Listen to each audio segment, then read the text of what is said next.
We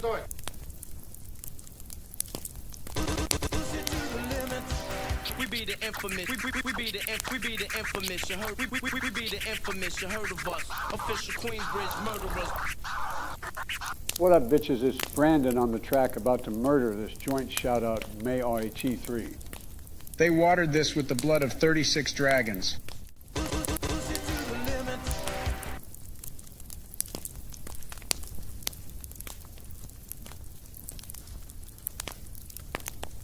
Yo. Where's my snare? Yo. Yo, what's up? Yo, what's up? Yo, what's up? Yo, what's up? It's Drizzy Drake.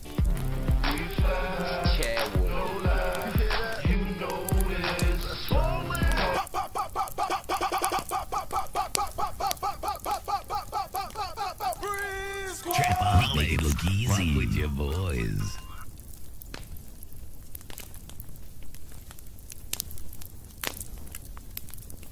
Trapaholic, make it look easy with your boys. Real trap. Geeked up playing Xbox all day. Geeked up playing Xbox all day.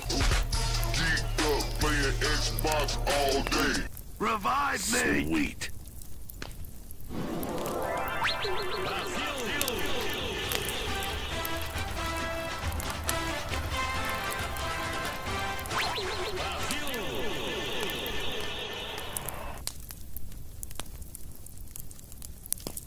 Bullshit!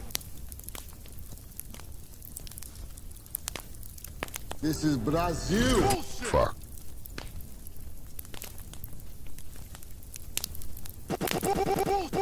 Bullshit! This is Brazil.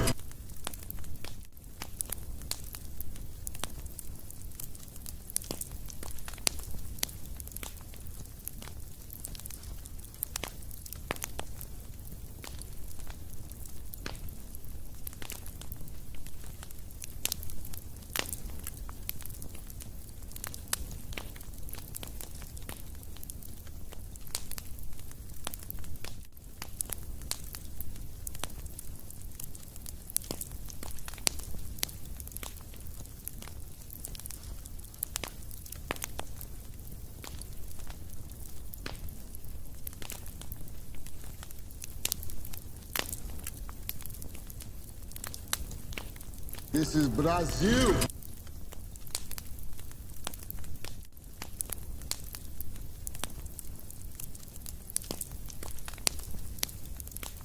They watered this with the blood of 36 dragons.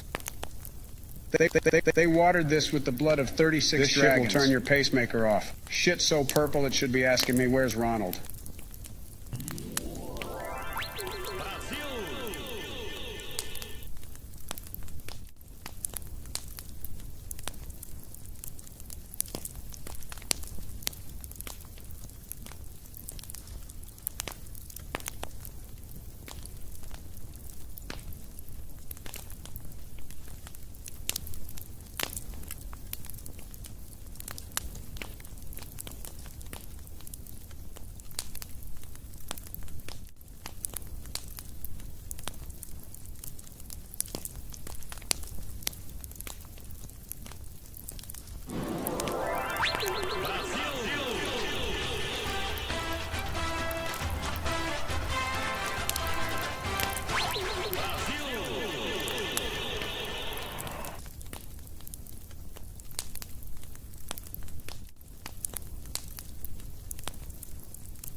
Hello, hello, hello, and welcome to yet again another Mach 3 stream. How's everybody in chat doing today? I'm your host, Mach 3, on this beautiful Sunday, July 19th, 2026, as a matter of fact. And here we are live. Danny boy, what's going on? Temper, how you guys doing? Words. Appreciate you, my friend. You know, ball knowledge. I saw your comment about Call of Duty 2, man. I fully agree. Mr. Bone, how you doing, my friend? How's everybody in chat doing today? Estelle Frost, I want to say a big shout to Nintendi, Harvey, of course, OG. Who else do we have here in chat? Nintendi? I think I already said Nintendi. How you doing regardless there, guys? So, we're playing Call of Duty 2, and I think today's list we have Call of Duty 2, Guncraft, and Rekoil Liberator. And now, guys, I haven't played... I've never actually played Guncraft before, but Rekoil Liberator, that's been about 14 years since the last time I played that game, so I'm very excited. If memory serves me right, it was kind of mid, but it should be fun regardless. Mr. Pumpkin Cross, what's going on there, man? But yeah, like I said, absolutely Mr. Born Thrower. So we're getting geeked up today playing Xbox, of course. Wouldn't want it any other way. Speaking of which, hold up. Geeked up, playing Xbox Wait for it. all day. Geeked up playing Xbox all day. Geeked up, playing Xbox all day. How did we go from Call of Duty 2 on the Xbox 360 to the Call of Duty movie in 2028? Great question, my friend. We've gone full circle. If you would have told me that back in 2004 that would have been a Call of Duty movie, I never would have believed you. It's kind of crazy to think that it only took them, what, 15, 20 years to do a Call of Duty movie? Like, Call of Duty was in its peak. Like, it would have popped off back, like, during the 7th gen if they made a Call of Duty movie. I guess there was supposed to be, like, a Halo movie back then, too. We all know how that turned out, but... Anyways, King Master, what's up there, buddy? Danny Boy, absolutely, my friend. That is Juicy J. I can't recall the track. It's not called Geeked Up Playing Xbox All Day, but it was a mixtape from, like, 2011, I think. My friend Don II was the one that introduced me to that sample. It's pretty cool. I bet the movie's gonna be all AI slop. I hope not, man. I really hope that isn't the case. But yeah, guys, the lobby is open. If you guys want to join up, this is backwards compatible on the Xbox 360 and the Xbox Series X, to be sorry, and I think the Xbox One as well, which is pretty damn cool if you ask me. Guncraft is awesome. Played on Kobate's stream yesterday, or last year. Nice. Yeah, shout out to Kobate, as a matter of fact. I don't think I've ever played that one there, Danny Boy. I'm pretty sure it came out in 2015, if memory serves me right. And at that point, I already moved on to the Xbox One, so I never had the experience to try it out. But apparently I bought it like a couple of years ago, and I totally forgot about it, so... Anyways, excited to check it out anyways. I finished Half-Life 1 today, nice. I think that's one of the only Half-Life games I've actually never completed, as a matter of fact. I've played for Half-Life 2 on the Xbox 360 back in the day, and I think I've played for like half of Half-Life 1, but I never completed it. I think you also play it in VR nowadays, and I'm pretty sure there's a Dreamcast port of it too, their Temper, which is really sick. Blue Dream and Lean is a mixtape classic from high school. Nice there, Surfboard Charlie. I'm sure if I heard it, I would have recognized it. Opposing Force. Isn't that made by Gearbox? So we're trying with DLC there, Danny Boy. If it doesn't work out, we'll pivot back to, like, regular. Sometimes with DLC, you never know. Like, sometimes we'll have a full lobby, whereas when we do a DLC game only, it's... Sometimes it gets, like, mixed results, right? So... We'll play it by ear, regardless. Oh yeah, it was hugely influential to Mr. Born Thrower. Yep, I got you. One of the most influential games, up there with GoldenEye at the time.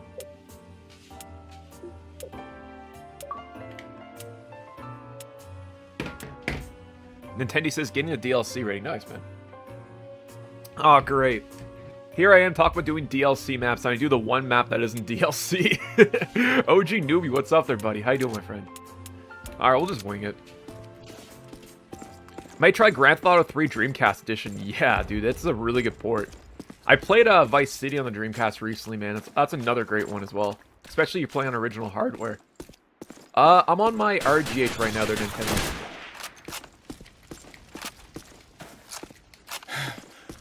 I think on my main, I might install a bad update. I still haven't gone around doing that. 2 Call of Duty games in one stream is too much. There's Servbot. I appreciate you stopping by, my friend. My friend Servbot, if Call of Duty 2 was on a PlayStation 3, I would have only done 1 Call of Duty game there, Servbot. Sometimes it be like that. I appreciate you stopping by regardless, my friend. I hope you're here for a conflict denied officer, sir, Bob. That game looks scuffed.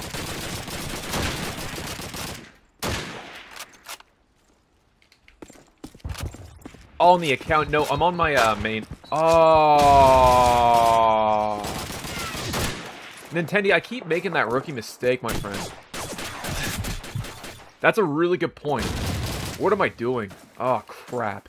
Yeah, I totally forgot about that third man. Oh, no. Alright, yeah.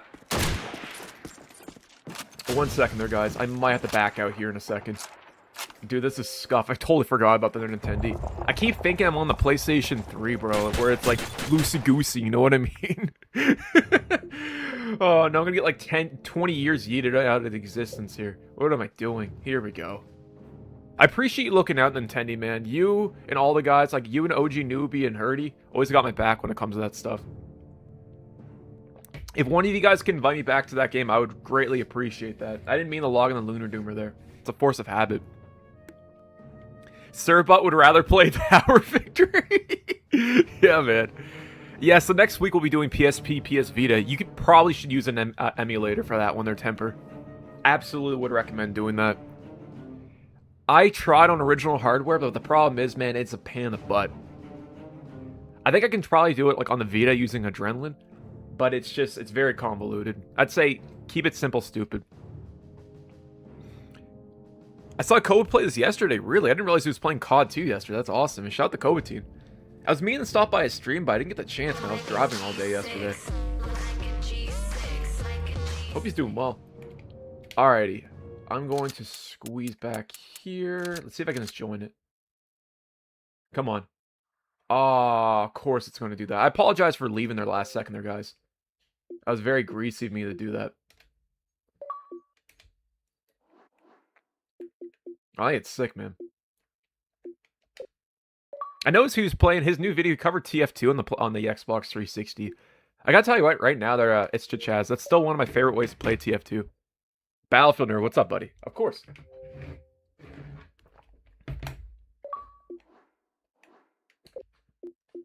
I'm really hoping that one day we get TF2 on the PlayStation 3 revived. Because that'd be sick. Gotham City Imposters. Yeah, man. That's another one. I keep forgetting that even exists there, OG Newbie. So, OG, man, I had this idea. To celebrate 50K, I kind of want to do... Oh, yo, Dawn the Second. Thank you so much there, man. I don't know why it's going on with the speakers. I appreciate that, man. Thank you so much for being a member for 8 months there, dude.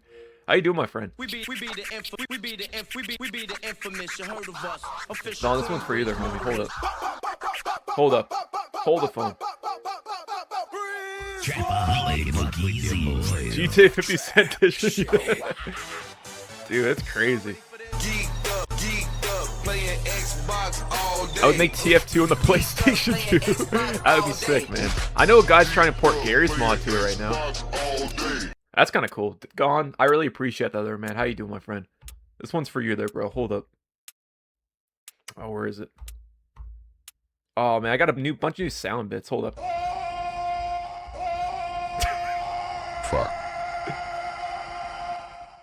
Anyways, I really appreciate that, man. Thank you so much. Let's see. Danny Boy. Send me a message on my Mach 3 account, bro. Yeah, I got you there, Bitter Roman. I think I've played you on this account before. Have I? That'd be like that there, man. Yes, sir.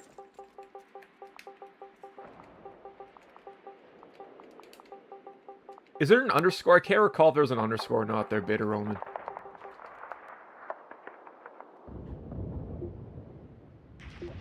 There we go. Whatever. I think that should work. Something is... Someone got sent it. I don't know who. I don't know if that was you or not there, man, but fingers crossed. Yo, Estelle Frost, man. Thank you so much for being a member for 4 months there, bro. I like how it's going for the speaker. I appreciate that, man. Thank you so much, man. This one's for you there, brother. Hold up. Hold the phone. Frost, man. You and Dawn, you guys are OGs. Trapaholic, look easy with your boys.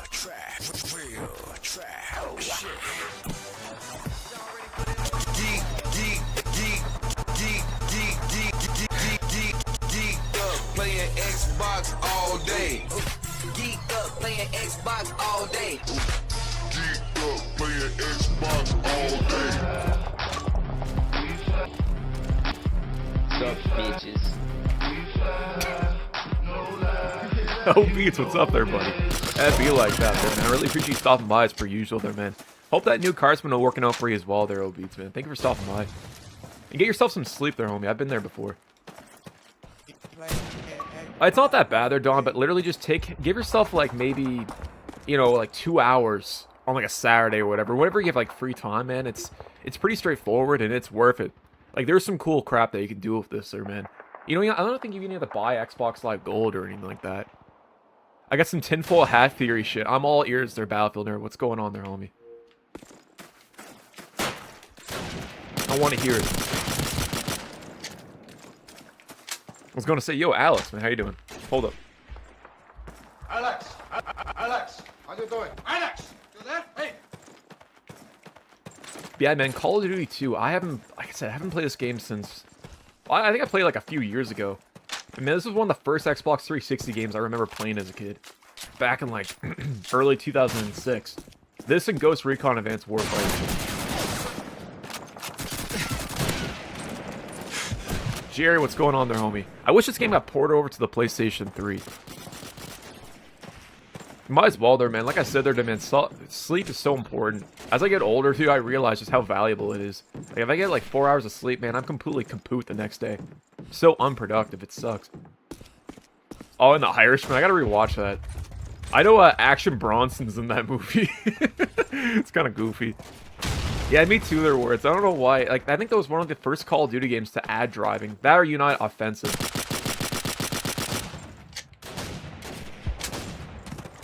That's fair there, man. Like I said, a lot of the times, man, you see what's called an OBD2 sensor. OBD2 scanner there, OBeats. And sometimes you can, like, remove the code and whatnot. With the fires, well, it's kind of weird there, man. Where I live, we do have a couple forest fires that are going on, but nothing compared to what's going on in Ontario. Those guys are getting hit hard with that. We've had a few evacuation notices in my outside of my neighborhood, but yeah, it's pretty bad here. Well, it just be like that sometimes too, man. That's separate. I'm sorry, yeah, it's all good there, man. Like I said, it's becoming more and more common, unfortunately, man. We had a really bad one like 3 years ago. Like, it was awful. And we're still feeling the ramifications of it. Yo, AI bot there, my friend. We were playing Carbon later on, dude. Trust me, I didn't forget. We're doing 360 first, and then PlayStation 3. When did you get your driver's license? Back in, like, 2012, I want to say, man. It's been a hot minute. Like, 14 years ago. God damn. Felt like yesterday. I got that the second I turned 16. But I want to hear your crackpot theory there, Battlefield nerd. You were talking about that a second. Let's see. Remember we met in Denver when Infinite Warfare was bundled with Modern Warfare Remastered because I saw the writing. Because 1 second. Yo, RS22, I really appreciate that, man. I had to read this message real quick. Hold up. Battlefield nerd says, remember when we met in Denver when Infinite Warfare was bundled with Modern Warfare Remastered because I saw the writing on the wall that IW would flop Infinite Warfare, which by the way it did. Let's see. And the port was released prior to Modern Warfare 4. Now they're doing Black Ops 1 in World. Yeah, I see what you mean. I think a lot of that has to do with the fact they're Battlefield nerd. With the fact that GTA 6 is coming out this year and they know that Modern Warfare 4 is going to get buried by it. So it makes a whole lot of sense why they ported Black Ops 1 and 2 over now, and then September probably with World at War and Modern Warfare, because at least the sales off those ports will make up for Modern Warfare 4 potentially underperforming compared to GTA 6. It makes a lot of sense. And I'm pretty sure I read a statistic that Black Ops 1 and 2 on the PlayStation 4 and the PlayStation 5 have like over 1 million players. So yeah, there's definitely an audience for it. Yeah, I think you're on to something, my friend. Basically, whenever Call of Duty is fried, they just use nostalgia as a way to bait people back into it. It's kind of ingenious when you ask me. But RS22, lawn slaughtering for 14 months, man. I really appreciate that there, homie. That's really, really generous of you there, dude. This one's free there, homie. Hold up. I'm smoking on Bhutanese Shadow Garden grown dark evil path. They watered this with the blood of 36 dragons. Shit so purple it should be asking me where's Ronald. This shit will turn your pacemaker off. Nuclear levels of sour, lung slaughtering, necromancy. I got a little feature. I got a freestyle. I got to show you guys this later. Moongrass. This shit straight out of K-Lid. This shit is what shot Tupac. I'm turning into a DJ with this soundboard there, guys. I'm not kidding. Geeked up, playing Xbox all day. Geeked up, playing Xbox all day. RSMU2, thank you so much, man. As per usual, really appreciate it. I'm doing pretty good there, man. Like I said, I've got this video completed. I'm feeling pretty good. And yeah, just playing some Call of Duty 2 on a Sunday. I can't really complain, my friend. Hey, man, nice to see you streaming lately. Yo, DJ Pubmaster, I really appreciate you stopping by, man, as per usual. DJ, I remember back, like, this time 2 years ago, I could have swore you were here in chat there, man. So I really appreciate you coming back for so long. I really appreciate that kind of stuff. You have no idea. Jerry says, I'll begin my PlayStation 3 in the beginning of August because the IRS owes me income tax. Oh, yeah. It'd be like that, man. Tell me all about that. We have what's called CRA here in Canada. Same kind of situation, my friend. You playing some Xbox all day? Always are R4. Speaking of an OG, man, I appreciate you stopping by. Geeked up, playing Xbox all day. Geeked up, playing Xbox all day. Geeked up, playing Xbox all day. Geeked up, playing Xbox all day. Oh, I went to TurboTax, but I should have went back to you. Interesting. I've never heard of that before. I know that I've used this thing called Wealthsimple. I don't know if you guys have that in the United States there, Jerry. But I don't charge a commission or a fee. And that's how I usually file my taxes. And I found that's pretty consistent, but... I got a rebate of $1,400 in England last week. It's all gone now. I feel like that. They're big Bob. Maybe the real geeked up playing Xbox all day was a real friends that we made. Probably. Juicy J was on to something when we made that track. Let me just put it that way. Geeked up, playing Xbox all day. Geeked up, playing Xbox all day. Geeked up, playing Xbox all day. Out of here. Yo, GG's there, guys. OG Noobie, man. Look at that. Your KDR is on point, man. Holy shit. Yeah, GG's, fellas. Yo, VPR the creator says, hey, dude, excited to see you play Need for Speed Carbon later. Yeah, man. It's so sick. And if you guys don't know, Need for Speed Carbon was revived by AI Bot. I don't know where he is in chat, but big shout to him. AI Bot is geeking up reviving TF2 PlayStation 3. I've heard rumors of that there, Alex. I didn't want to say anything, man. But if the man's in chat and can attest to that, so be it. I think it's pretty damn good. Also, guys, I don't know if you know this, but Mag, I got some really good news about Mag. Sometimes you guys in chat ask me about this, but I have some news about a Mag revival. Now, there's a group called PlayStation.org, or better known as a guy named Jumpsuit, and he's been reviving Mag right now, and he's made a lot of progress into, I think he got into like the character selection screen, like before he can actually jump into the game. And although this has been done in the past, it's still progress, and it's showing that someone's still working on Mag, which is incredible. And on top of this too, because he's been reviving Mag, he also found a way to work on SOCOM 4. So we might have a Mag revival and SOCOM 4 revival in the near future, which is really cool. If you guys don't know, SOCOM 4 had like a lifespan of like 3 years, or something ridiculous like that. So although it might not have been the best SOCOM game out there, it's pretty damn cool if you ask me. Deadly, what's up there, buddy? John Mushroom self in the stream. I got a question. If you download an Xbox 360 game or PlayStation 3 flash drive, install and play directly onto the console. Yes. So DJ Puppet Master, basically what you want to do is that on the PlayStation 3, make sure the USB drive is formatted in FAT32.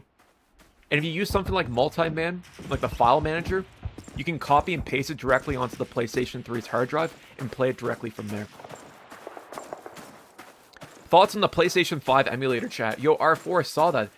Aren't they able to boot into like GTA 5 or whatever? I think it's awesome. I'm hoping that it makes a lot of progress, because think about it this way. A lot of people are looking forward to playing GTA 6 on PC. And if the PS5 emulator can play GTA 6, that'd be pretty sick. It might hold people off until there's like an official PC port or whatever. Astro Boy, nice. That's progress.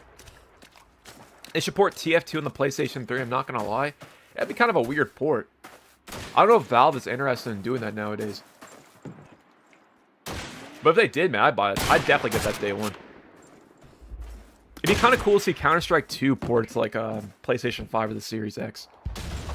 And they added like native mouse support to it too.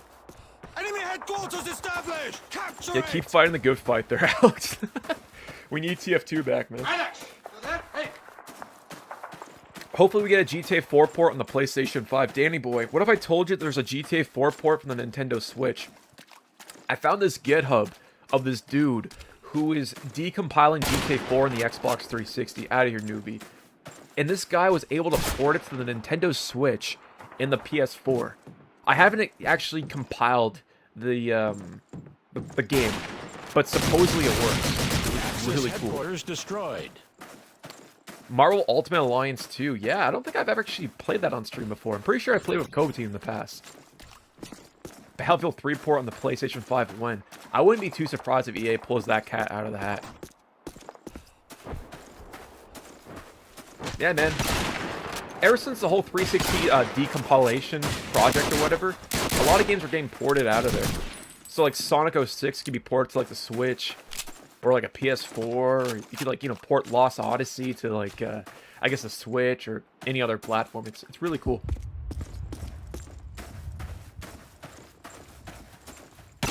Oh. Yeah, Danny boy. Like I said, I can't recall the name of the project, and I'm not even too sure if it's legit because I couldn't find any gameplay footage of it. But I found this GitHub that supposedly shows you how to build it. So, fingers crossed that it actually works. Maybe if I get some free time, I'll try to compile it and check it out for myself. But, yeah. I'm pretty sure you can there, DJ Puppet Master. The only caveat is that you should use something like an Aurora dashboard, because I'm pretty sure you can set the file directory to search on like your USB drive to play games. I'm not really too familiar with 360 to be fair, but I'm pretty sure that's how it works. But if anyone else can chime in chat and correct me, feel free to. Or if Defense Force is an awesome game there, Jerry. I recall playing that on the 360 back in 2007. I bet it looks terrible because the Switch can't even run Mortal Kombat. Well, here's the thing with the Nintendo Switch. Hypothetically speaking, it could probably run GTA 5. For whatever reason, it never got ported over to it, but I think it could probably run at least like 20 FPS. And the fact that it's decompiled might make it easier as well too, right?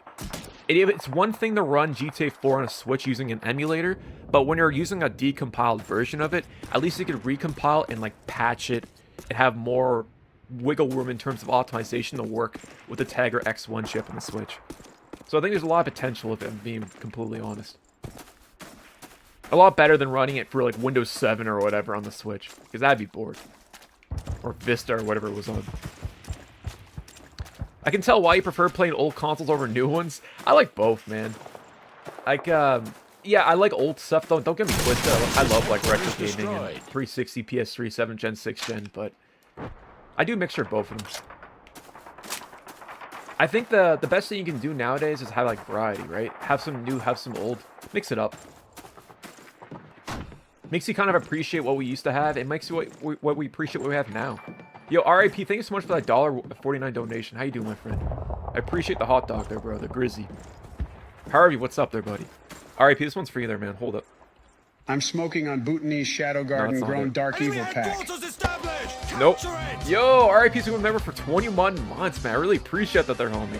Hold up, hold up, hold up, hold up, hold up, hold up. This one's for you there, man. Oh, where did it go? Here it is.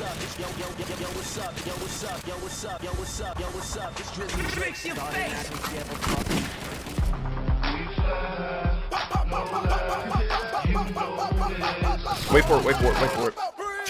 Make it look easier, boys.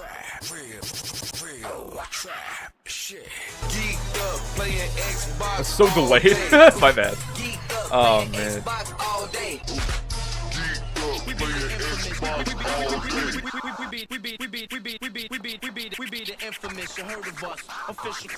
I don't think so there, RP. Let me see if I can invite you real quick there, man. Thank you so much for the 21 months of the Sparkling Water tier membership and the $1.49 donation, though, homie. Appreciate you.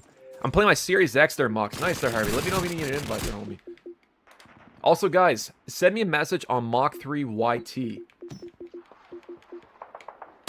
if I can write RIP over here. Where are you at there, RIP? Hold the phone. When are you gonna finally play Plant vs. Zombies Garden Warfare on the 360? Mr. Servbot, we'll do an Xbox One stream next month, and we'll play Plant vs. Zombies Garden Warfare 2 on it. You got my word there, homie. You've been asking for that game for a long time. Hold up. You got kicked. How's that even possible? Jamaican, man, be like that. How you doing? I got you there, Harvey. What's your username? Yeah, I wouldn't mind doing that there, Temper. I'm pretty sure we've played Half-Life 2 Deathmatch in the past. If you guys need invites, send me a message real quick here. Mach3YT. Make sure you put the space, though. Because I don't know if you include the space, it will work. Headquarters successfully defended. No problem there, man. Dujan. Alright there, Harvey. Let me see if I can send you an invite real quick. Yeah, no problem there, RP. I got you. Always. Beautiful. Alright, get that 1 second here. Go. Let's get a full lobby here, there, guys. Also, guys, we're doing DLC, by the way. I paid $15 for this DLC. It'd be like that there, man. I appreciate the dedication there, RIP. I couldn't get the skirmish map pack for whatever reason to work, man. I don't know what's going on. It was driving me bonkers earlier. What the fuck? What the fuck? What the fuck did I do wrong? Exactly, man. That's how I felt. I mean, I wouldn't endorse that.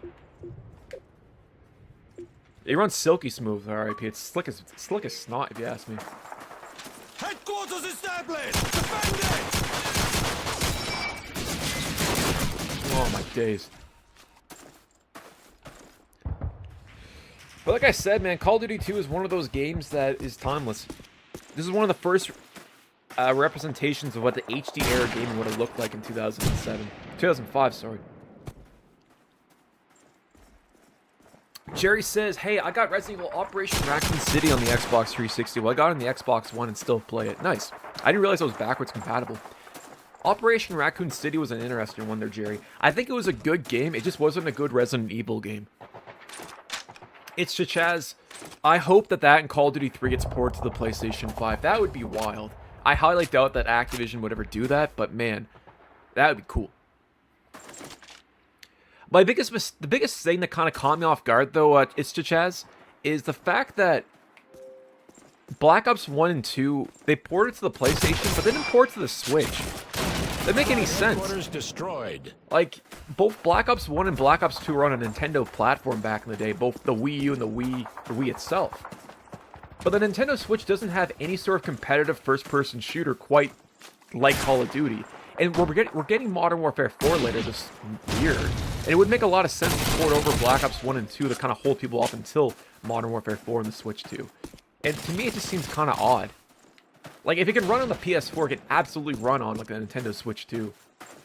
And there's a huge market there. It just seems like it's, like, money on the table. It doesn't make a lot of sense. Maybe they're porting it away from, like, a Nintendo Direct announce it? I don't know. I thought that was really strange. And Nintendo and Call of Duty have a weird relationship as of late. I'm glad that Modern Warfare 4 is finally coming to the Switch 2, despite how you might feel about that game. It's great to see, like, the Nintendo Switch audience finally get a competitive first-person shooter that isn't, like, you know, Apex Legends. Or Fortnite, if you wouldn't call that a first-person shooter, still. I mean, it makes a lot of sense their Battlefield era, considering the fact that they have it, you know, already backwards compatible. But still, money on the table, you're absolutely right. Yo, Saltatron, I really appreciate you, my friend. Yeah, man, I did this because I think you're the one talking about it, as a matter of fact. If you need to invite there, Salty, let me know there, homie.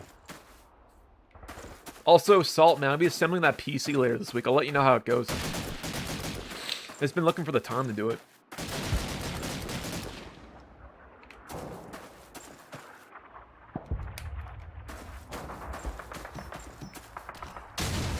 It makes sense. I think Nintendo's strategies right now is to appeal both to the Switch 1 and the Switch 2 crowd. No, Salt was actually really kind enough to donate a bunch of old PC parts, as a matter of fact, the RIP for the XP build. So he donated like a graphics card, like 2 GPUs, I think it was like a 710, an AMD Radeon HD, I think it was like a 5.9 560. I could have got that wrong. But a few sticks of RAM, some CPUs. Yeah, man. It was really kind of him to do that. So I'm going to be assembling the Windows XP bootleg machine with it. I'm super excited. But it's dope. Camp Xbox was playing Bioshock 2 on stream earlier this week. Yo, shout out to Camp Xbox, though, man. He's been killing it recently. One thing I like about Camp Xbox is that he plays a lot of the obscure stuff on Insignia as well. Like, I saw him playing, like, Unreal Tournament one time. I thought that was really cool. Danny Boy, you can get the Skirmish bonus map pack, and I think the other one is Valor or something like that. Unfortunately, for whatever reason, Skirmish wasn't working for me. Like, I just reinstalled it like 3 times.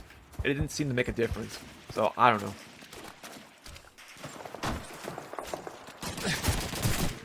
I still have to buy House of Dead 3 and 4 on the PlayStation 3 PS Store. Buy it now while you still can, man.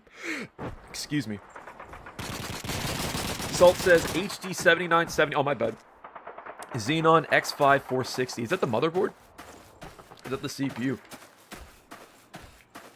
I'm curious to see how much we can push that GT 710. I might try running Crysis on it or something like that.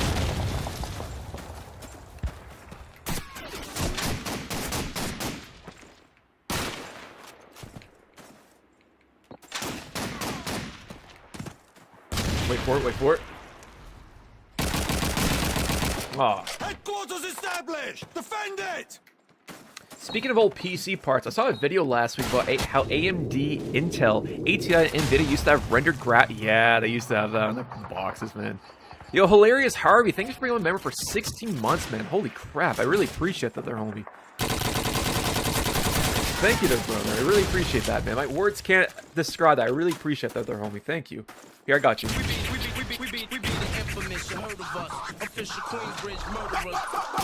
Allied headquarters destroyed. Harvey, this one's for you there, man. Trapaholic Louise, boys. How you doing?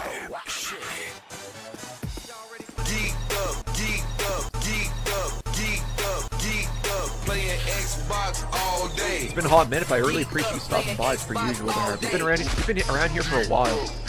I definitely didn't forget that there, man. Thank you. And thank you for being a member for 16 months, man. It means the world. You have no idea. Thank you. The Xenon is a CPU, but yeah, try Crysis to swap to the old dual-core CPU to get the most scuffed experience. Noted there, man. Defend it! I found some old thermal paste and everything there, so I'm excited. I just got a Potato PC i7 2600 and a GTX 750 TISC. I'm pretty sure I had a 760 there, DJ. I used to play like VR on it back in like 2017. It wasn't that bad of a card, if I'm being completely honest.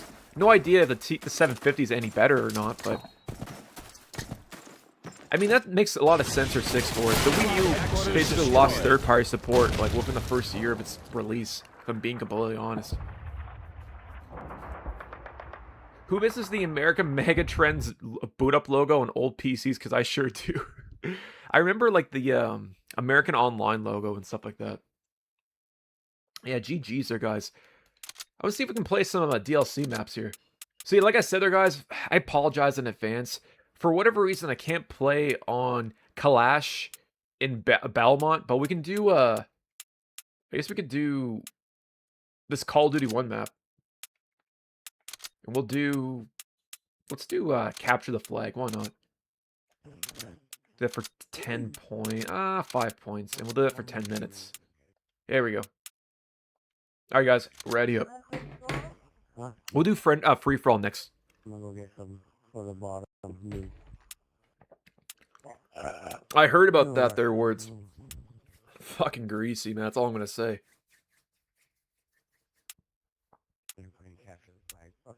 Of course they're RIP. Rebel, man, what's going on there, homie? Salt, I got you. I think I have you on my friends with their Salt. Give me 1 second.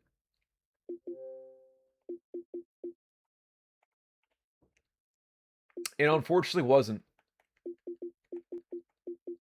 Your guess is good as mine, but I think it's the fact that it came out in 2005 had something to do with it. Salt, can you send me a message there, homie?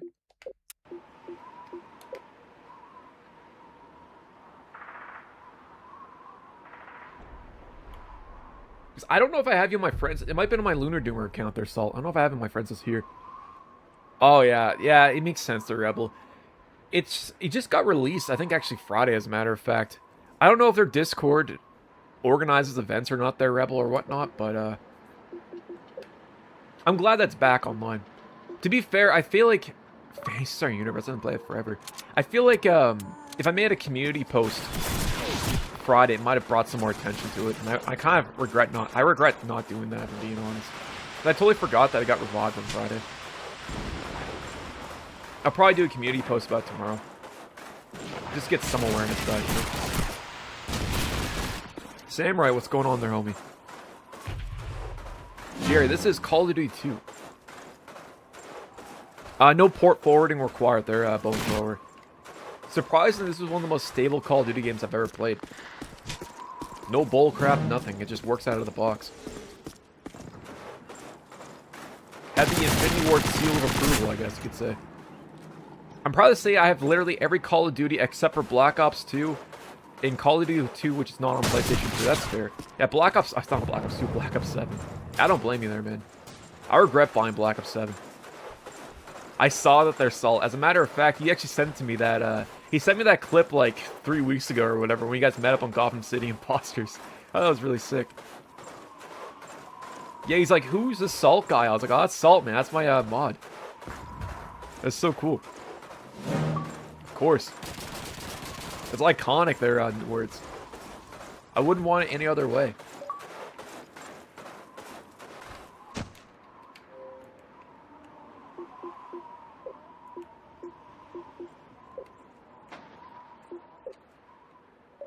There we go. Uncaused door. I'm going to send you an invite real quick. Also, I need some ideas there, guys. We're going to be hitting 50k here real quick. And I need an idea for a stream. I was thinking we play some, like, board games or, like, a bunch of bootlegs. But what do you guys think? I want to get you guys involved. What do we do? It's Mach 3 YT.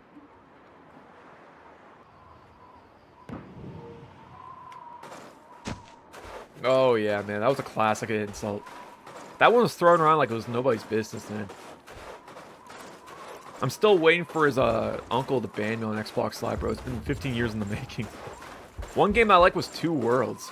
You know what's really cool, though, Jerry? Two Worlds in the Xbox 360 had online. And it's really janky. I kind of want to revisit that. I'm not gonna lie.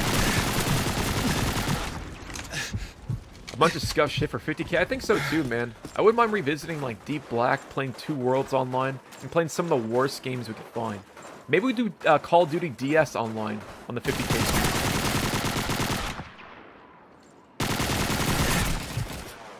Vigilante 8 Arcade. I've heard that it's busted.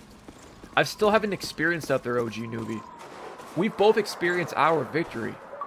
And maybe that'll top it. Who knows? Salt, I got you. Dark Messiah. Man, you know ball knowledge, man. Dark Messiah, Mights and Magic. That's a great game.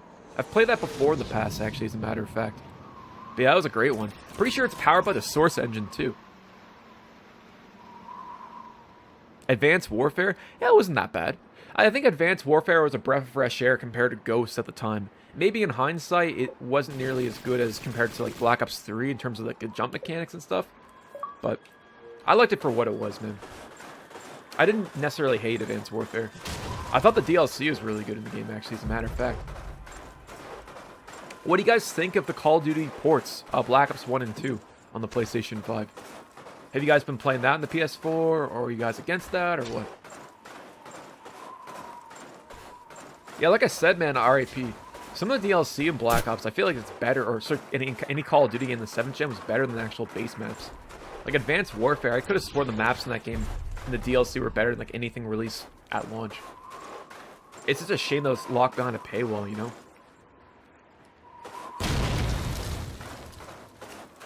Really? Advanced Warfare is the only Call of Duty game where it lets you dump leftover ammo for a faster reload. I don't think I've ever noticed that detail, the Rebel. I've played that game more times like I like to admit, and I still don't think I've ever realized that you can do that in that game. That's really cool. Miracle, what's going on there, buddy?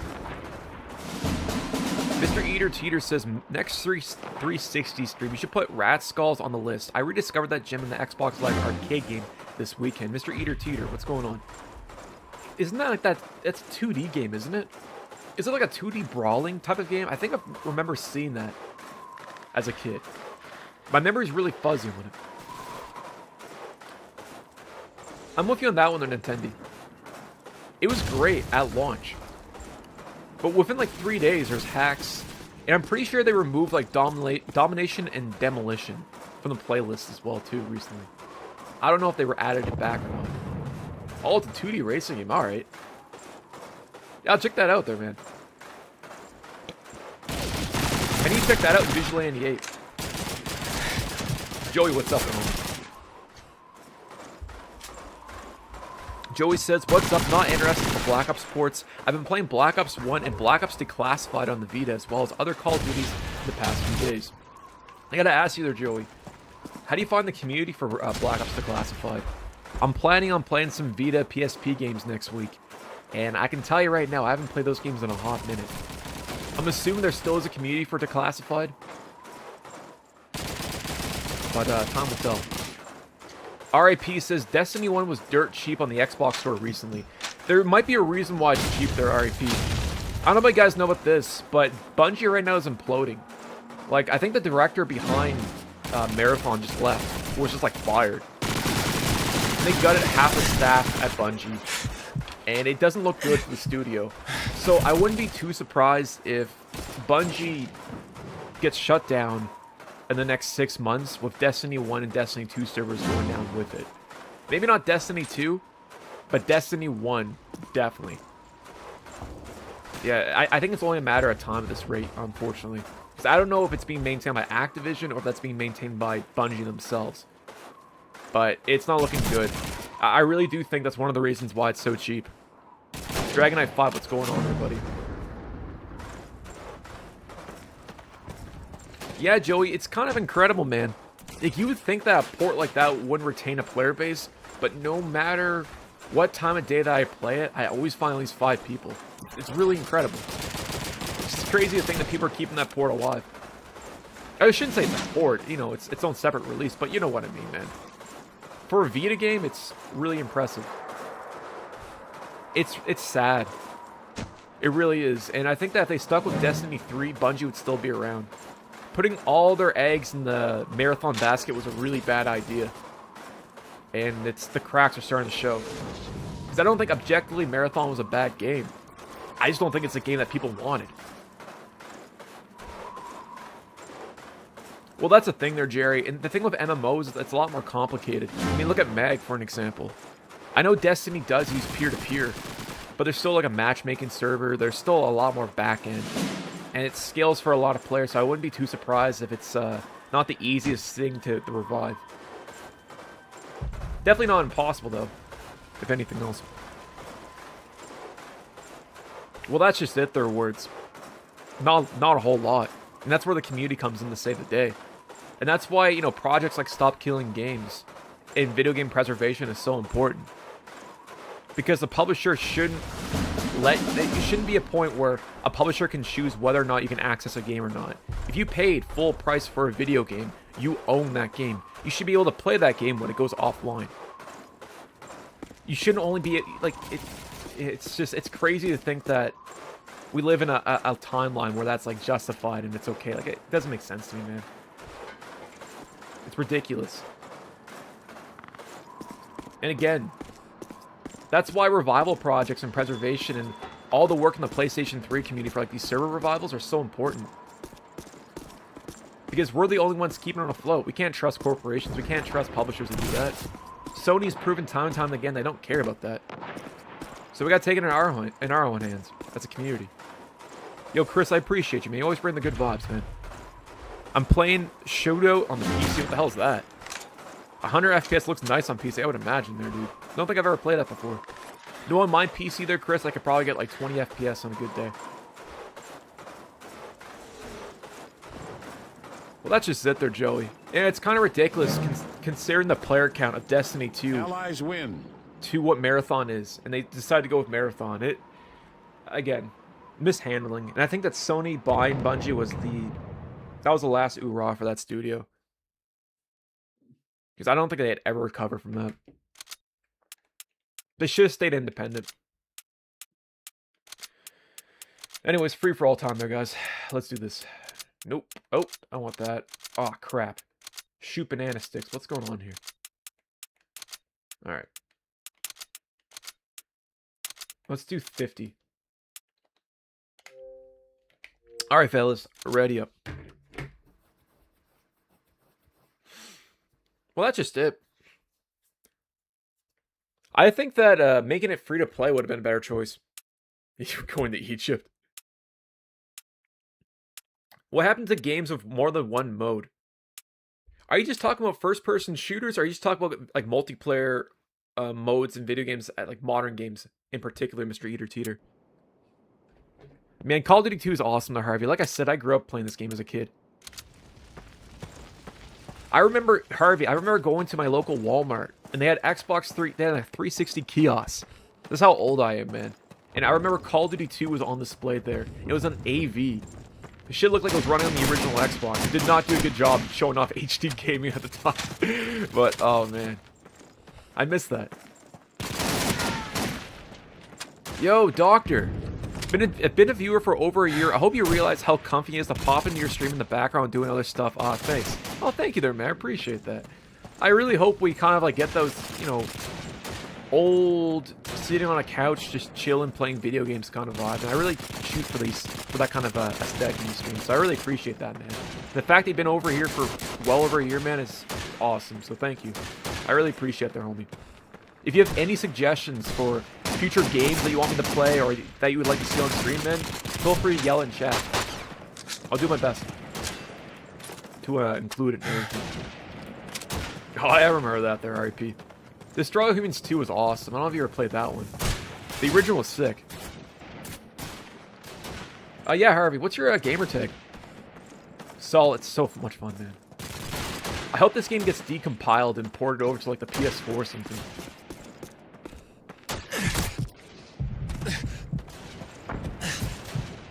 I thought I sent you an invite there, Harvey. Here, Harvey, I'm just gonna send you a friend request real quick. And then accept the request, and I'll just invite you to the lobby from here and whatnot. Because I could have swore I added you. I feel like I'm losing my marbles over here. I remember when games were displayed back when I was a kid, especially NES games. I'm so old. Jerry, the only memory that I have, it's not of the 4th gen. This would have been probably like the 5th gen. I recall seeing a Hey You Pikachu at my local Zealous, which is like our version of Kmart here in Canada. And I recall seeing Dreamcast at Sears, like 2004. And it was like $50. No one was buying it. Crazy now I think about it. Harvey, anytime, my friend, anytime. I got you.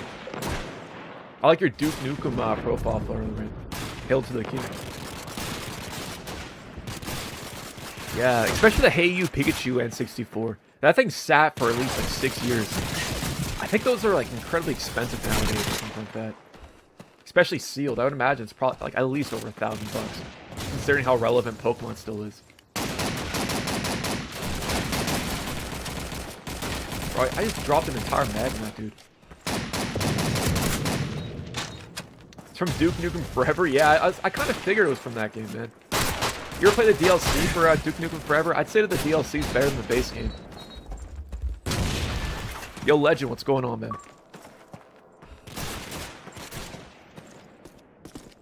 Yeah, man, so, Mr. Bone Thrower, I live in an area where it was actually outside of an area that was evacuated recently. And it's pretty unprecedented right now. Like, we've had wildfires in the past, but, like, in the past 4 years, it's becoming more and more prevalent. And our climate, as you already know, the climate's kind of all messed up, and that's been contributing to a lot of it. But, I live in an area, thankfully, that isn't necessarily affected by it. But I've seen videos of, like, in Ontario and whatnot. It's tragic. You know, it's... My area, like, 3 years ago, was hit bad with forest fires. Like, really bad.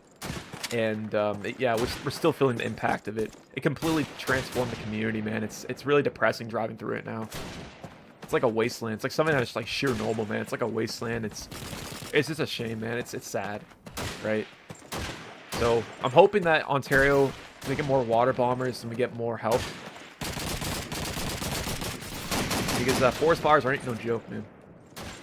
And the thing is with Canada too is that we have a lot of woods. Like all of our, like half of Canada is like the wilderness, so it's not easy to maintain. Yeah, I'm doing pretty good here and there, man. Yo, spare account, what's going on? You guys might hear an emergency alert. Yeah, I apologize in advance. They've been going nuts lately. But there's, I don't know if you guys ever heard a Canadian emergency alert before, but it is eerie. It is something that will make you crawl, like your skin crawl. Like in the United States, your emergency alerts are pretty bad. Like here in Canada, it is like something, it's like something out of 1984, man. It's creepy. Exactly, Field Meister. What's going on, man? How you doing? This one's for you there, homie. Hold up. Where is it? They watered this with the blood of 36 dragons. This shit will turn your pacemaker off.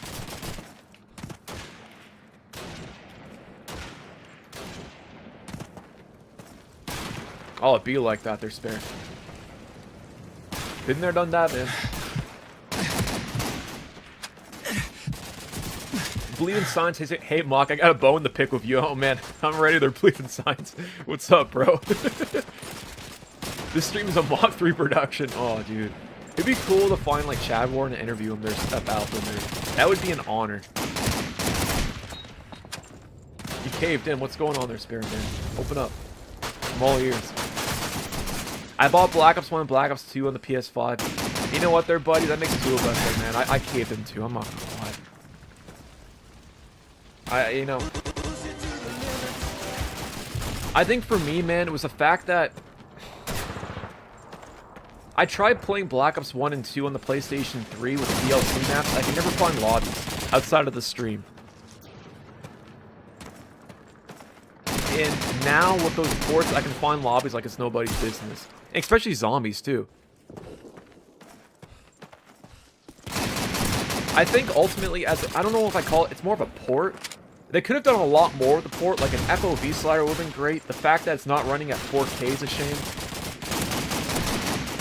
But, with all due respect, at least they retained the emblem creator. I thought they were going to remove that. And it seems like the content outside of, like, wager match being removed is all there. So it's like an okay port.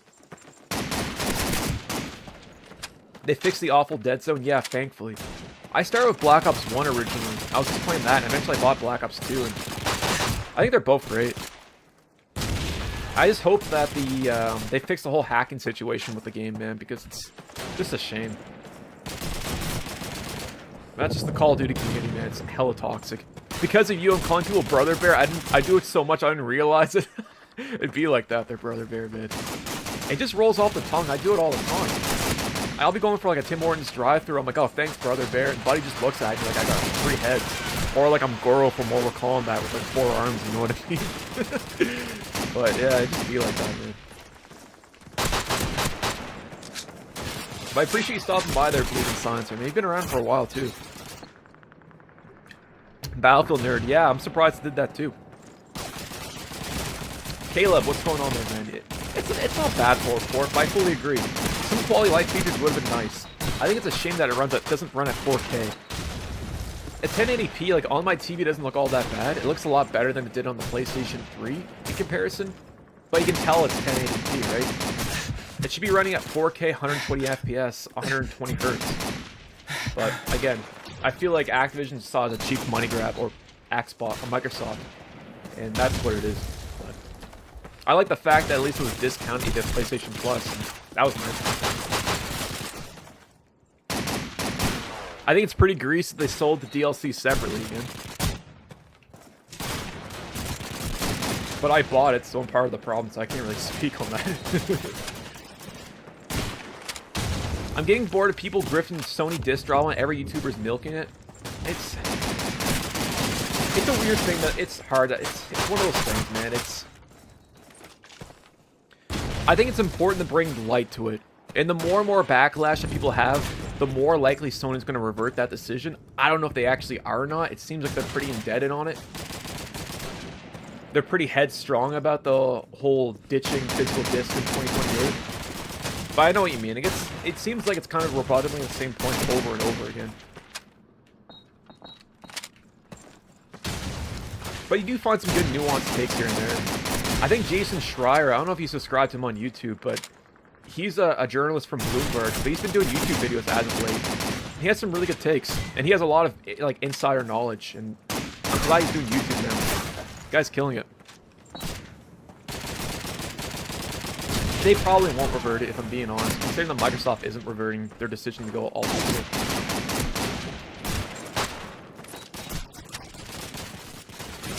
That's just it, their RIP. Like I said, Backlash is where it's at. It also brings more legitimacy to like stop killing games and video game preservation as a whole. It might get repetitive over time, but it's important.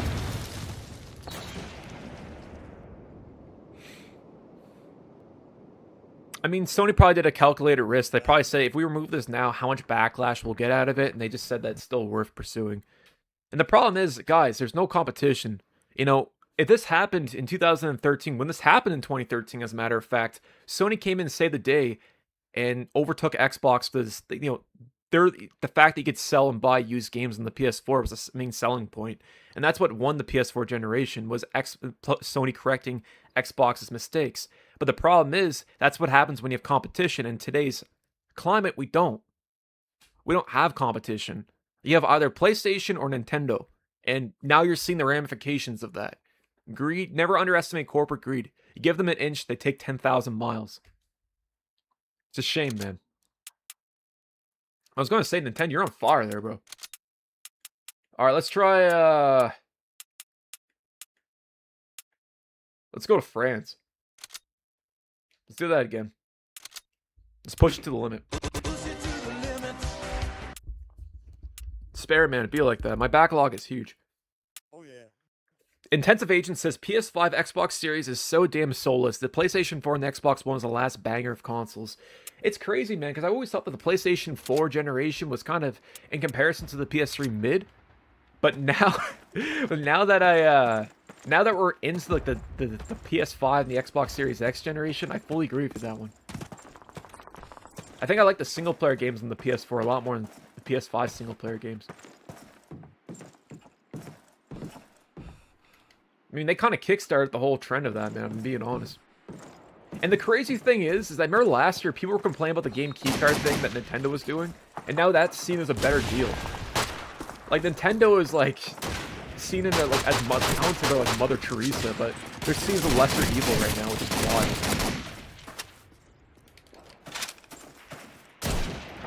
wild. Oh, my days. That's true, I saw that GOG's doing that. It used, like, the offline installer right there, Mirko, so you can burn it onto a disc and still play it. Like, God bless services like GOG, man. I think also Brazil is trying to sue them as well. And I think it might be Germany or Austria. There's a country in Europe that's doing the same thing there, Jerry.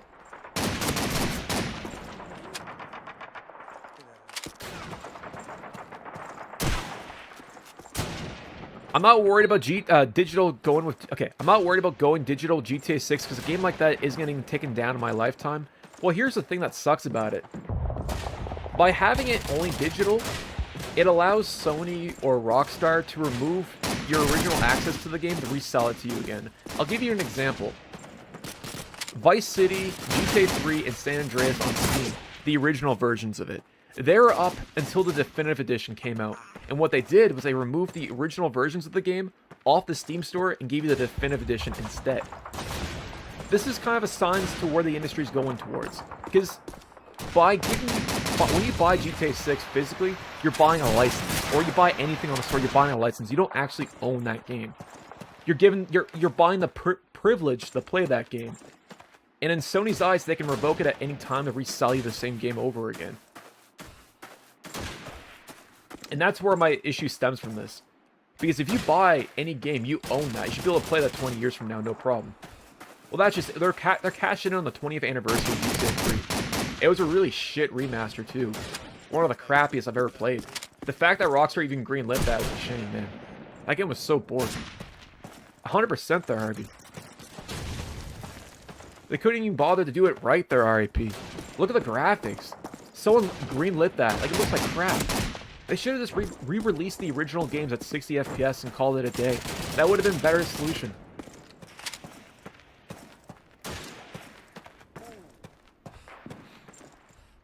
I think so too, there, Jerry. I wouldn't be too surprised if GTA Online gets shut down in the next 2 years, and they pivot everyone to GTA 6 as multiplayer, forcing all that community to go to GTA 6. I'm gonna sue Mock for being Canadian. It'd be like that, man. Wah, wah, wah. What the fuck did I do wrong? Fuck you. Fuck you. Every price tag in the PSN store is personalized, will soon become a reality.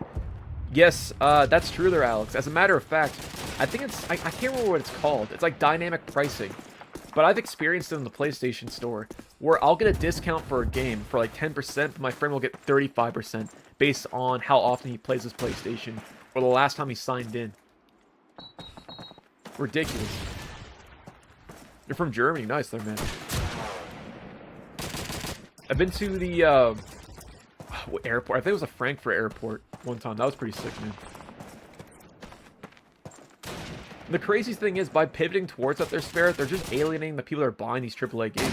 How are they going to sustain budgets of like $500 million when they're only going to be appealing to like, what, 15-20% of the audience? Doesn't make a whole lot of sense.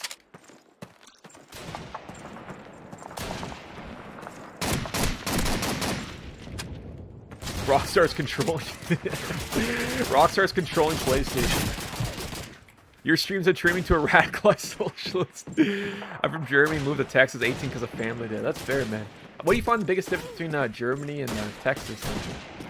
I feel like they're two different places altogether. I mean, they are, but I feel like the lifestyle is completely different.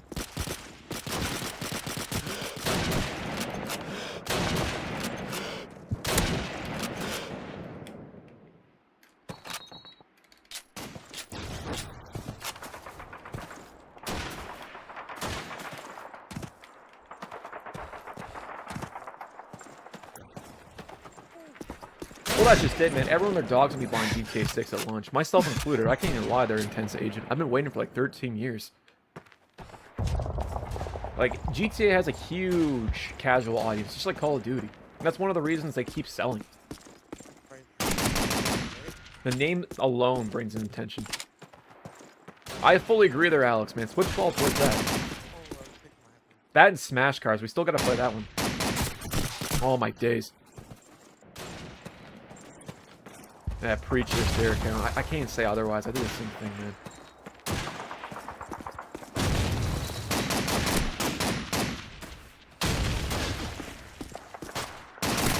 Out of here, Nintendo. In Germany, you can drink beer at 16, liquor at 18. Interesting. So beer's okay at 16, but liquor's off limits till you're 18. When I moved to Texas, I went to buy beer and I was embarrassed. Yeah, 21, man. Here in Canada, depending where you're at, if you're in Quebec and Alberta, I think it's 18. But the rest of the country is 19.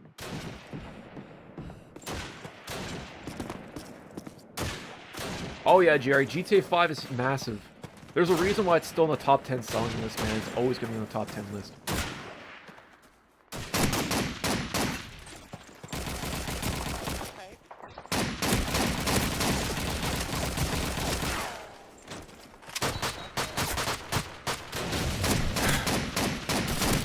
Out of here.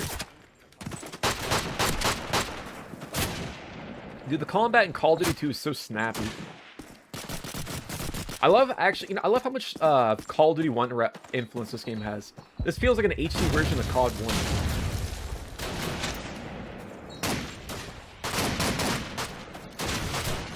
1. The only dude from UK and he dipped. Oh, he's somewhere around here. Oh, there he is. There's Harvey. There's two Harveys, to be fair. We got Harvey Williams, we got Harvey, a hilarious Harvey over here. It's crazy how cigarettes are basically illegal in Australia and New Zealand. I think that's one thing Canada's trying to do right now. I think the law is that if you're born after 2008, you can no longer purchase cigarettes. And I don't know if vape products apply to it as well, but they're trying to crack down on that right now. Or there's talks of it. I don't know. I haven't been following laws. I don't smoke personally.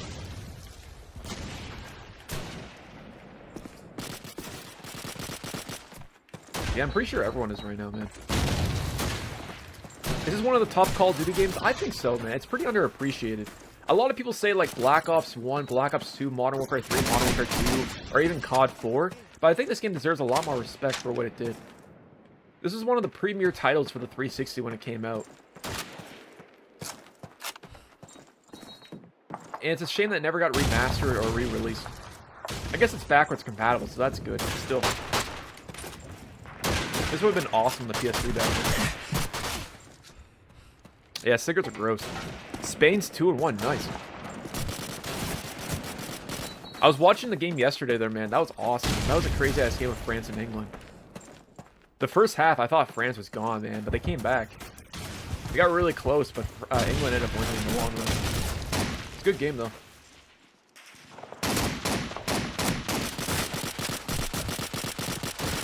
Yeah, I don't know who I'm rooting for, man. I'm not gonna lie. I think I'm going to go with Spain on this one. Argentina won the last World Cup. It'd be cool if Spain won it. Kind of crazy to think that Messi's still doing this World Cup. The guy's like, what, 38, 39 now? The referee is Portuguese.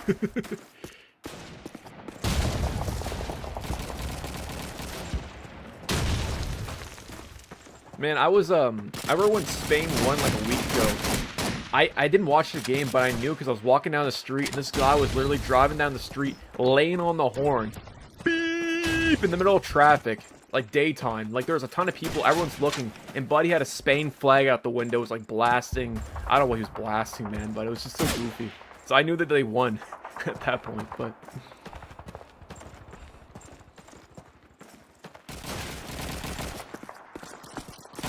Best way to look at their newbie.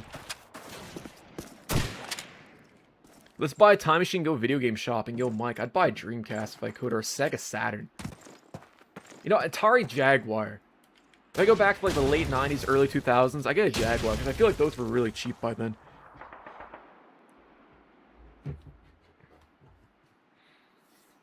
I mean, to be fair, they're believing signs. Yeah, a bit of a history behind it. I can see why they do that. Alright, let's do one more game there, guys. This is a lot of fun. Let's do it on, I think this is DLC. Yeah, I think it's DLC. We'll just do that. We'll do TDM this time around. There we go. PlayStation 3 has Alienware games like Black Site. You know what? The 360 also does too there, Alex. Alex! You there? Hey, Alex! Yeah, 3DO is cool too. Yeah, the Alien vs. Predator game there, Ruben. That would be kind of sick. Which older gen console has the most active online games? Keep it short, man. Welcome to the stream, by the way. I would say, from my experience, probably the PlayStation 3. But the Xbox 360 is definitely up there as well.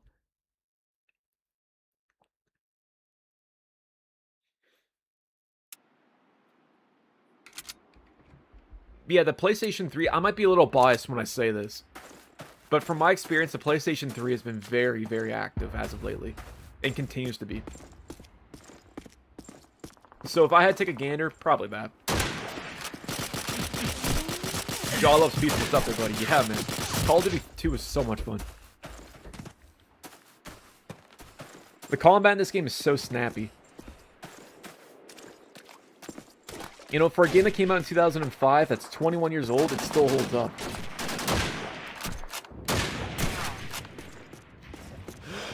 You would think it's a lot more jankier, but it really isn't.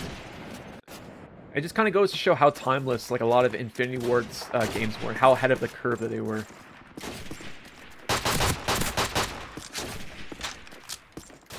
I missed out on the Golden Age. Now I can still re-experience it, my friend. That too. Especially in an era filled with, like, everything being subscription there, Mike Ferris. I think that's a huge proponent as to why the PSN on the PlayStation 3 is more active. And rightfully so, right? That should be the case for anything. We shouldn't be paying to play online. Especially when it's free on PC. But you can thank Xbox for setting that trend. I only stuck with the PlayStation 3 because of loyalty. Hey, man. Respect. Unrelated, but I always found the blue case PS5's case of the white outline to be kind of weird mix. Kind of ugly, I didn't say. Yeah. I don't mind it. I think I like it more. I think the PS4 boxes look a lot better there, RIP. I'm with you on that one. It seems like the bare minimum just to change the white from like blue or whatever.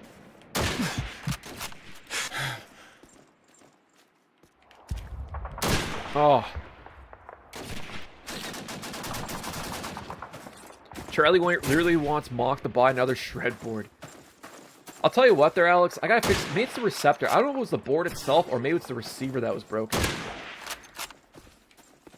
But I wouldn't mind actually being able to stream that Tony Hawk shred game. I feel like it's a missed opportunity. Joey says the Xbox 360 was effing amazing. I fully agree with Joey. 360 still holds up.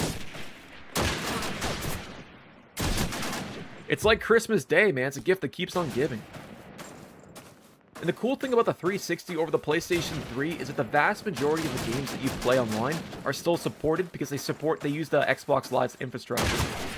So even like the weird games like Turning Point, Fall of Liberty, Time Shift, you know, Legendary, Bottom of the Barrel, Damnation, games that no one talks about, they still work online, whereas the PS3 it's usually a crapshoot.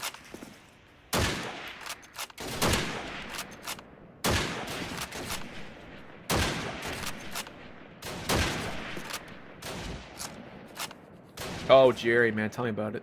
Went for like 4 of those as a kid. That was probably the worst thing about the 360 generation. That and the Kinect. Bit of a controversial take, but I think the Kinect was also a mistake with the 360. Not initially, but like afterwards. Like 2011 onwards. Keep it short. No, I don't really need to. It helps, because you know when community events are going on. If I'm being honest, one thing that sucks about Discord is that they're all individual communities, right? And you have to really go out of your way to find those communities. It'd be great if there was like a website where it just shows like everything that's going on for like community events for certain particular games, rather than having to navigate for like 16 Discord channels. Joey, I remember back in the day, I just used to put like towels over my 360 and that would revive it for like 20 minutes. Yo, Joey, thank you so much for subbing to the channel, man. It's so scuff sounding. You are awesome, my friend. Thank you. We need a dance duet between Kobe Team Mach 3 and Just Dance 4 Dead Central. I'd be down for that, man. Water-cooled PlayStation 3 videos. I gotta do one of those, man. I want to make a water-cooled PlayStation 3 out of like Mountain Dew or something like that. I gotta Frankenstein a PlayStation or something and do that one of these days. The gameplay looks so smooth, man. I'm telling you right now, it is slick as snot.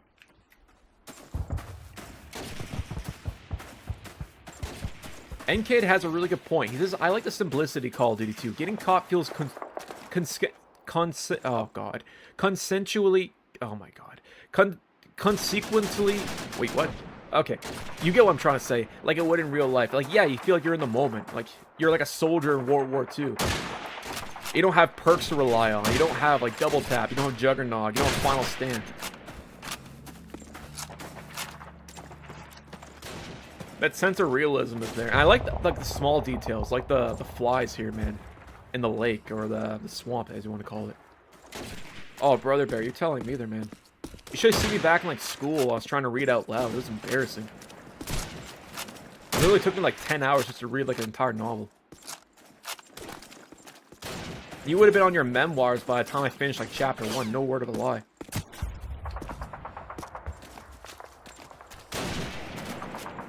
Oh, my days.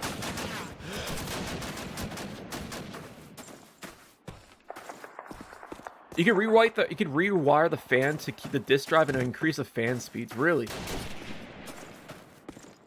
See, I wish I was that intuitive back then there, Joey. I used to go on, like, game trailers and, like, GameFAQs.com. They would just tell you to put, like, a towel around your 360. That's one thing we have nowadays. Like, you have, like, you know, you got ChatGPT to tell you how to fix it. Or you have YouTube comments, Reddit. Back then, you just had, like, a couple forums. And half the time people are trolling you. It'd be like that. Oh my days. It's all good to Jerry. I use Nectar to overclock my PlayStation 3. Yeah, me too, man. That PS3's been acting up there, Alex. I think it might croak this stream. I'm not too sure. Oh.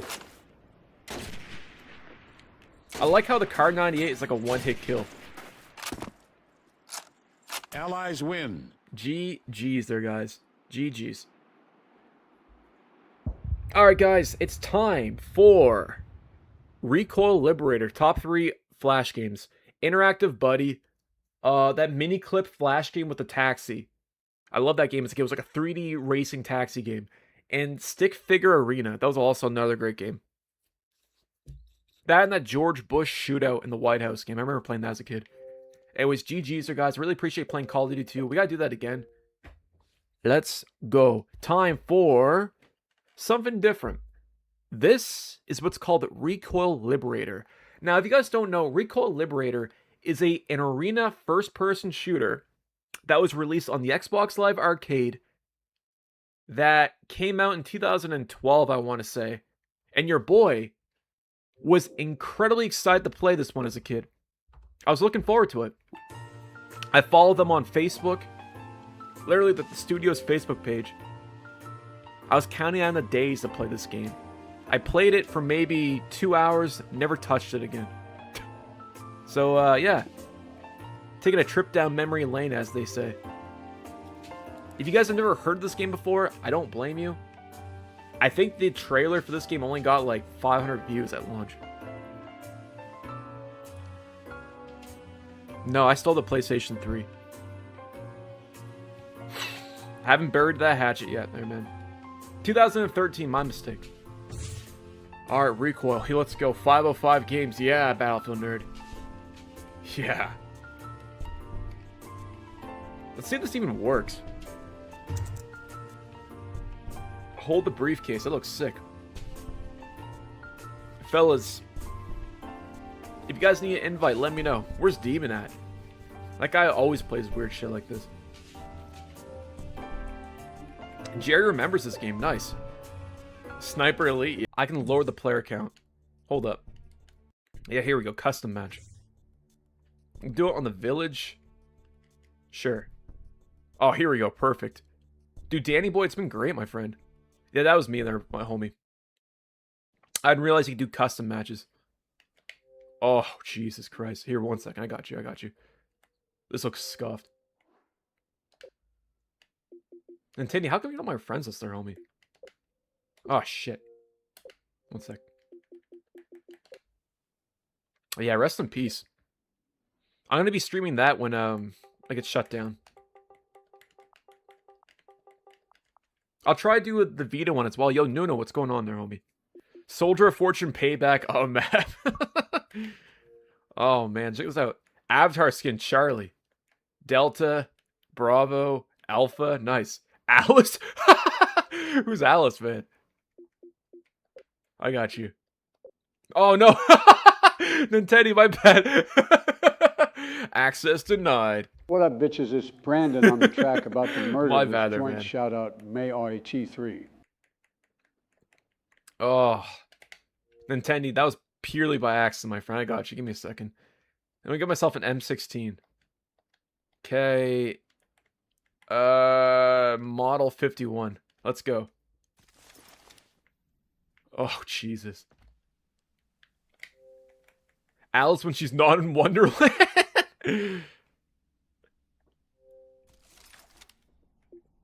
Alright, 1 second. Where's Nintendo at? There we go. Please accept.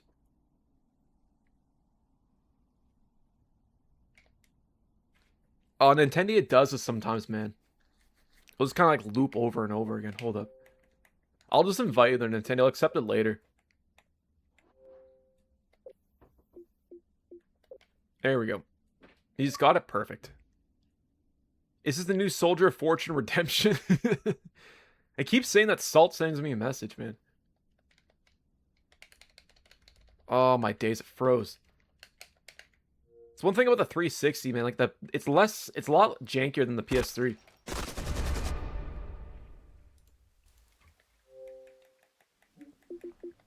Hold up, we got another message here. Okay.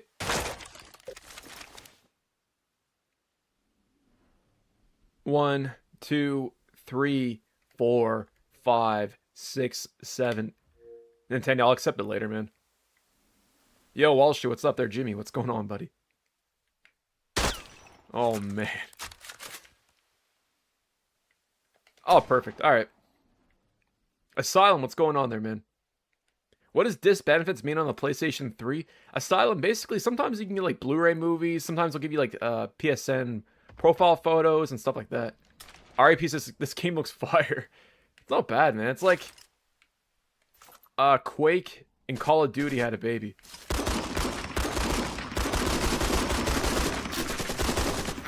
I love how there's no aim assist.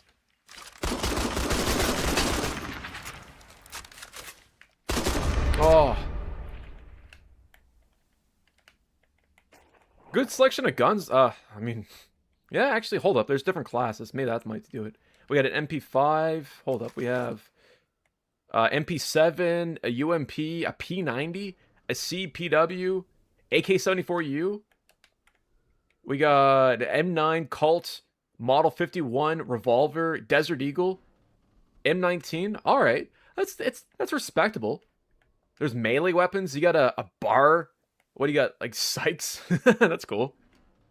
What kind of grenades do we have? We have a phosphor grenade, frag grenade, smoke grenade, flashbang. That's respectable, man.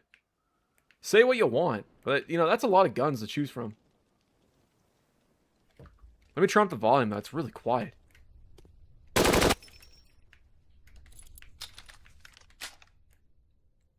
It almost feels like an indie game. It doesn't really feel like an arcade game or like a higher scale, like a higher budget indie game.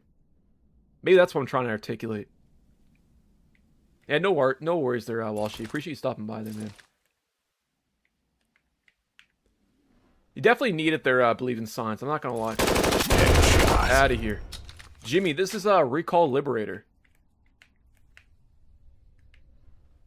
A very obscure Xbox Live arcade game that, when it released, it just kind of died. And quite honestly, I think it deserved a lot more respect. I'm pretty sure it was released on Steam as well, if memory serves me right. This looks like the game you gave Mock $10 in a month to work on an arena shooter. You know what? If you made this in like a month, that's pretty impressive. For as scuffed as it is, I mean, the animations are alright. The textures don't look terrible. The lighting's, you know, the lighting's the lighting. How have I not played this? Great question. Aim assist sucks since it's coming from a console player. Certain games really benefit from it, and this might be one of them. Nintendo, where the hell did you go? Oh, there you are. Oh.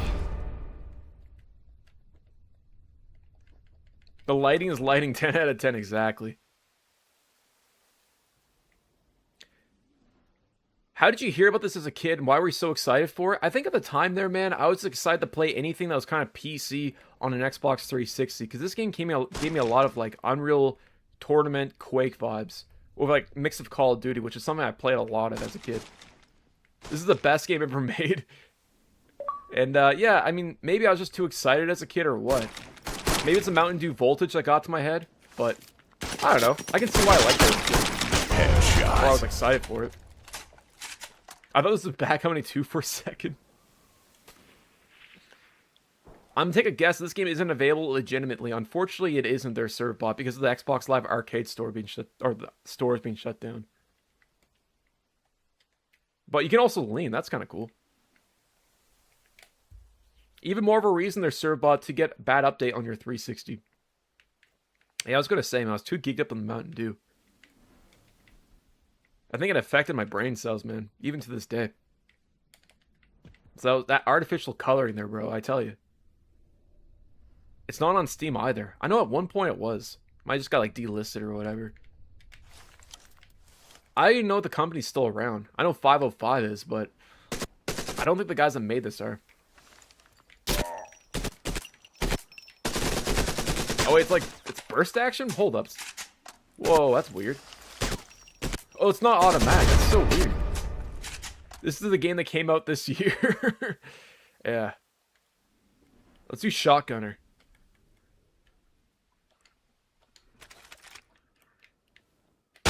Probably works at Walmart. You know what, man? This definitely has that great value vibe going for it, but I fuck with it.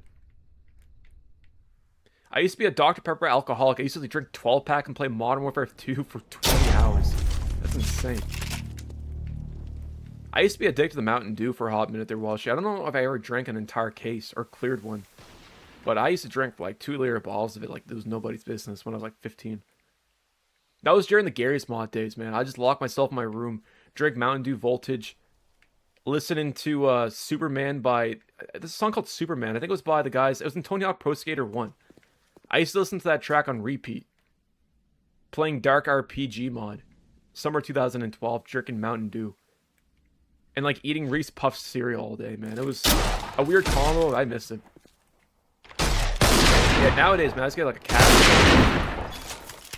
I hate getting old. Oh. Yo, that sniper sounds deadly, though. Hold up. Rocketeer. Was it Soldier Boy? Probably there, man. I felt like Soldier Boy back then.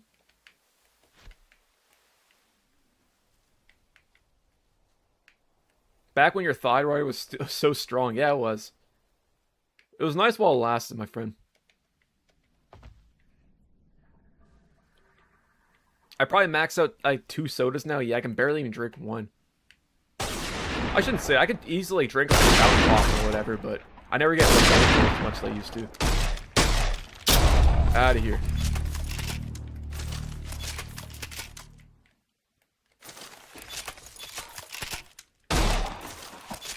Okay, that's kind of cool. So check this out. If I hit X, oh, that's cool. You have to manually reload every shell. So in a lot of games like Call of Duty, it automatically loads all the shells into the actual like the actual gun itself. But in this, you have to hit X every time individually. Watch. So if I go like X stops, X stops, X, that's cool. I can't think of any other first-person shooter that does that. Sly, what's going on there, man? I really appreciate that, homie. Appreciate you helping keeping the community alive and your engagement with the stream, man. It really helps out. That's cool. It might seem kind of counterintuitive if they're Mirko and an arena shooter to have to account for that, but I respect it. Ready or Not has that option? Oh, well, fair enough. But this is 2013, though, Rebel. This ain't, what, 2023 or whenever that game came out. But I know what you mean, though, man. Speaking of which, I gotta play that again there, Rebel. It's been a hot minute.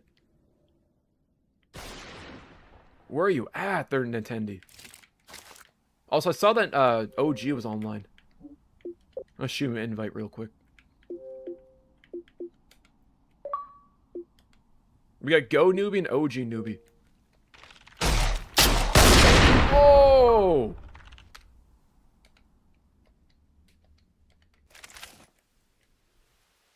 Most games deadass don't have single shell reloads. They don't accommodate for those attention to detail.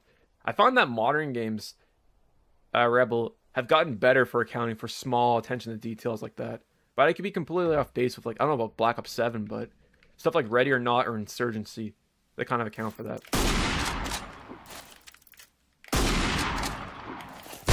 Oh!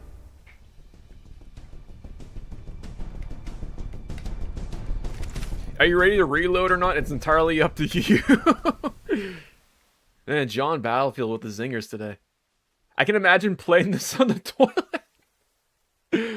I feel like I'm playing like an eShop game. That's what it feels like, bro. It feels like their ass next time. This is before AI slop, man. Okay, say what you want about this, but I'll take this any day over any of the AI-generated crap that you see on the PS5 or the Xbox Store or the eShop. Like, it's goofy, it's a little scuffed, but at least, you know, someone actually put effort in making it. It wasn't just slapped together. Hold the briefcase. What the hell is that? Let's do it on prison. That sounds crazy. Let's go break out of prison real quick. They're Nintendo. Sometimes I play my Vita when I take a shit in the bathroom. It'd be like that, man. It's the idea of portable gaming.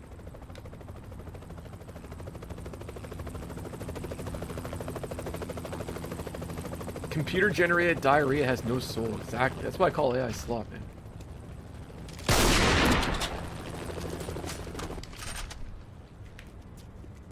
I'm not gonna lie, sniping in this game actually slaps. Where you at in the Nintendo?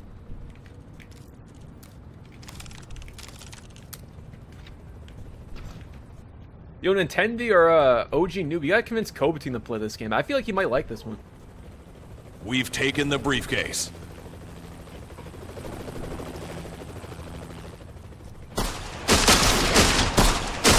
Oh! This map looks like the final level of House of the Dead Overkill. That's so oddly specific, I love it. Oh, so it's like Oddball, where you pick up the skull or whatever, and hold it for as long as you can. That's cool. No scope. Yo, what's going on, mister? God damn. Yeah, the sniping in this game kicks ass. Mister, have you ever played Rekoil Liberator before, my friend? That is the question of the day. They're not bad, they're RAP. Like, it's surprisingly detailed for what it is. I feel like the budget of this game was like 10,000 bucks. But even if the budget was like more than that or less, they pulled in like something decent here. It's a shame no one talks about this anymore.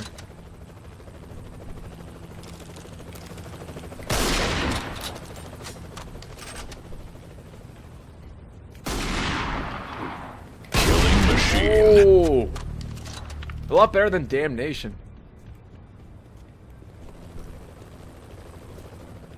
I was gonna say they're Asylum. Yeah, this game might be a little underrated. I was going into this thinking this game was kind of crap, but I think people were a little harsh on it. Good job, team. Where did his gun go?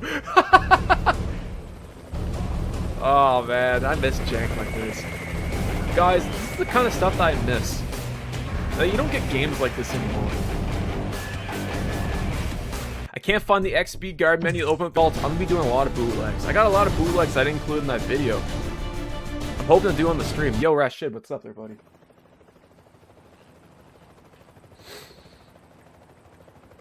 Yeah, that PC is going to see some crazy bootlegs, bro. It's going to be a complete mess. I can't wait. I got a USB on standby filled with, like, viruses and, like, goofy shit to put on it, so I can't wait, man. We're gonna be going for hard drives like it's nobody's business. It's gonna be like my little science experiment. Playing Killzone 2, nice. Or getting Killzone 2. Hunt down the Knight in... Wait, what? I don't know. You're being hunted, or are you? Outwit your maneuvers, your hunters. Oh, wait, what the hell? Oh, this is sick. Oh, it's like infected. No way. Hold up. Alright, that's kind of dope. Yo, Nintendo, where are you at? I'm still waiting on the VS. Yo, Celtic, next week, my friend. I got you. That and the PSP, you got my word. I say boom, boom, boom. Let me say wayo. Wayo. Oh. Oh. Enjoying some haze right now. Nice there, man. Oh, Saltron. Yeah, absolutely. Or are you the Predator? I guess, man. What kind of sound effect is that? Headshot. Out of here. Headshot. Dude, this is cool. Of course, I think we'll play Killzone Mercenaries as well, too. We haven't played that one, they're Celtic. Exactly. I wouldn't want it any other way, the Rashid. Oh, balls. What in the Crisis 2 camouflage is that? Oh, there's Noob. What's up there, buddy? I think if he's close by, the screen goes black and white. I think that's how it works. Yeah, it does. That's cool. Headshot.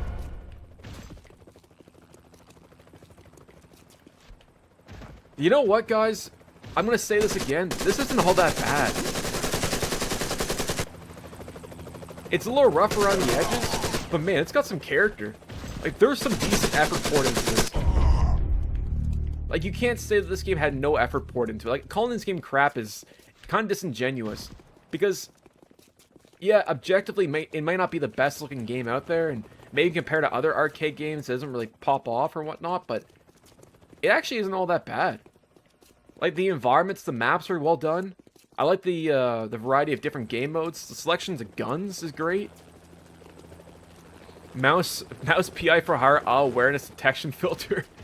We've seen worse for more established studios. Exactly, RIP. Yeah, it's really well detailed. I think it's a solid game. I think the studio put everything they had into it, hoping that it would be a smash success, or it have some sort of followings. And unfortunately, it came out at the wrong time. If this came out in 2009, 2010, I feel like there would have been a following towards it. By 2013, Call of Duty and Halo were just so prominent that even getting into that sphere was basically impossible if you weren't backed by a big publisher. Unless you're like Gotham City Imposters or something like that. But even that was made by Monolith. MN, it's a really cool game that got no attention back in the day. I think so too, there, Asylum. I was thinking about that recently when I was playing Black Ops 1. One of the biggest key differences I see in the past 15 years in gaming is art direction. A lot of modern AAA games nowadays prioritize having realistic graphics and visual flair over having like a unique artistic direction, if that makes sense. You know, it just seems that people prioritize making everything look hyper-realistic and making everything look, you know, next gen. But in the 7th gen, games looked really good because they had their own art direction that kind of separated themselves from every other game in the market as well. Kind of like how Black Ops 1 and Modern Warfare 2, despite being on the same engine, look fundamentally different. And they all had different art style, like art directions and different artistic interpretations of each era of the war theater. You know, Modern Warfare with Modern Warfare 2, Black Ops, you had, you know, Cold War, you had a lot more snow maps in Black Ops, you had more industrial maps. It's kind of hard. You guys know what I'm trying to say. Yeah, me too, they're Kingmaster. And also, one thing I realized is that during the 7th gen and the 6th gen, games weren't afraid to be games. You know, games weren't afraid to have that. Nowadays, modern games are, I wouldn't say they're even polished. I don't think that's the right word. But they're to a point where they try to remind you that you're not playing a video game, or they're almost ashamed to be a video game. Like GTA 4, that game's hyper-realistic, but the game still had really fun physics. You know, the physics were at times unrealistic, but that's kind of the joy of it. It's a video game. It's fun. And if you can find that balance of realism while still including the funness aspect of it. Because at the end of the day, it's a video game. You know, I guess that's what I'm trying to say. It's hard for me to really put my thoughts into words, but I think you guys know what I mean by that. Exactly. I think a lot of it has to do with publishers and shareholders kind of demanding that games shoot for the hyper-realistic art style or akin to something like Fortnite to get the sales up. Again, these guys don't play video games, and that's the biggest crutch of the problem. These guys probably wouldn't know how to like use an Xbox 360 controller if you gave them. You know, it's... And they're the ones calling the shots on like art direction or what games should be or if it should be live service or not. It's a shame. I don't think any game developer goes out there wanting to make a bad game.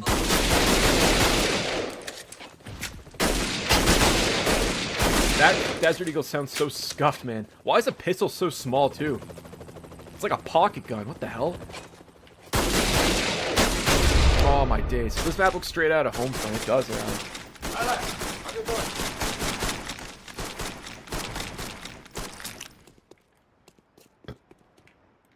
And they weren't afraid to have that artistic vision, too, there, Walshy. Nowadays, it's very few examples that can pull that off, like Kojima with Death Stranding 2. That game's really out there. And the only reason that game's out there is because Kojima's making it, and he probably has the financial backing to do that. Not many studios are in that position. You can say what you want about Death Stranding 1 and 2, if you like it or not, who cares? The one thing about that game is it's weird and it's different. We don't have enough of those. We don't have enough of those kind of games nowadays.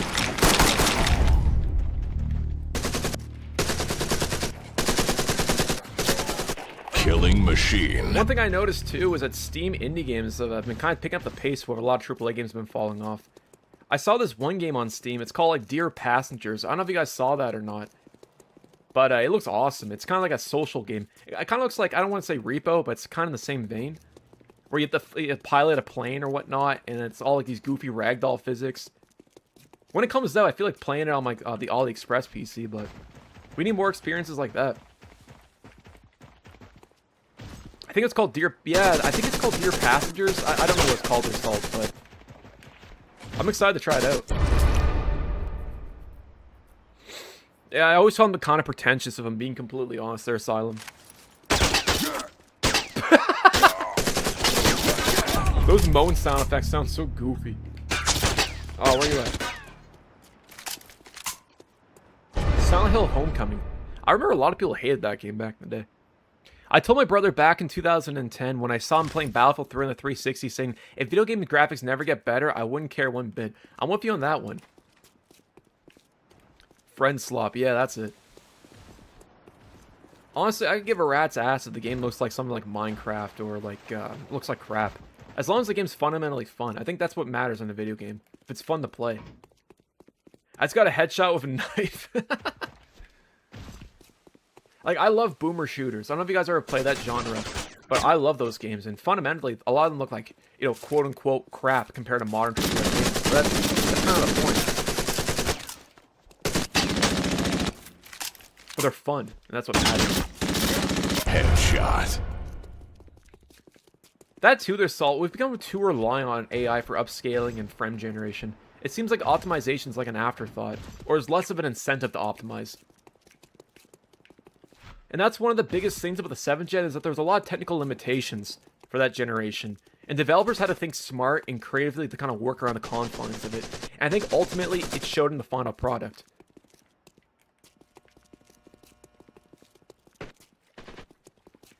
Nowadays, it doesn't seem to be the case, and there's a lot of issues with optimization and UE5 games running like crap. I'm concerned about that new Halo Campaign Evolved remake. I know it's running on UE5, but I kind of wonder what the performance is going to be like. Based off some gameplay, it looks like it has that stutter to it, so we'll see. I don't think I've ever played a UE5 game so far that hasn't stuttered. Out of here. Yeah, man, you guys gotta convince Kobateen to play this game. I feel like you get a kick out of it. That Evo V, the holograph sight, looks like the bezel from a Nokia flip phone. Yeah, I can see that, man. Yo, Battlefield nerd, I don't know how you figure that out. Like, I don't know how your brain connected the dots of that one, but yeah, now that you say that, I can't unsee it, man. Game the London special. Oh my days. Yeah, that is ridiculous. Weren't they supposed to add split screen to Infinite and they still haven't? Should I get Halo CE for the PlayStation 5? Never played Halo. Oh, man. I would say... This is a weird Hell of one. a job, team. If you don't have an original Xbox spare account, you don't want to shell out the money for one, I'd say get the CE remake because you've never experienced Halo before. And I think that's not probably the best way to experience it, but at least you're getting, you know, the original Halo experience remastered. I would definitely play the original if you have access. They're advertising how it's on disc. They're marketing it, but the game, you have to download it. Kind of defeats the purpose of buying physical. Whereas Halo C on the original Xbox, none of that bullcrap existed back then. Or your PlayStation 5, there's no content on the actual disc. It's a license. Think of it like a game key card, where you put it in there, and you have to download the game directly from Sony. And that's basically what it is. Have you looked at Modern Warfare 4? Yeah, I saw it, there was like the animation trailer that came out on Friday. Their Salt. I saw that Hyper was in the documentary or whatever. I thought that was really cool. And one of the guys that worked on Modern Warfare 2019, the animation guy, still at Infinity Ward. And that guy killed it with the animations. They were incredible. So it's shaping up to be all right. Again, I think I have to go play the beta and make a final choice. They're capturing it seems really A. fast-paced. But some of the features, like the dynamic smoke barrel thing they're doing, that's kind of cool. I like how you're done. The movement of the weapon captured is different A. too. Like if you're going around walls, the gun will actually. Captured B. The gun itself will kind of move naturally based on what you're doing in the environment. I thought that was kind of sick.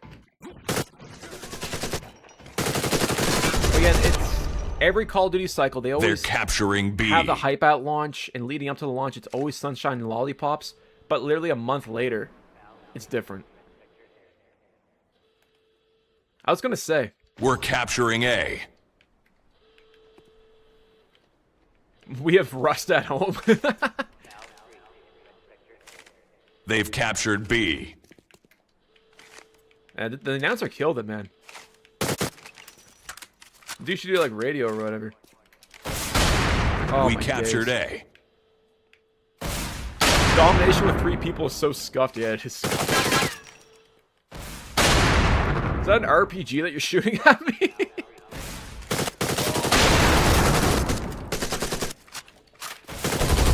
Out of here, newbie. Oh, so DJ, man, let me tell you one thing. You had to swap the DNS. We're capturing B. They're capturing C. So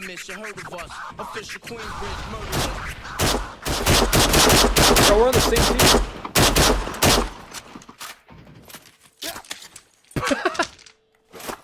Oh.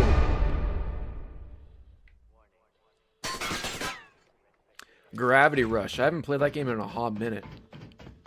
What's more of an iconic? We captured who's B. more iconic, the Halo announcer or the EA Sports guy? EA Sports. Who's in the game?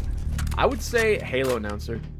For the fact that he was in what, like every Halo so far?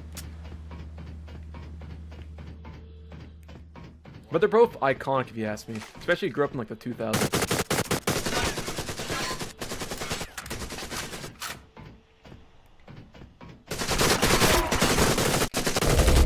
Out of here, newbie. It was. You knew you were about to hit, like, play some heat, man. We're capturing C. Oh, yeah, man. Team kill's on by default, I'm pretty sure. Oh, that's cool. You can lean behind cover, too. More games need more, like, a leaning mechanic. We captured C. Took Call of Duty forever to incorporate that in the console version. White Boy 7 Street's been non-stop streaming Black Ops 1. Yeah, I noticed that, man. He's kind of like a little bit of comeback. Good for him, man. He's an OG.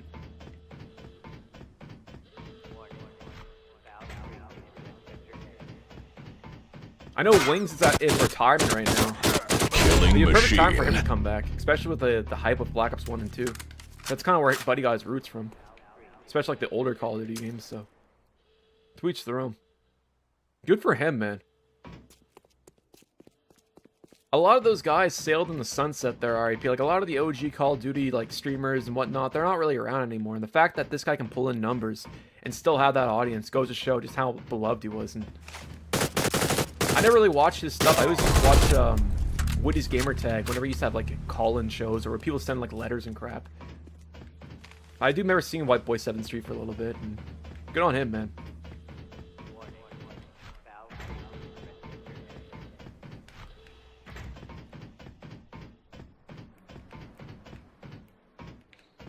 Wayne's, yeah, didn't he, like, wasn't he doing, like, Uber or whatever? I think the trolls found his Uber account or whatnot. Hutch. Oh, yeah, I remember Hutch.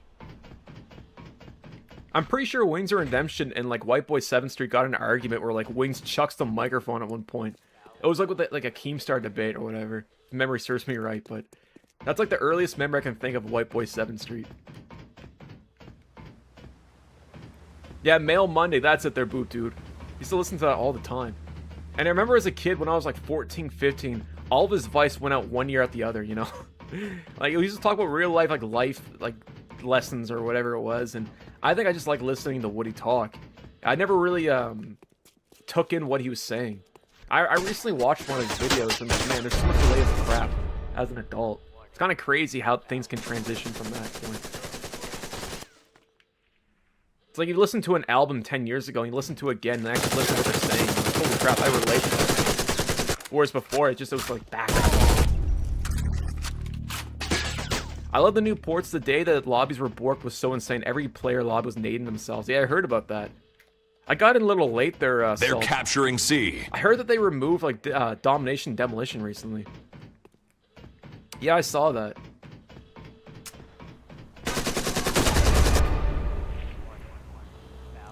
Hutch's content is different now, but when his videos pop up, I thought someone stole his channel. I remember I used to watch this prank channel on YouTube as a kid, like back in like 2014. I think it's called like Dennis CTV. This guy used to do like pranks in NYC and stuff when that was big. And I remember he sold his channel. And the channel started uploading this weird like Spider-Man, like mermaid, IRL reenactment things. And I was like, what the hell did I subscribe to? It's kind of wild how like, people sell their channels and it turns into like something completely the opposite of what you sub to. It's so weird. Good job, team. I thought I was being trolled, like, punked. Rose of Call of Duty, I remember that, yeah. Has-Been Hotel, I don't think I've ever watched that before. SSX3 was awesome. It is, man. This is my opportunity to finally explore this game. We gotta explore every nook and cranny of this one there, homie.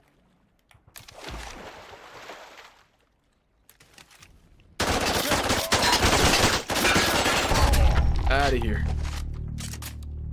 I remember that there, Salt. I remember when people used to react to videos on YouTube too. That was a simpler time.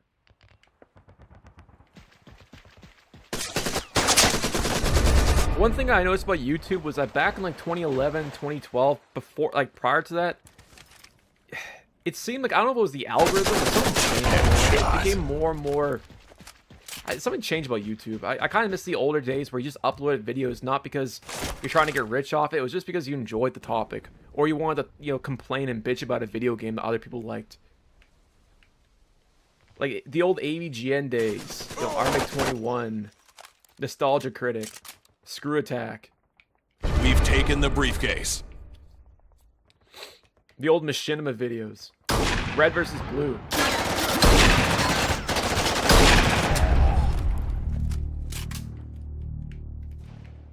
I feel like an old man yelling at the clouds, but we captured the briefcase. We're in the lead. Now let's finish them off. That too. Definitely felt more wholesome. Now it feels more, I guess, more corporate.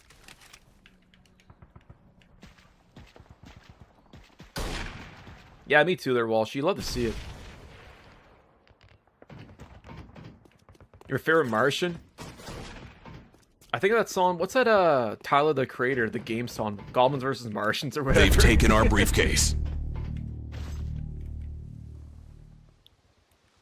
I wish platforms like Kick would kick off, you know? Well, that's a thing. I know Kick has got a bit of a reputation. They dropped the briefcase. We do need more competition like Twitch and YouTube. We returned the briefcase. I think in that era too, there, Walshy, is that when YouTube first started, people didn't treat it like a career, like as like a get rich scheme or as like a career prospect. It was something that you did because you enjoyed making videos or because you like talking about a topic. We dropped the briefcase. There's more of a, just more of a passion towards it. You still have that on YouTube. I'm not saying that it's not like that at all. I just find that nowadays it seems like I don't know if Watch Mojo popularized it, but it just seems it's more designed for like a maximum. We've taken the briefcase. And it's just, I don't know, it's overwhelming at times. We dropped the briefcase. But maybe I'm just an old man yelling at the clouds, or maybe it's just the gray hair speaking. They returned the briefcase. I don't like the shorts, they're Welsh. That gets annoying. If I'm trying to find a video from 1999, all I get is shorts that are unrelated. Like, the whole search system is broken now. I don't know who broke the search engine at YouTube, but man, it's been bad for a long-ass time. Yo, Born Sleepy, thank you so much for becoming a member for 3 months. And yo, GTA 6, man. How you doing? Welcome back, brother. Appreciate you stopping by. Born Sleepy, man, thank you. You are awesome, taken the friend. briefcase. This one is for you. Hold up. We dropped the briefcase. They returned the briefcase. Makes two of us, they're Walshy. Ooh, that was greasy.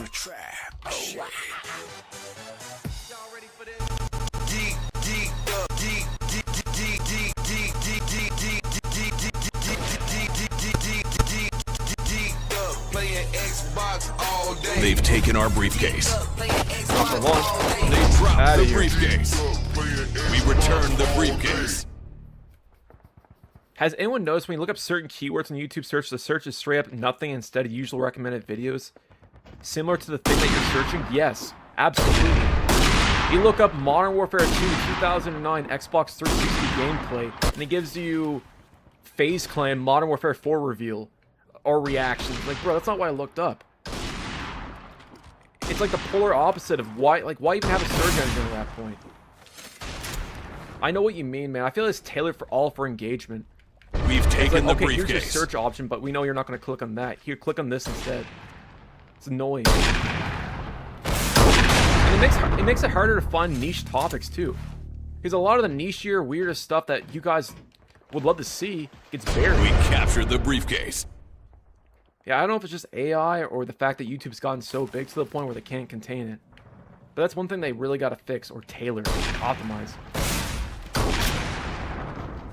Hit marker of an RPG, that's greasy. Can you rocket jump? They've taken our briefcase. They dropped the briefcase. We returned the briefcase. Let's use a dragon off.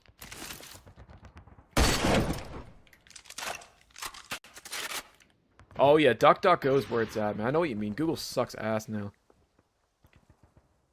Especially when it comes to searching up anything on the platform. I hate how it always results to AI mode.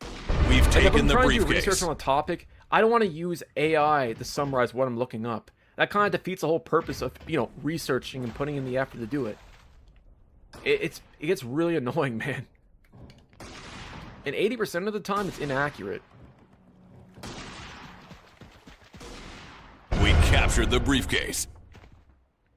Absolutely, they're Battlefield nerd. It's just broken. And again, I don't know if it's intentional or not. Well, that's just it. And the amount of AI crap that comes up my newsfeed is insane. Like the fact that people are making like millions of dollars just running AI bot farms on the platform, making videos on God knows what topic, and the fact that that exists and that's okay on YouTube. We've taken the briefcase. They gotta do more moderation for that.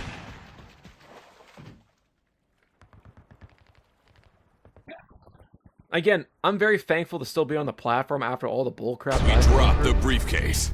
That's not what I'm trying to say here. I'm just calling it out for what it is, and I think as someone that uses YouTube every day, it's things that I've noticed, and you guys clearly have noticed too. Things have to be improved. They returned the briefcase. Nice. Minutemen has recovered the briefcase. Hold up. Who the hell's the... Oh, it's the other team. Yeah, we can get a full lobby in this game next time. And yeah, trust me there, man. I haven't forgot their Surbot. We've taken the briefcase. This is just a figment of your imagination there, Surbot. I'm still actually doing it, as a matter of fact. I got 2 snipers. That's sick. Out of here.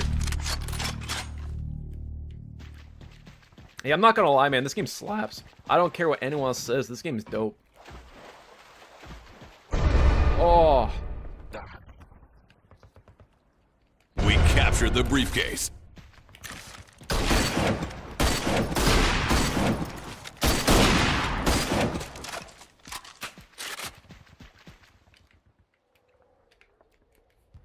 That's cool too. Look, you got like a 3-lane highway, so you got that lane right there, you got the middle lane, and you got a 3rd lane over here, which you can go approach it this way, or you can go for the tunnel here. That's cool. Again, this is really underrated. I was considering including this into like a video where I like talk shit about the worst 360 online games, but honestly, after playing it, I don't think it's fair. This is solid. We've taken the briefcase. This is hella underrated. Oh. Out of here.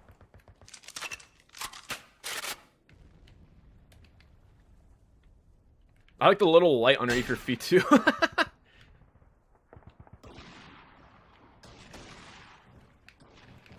We captured the briefcase. Nice. Good GG job, there, team. guys. Alright, let's do another game there, guys.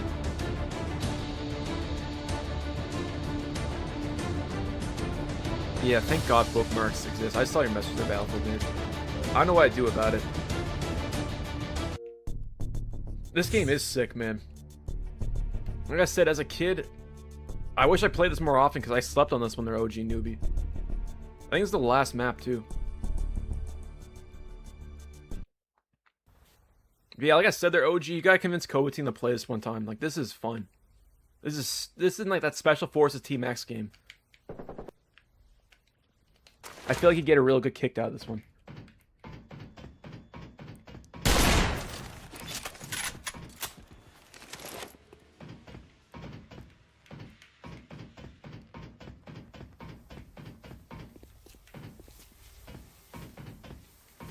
This map kind of reminds me of something out of like Rogue Warrior.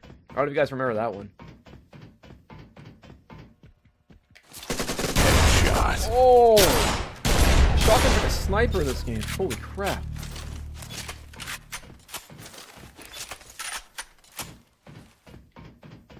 Compared to the new Call of Duty maps, this looks so nice. There's flank spots and no revenge spawns. Exactly. And I like how there's a lot of intricacies inside this warehouse too, right? You got multiple different rooms. You got server room over here. You got this kind of open refinery. Machine. You got these narrow-ass hallways, but there's still enough room to get by, you know? And it's well thought out. Yeah, I don't know who QA tested this, or it's been like Stevie Wonder must have QA tested this shit or what, but like it kind of adds to the experience, man. I'm not gonna lie. More accurate shotgun range. Oh man, is that a Chrysler 300? Yo, it's a Mercury Cougar. I think it's a Mercury Cougar. Oh, that looks like a Crown Vic if I saw one.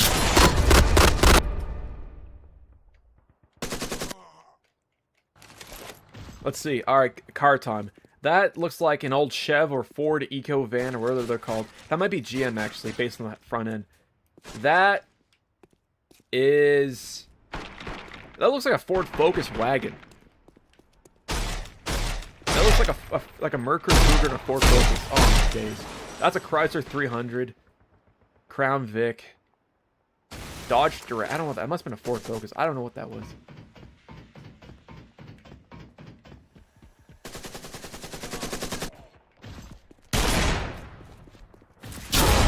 Oh. Looks like a Rainbow Six Vegas map, exactly. That kind of looks like the ass end of an EG Civic right there. Hold up, is that an EG? Yes, that's an EG, wow. That is basically like, almost like a 1-to-1 to it. It's even slammed too, that's sick. I like how there's no interior to it. Oh, the frame rate just eats crap when you shoot the glass. Yeah, that does look like a Civic, doesn't it? Oh, that's crispy. Yes, sir. 94, yeah, I think it was right before the EKs. But those things are so expensive nowadays, there, dude. It's incredible. I recall, like, 12 years ago, I was trying to get an EK hatch. My first car. Like, 12, you can find them for like 1,200 bucks. Nowadays, like, people want like 7 grand for them where I live. Like an EK Civic. Like, get out of here, bro. D-Series, no VTEC. Flapped out. Probably has more rust than anything else on the road. I want 7 grand. Might be like a Nova Scotian thing or what, but it's greasy, bro. Redonkulous. GTA 4 crash of frames. See if we can crash Rekoil Liberator. GTA 4.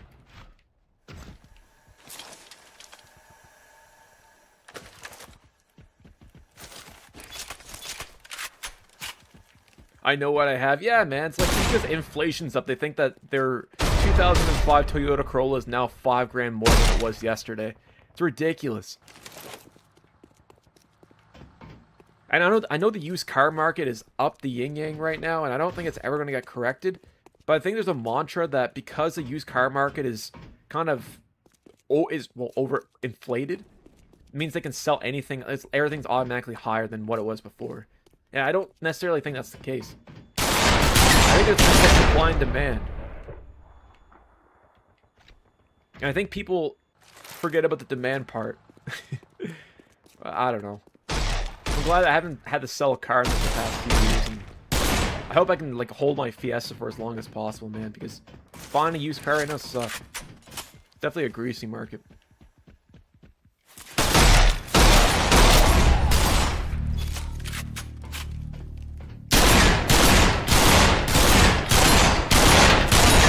Oh. All right, let's see. We have. Well, that too. Every call's getting recalled. Every call's getting recalled, not recalled. Recalled. Basically, if you don't own the vehicle while it's in its warranty period, you're SOL. The second that bitch like ends the 5-year period or however long it is. The crazy thing is too, even if you have a warranty claim, there's a good chance it'll get denied. There's so many clauses nowadays when you buy a new car, where they can like opt out of the warranty. Like you get an oil change not done by the dealer. Let's say like your wheel bearing failed, and like your wheel rolls down the road or whatever. You bring it to the dealer. I got a warranty. Oh, well, because you got an oil change done at, you know, Jiffy Lube, we're gonna deny your. Like, how does that have anything to do with it? That's the kind of bull crappy deal of nowadays. It's just greasy. Ford CEO says fixing your car yourself is risking your life or some shit. Oh my days. Yeah, I'm not surprised he said that. I think where I live, or in the province next to me, man, they have like a right to repair law now. Nice. Killing machine. I missed my 94 Ford Thunder, my 94 Ford Thunder. I missed my 94 Ford Thunderbird in a Honda Civic. I had to sell my move overseas. Damn, man. I almost bought a late 80s Thunderbird. I always thought those were kind of cool. My old apartment, my neighbor had a Ford Probe from like 95. He used to park it next to my Integra. I think those things were like the Mazda MX-7 or MX-3, not MX-3, like MX-6, I think. I always thought those were cool. The Thunderbird's really sick as well. Also, dude, didn't they re-release the Thunderbird in like the 2000s? It was kind of like the PT Cruiser where it like had that old school kind of car vibe going for it. They're hella rare where I live. Super Coupe is sick. I wouldn't mind like a 96 Impala SS or Salt. A guy I went to school with had one of those, man, and that's probably the only GM product or Chev product I'd buy. That thing was sick. That or a Chevy SS. Or a GMC Type 2, those were cool too. Nothing is over John Rambo, America's killing machine. Battlefield nerd, I'm telling you right now there, bro, you gotta play this game. I feel like you might find a real hoot and holler.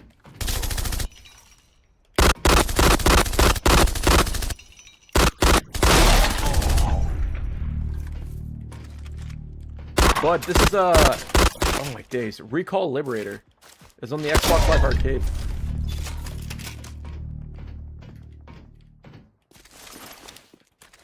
How many guns do I have?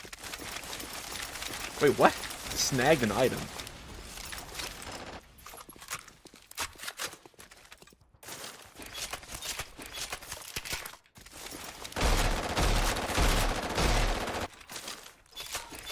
Hold up. 1 second. Alright, I was just tripping there. Killing machine. This feels like something you would play like a free-to-play game on Steam. Never heard of it? I don't think a lot of people heard about it, man. This game came out and no one played it. And I was telling chat earlier, I recall like following the Facebook page of the developers that made this game and being really excited to play it. And I got it day one, and yeah, no one played it. So I stopped playing it too.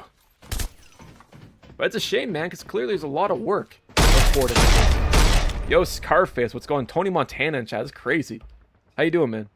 I'm Tony Montana. All I have in this world is my balls. And I gotta hear you. Fuck you. Fuck you. Fuck you. Fuck you. Fuck you. Fuck you. Fuck you. And I gotta hear you. The only thing in this world that gives orders is balls.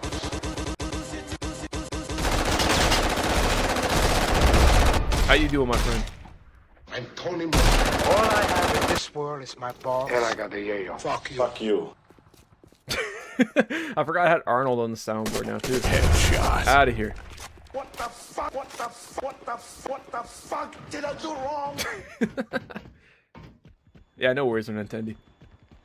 We got 45 seconds left there, guys, and then we'll be playing Guncraft. That's a game that I've never played before, so I'm super excited to play that. Headshot.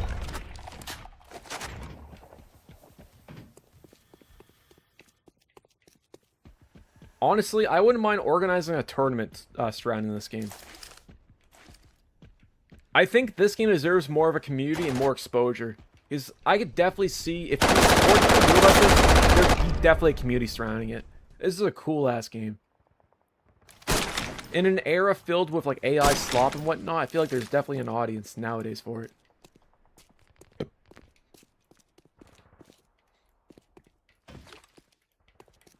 Hell of a job, team. Like I said, it feels like a higher-end indie game. Like if you gave an indie developer like an extra $10,000, this is what they would get. And I don't know, it's just fun. Exactly, and the gun sound effects don't sound all that bad either. I'm with you on that one. Anyways, guys, GG's. That was Rekoil Liberator. I hope you guys enjoyed it. Like I said, to reiterate, very underrated.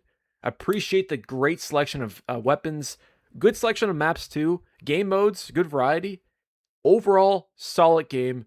Definitely deserves a lot more respect for what it did.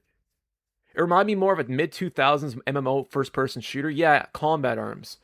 That's kind of the vibe that I got off that one. And yeah, it was just fun. There's nothing else I can say, man. Highly recommend it. It's got my seal of approval. It's definitely not shitty. I've played a whole lot worse, trust me. Dude, we gotta play this game, Aliens versus Romans. I got so much crap. Guys, this is all from my childhood 360 right here. I've had this since like 2010. This thing has seen some crap, man. Like Modern Warfare 3, Nexus. I don't know if you guys ever played that one. That's cool. Painkiller. Perfect Dark. Quake Arena. Arcade. Shark Attack. Take Arms.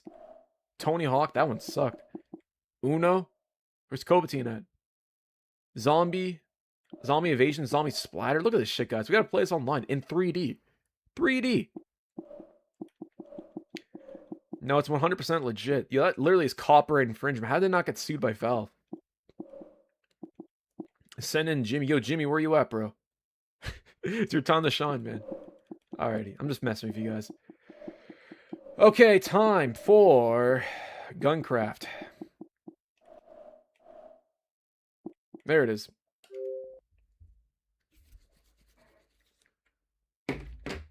I'm curious, is there people still doing games for the Xbox 360 like the Dreamcast? Yes. Absolutely. My friend Cobatine streams a lot on the Xbox 360. And outside of his streams, there is a good community on here. Left 4 Dead. Rekoil came out in January 2014. Just look at the screenshots and look good. Yeah, I think the screenshots make it look a lot better than it actually turned out to be their James Bond, but like I said, it has character and it's got charm.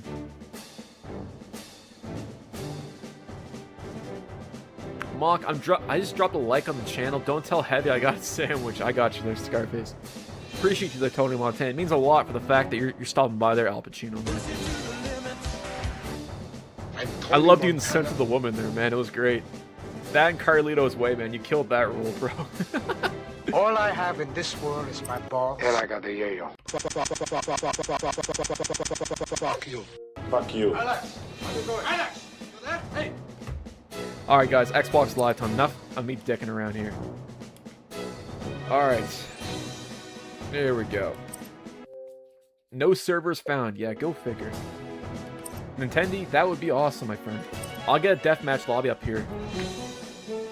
And whenever you can stop by, come on by. What in the Relogic Terraria is this? This is 2015, my friend. Abduction. Here we go. Ugh.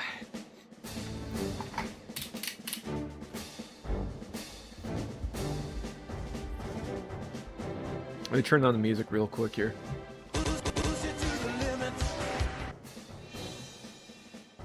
Can I start the game? Oh, I can. Would you look at that? I don't know if you guys can join session in progress, but if you need an invite, let me know. I feel like you guys can join. We'll see. We got Salt, a Drill, Demolition Scout, Sword. That's cool. An Uzi. We need a World Cup tournament for pure football. The match will start in 25 minutes. Yeah, we should have done that there, man. I'm not gonna lie.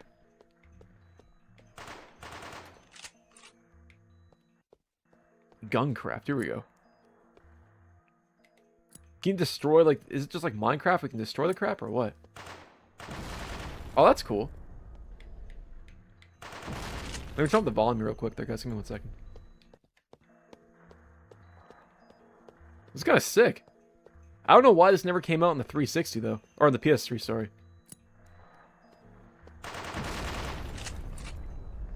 This looks like one of those Minecraft first-person shooters on the Google Play Store. Yeah, it definitely does. What kind of map is this? It's like a giant circle. Is that a drill? What's this? Oh, it's like a harpoon. Wait, what? I'm stuck.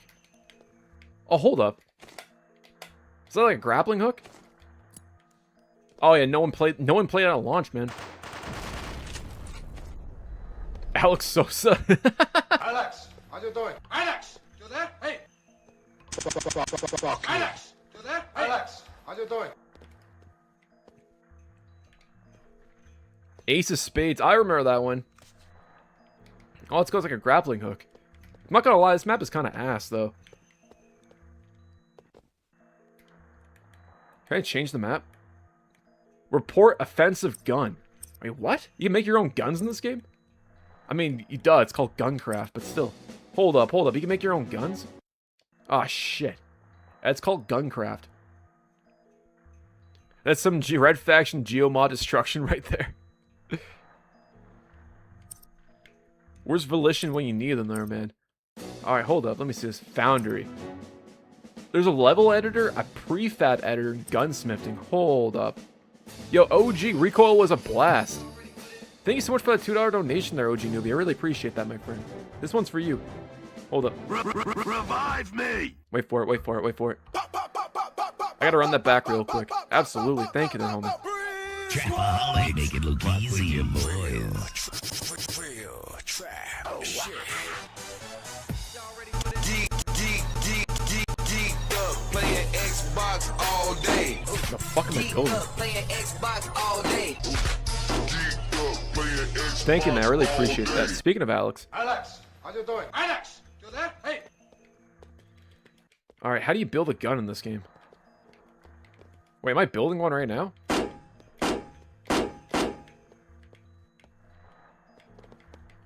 This gun's sick. We have 2 barrels here. I mean, that looks like a gun.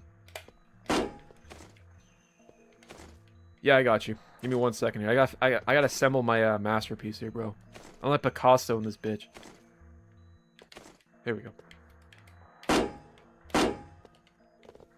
That looks dope. There we go. That's where the barrel's at right there. Check it out. You got a little grip right there. You got your trigger. You got this shitty ass scope. I don't know what that thing's doing. There we go. Yeah, that's sick. Save gun.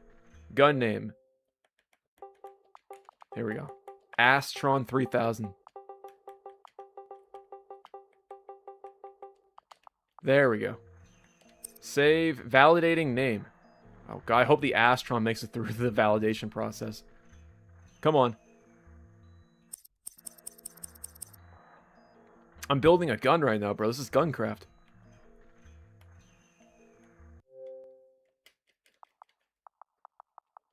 There we go. How about that? Oh, yeah, that's a good point. Thank you there, Salt. So I put an S, but I put an A right after. There we go. Validate that now. Come on, game. Absolutely, they're still working on the 360, my friend. Dude, save. I gotta be more patient, I guess. Speaking of which... Uh-oh. Where is he? Where is it? God, I'm fucking hungry. That's not it. Let me check the fridge.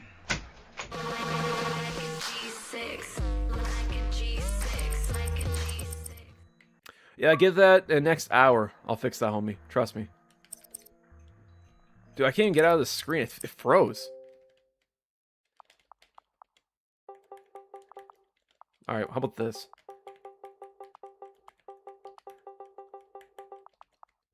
Does that work? Dude, this is scuffed. I can't even get out of the screen. Swerve on, what's up there, buddy? This one's for you there, buddy. Hold up. God, I'm fucking hungry. Let me check the fridge. I don't think it is anymore there, man, because it's just frozen. I had to back out of the game. Wow, that freezes the game if you try to save a gun. Alright.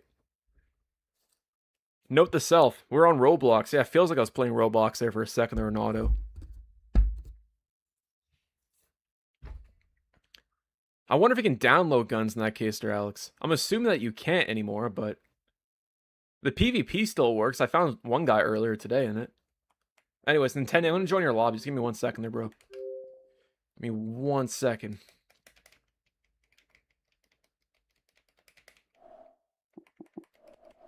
Where's it at? Guncraft.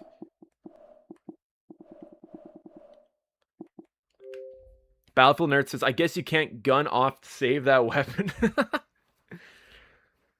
Battlefield Nerd, man. What's going on there, homie? I push it too far to the limit, I guess. This game's got to be a myth. I can't find much information about it. Yeah, it's... I think it came out in like 2015. Like right after the 360 started to become irrelevant. Like if this game came out in 2012, I could definitely see it having a big community around the same time as like when Minecraft released on the 360. Anyways, guys, if you want to join our game, let me know. I got you.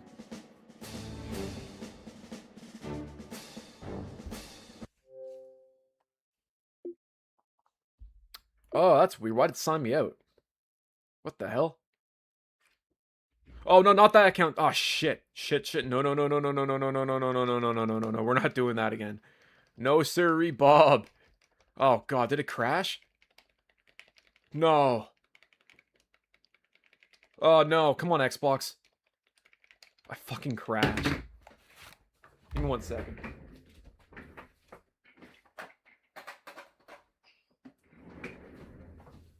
Yes. That was by accident there, man.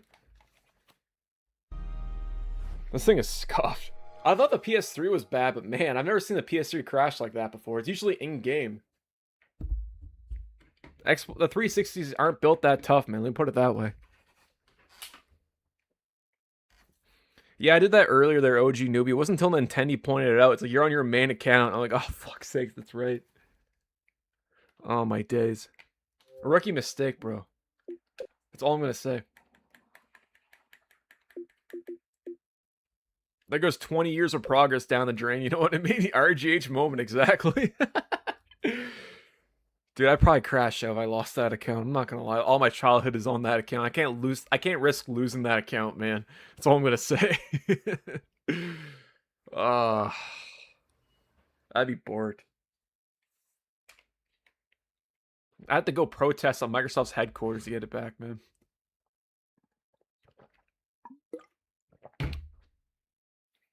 Dude, I don't know where Hurdy's at, man, but it is so hot where I'm at right now. Holy moly. I feel like I'm in the Sahara Desert. I feel like Shia LaBeouf in Holes. You guys ever watched that movie before? That's what I feel like right now. But we're still going to push it to the limit, though. Here we go. Load. Alright, let's try that again there, guys. That avatar looks like a scuffed version of Charlie from Smiling Friends. Alrighty. Guncraft.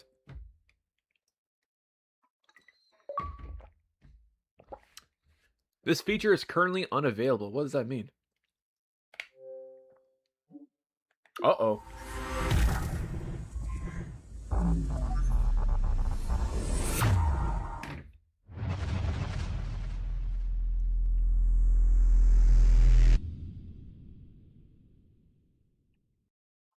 Wait for it, wait for it.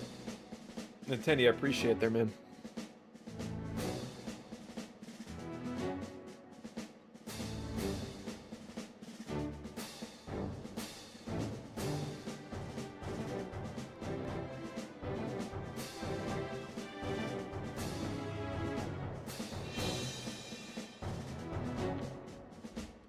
There we go.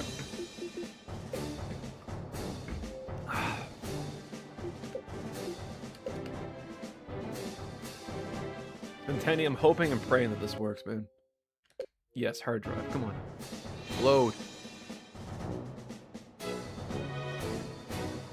Alex, how you doing? Remember when we met in Denver? Tired of not driving a BM. This is Brazil. Oh. Alright, I'm see if I can just join Anya there, homie. Hold up. Okay, any game mode. There we go.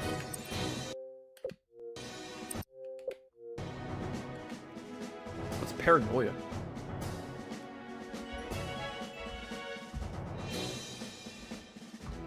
Hold up.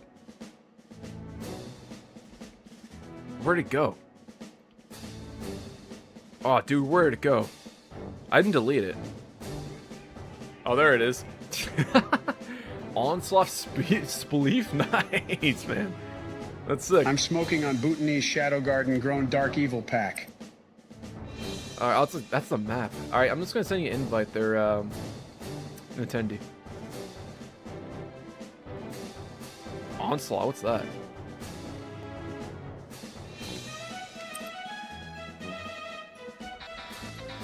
Oh, my Lanta. They watered this with the blood of 36 dragons.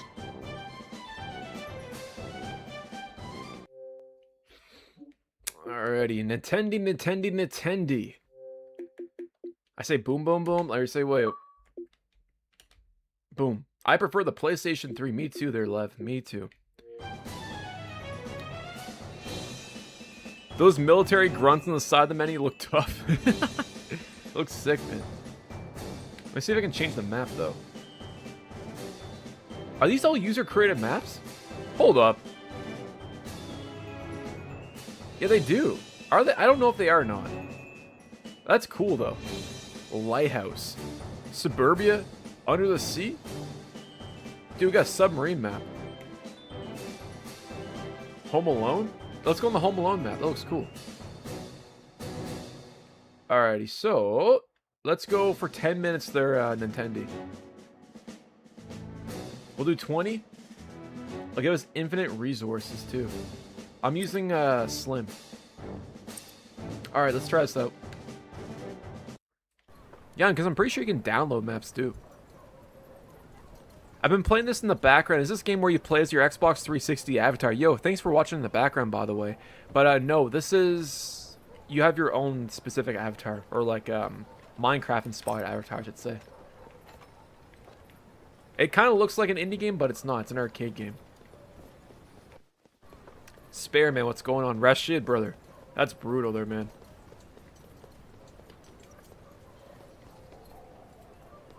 Let's see if we can jack the volume up here real quick. There we go. Okay.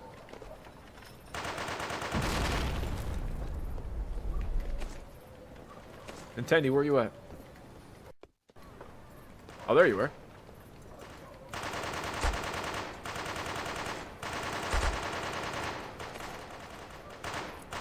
Oh yeah, we've unlimited ammo. I don't know what that means. Like bouncing betties.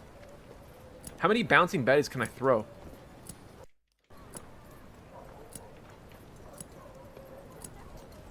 Hold up. Nintendo, I promise not to shoot you to come out here, but let's see how many bouncing betties we can throw here.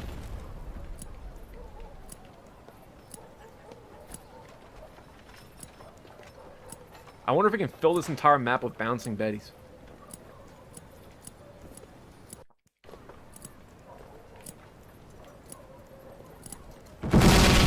Oh! I don't know if it's because our bouncing betties touch each other or what there, bro. A Castle Miner. You probably think of Castle Miner Z, man. That's a really popular one. Crash GTA 4 on the 360. I gotta figure out how to do that there, man. We need like a mod menu for that one. I need Servbot to get a 360 and do that as well. We need the squad on that one. That's kind of the idea of this Battlefield now. I'm gonna see if I can crash my 360 here. Say boss. Wait, what? 100%.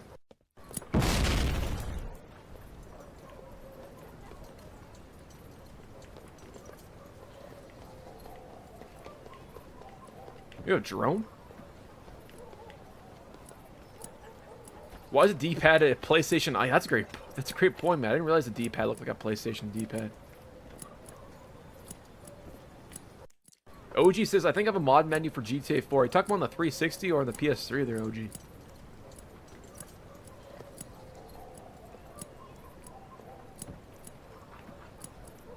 $360, alright. Because I know there's one for like Red Dead Redemption 1 and whatnot. I'm pretty sure the Red Motion got ported to the 360 as well. Tear down game at home.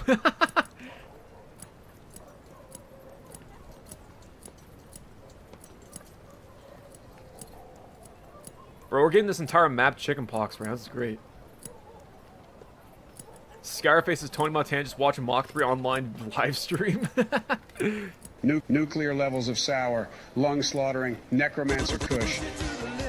I would say it's easier to mod the PlayStation 3 from my experience. You can mod the 360, like it's very accessible, a bad update. With the PlayStation 3, you find more game mods though. Yeah, the 360 is more restricted. The PlayStation 3 shares a lot of similarities with the PC, so you're going to see a lot more conversions, whereas the 360 not as much. That being said, with the advent of Xenia Emulator, there's been a lot more mods for it, so I think it's just a matter of time. But there's definitely more of an interest on the PlayStation 3 side than there is on the 360.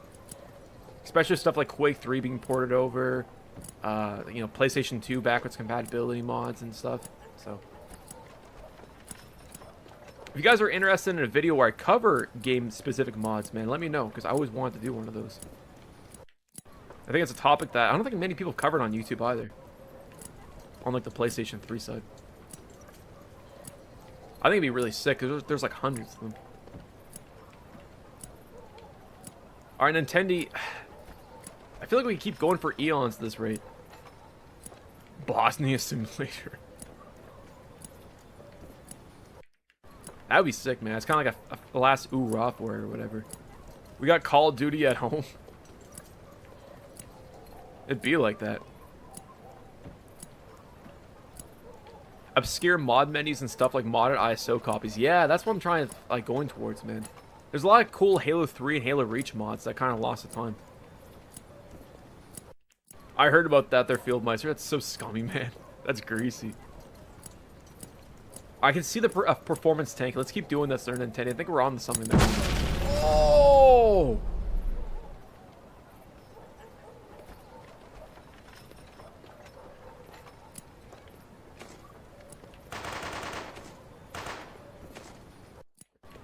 Oh, dude, can I even get in here? Hold up. There we go. Dude, I hope this crashes the 360. That'd be awesome. I don't know if it will or not, but one way to find out.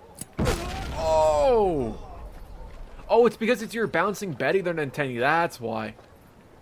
Ah, that makes a lot of sense. God damn it.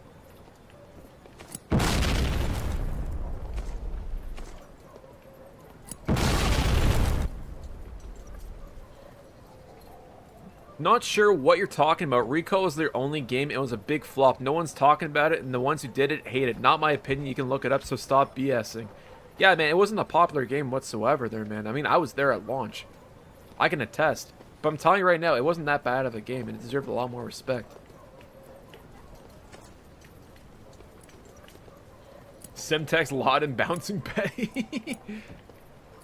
These Bouncing Betties are greasy, man.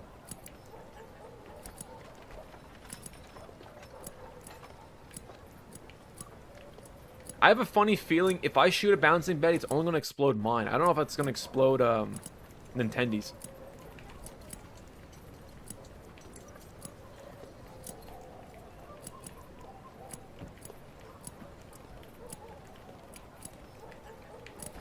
See if I can get some in the windows up there.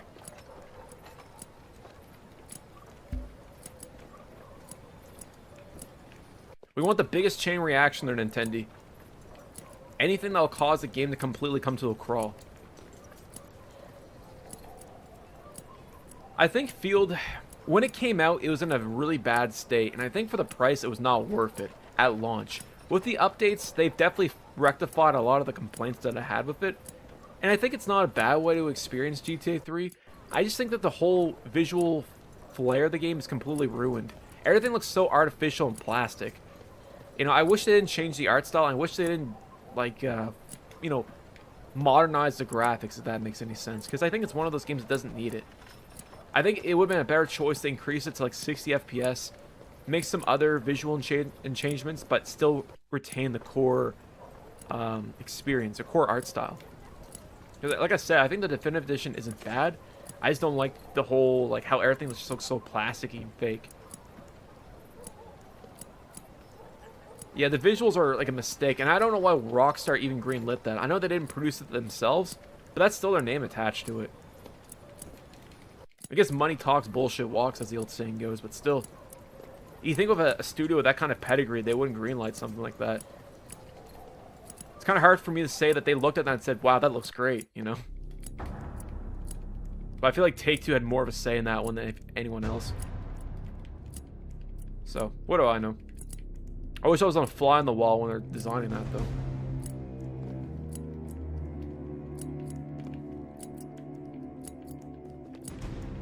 Nintendo, we're almost at 1 minute and 40 seconds. Let's say we start at 30 seconds, man. We'll shoot this off. That too.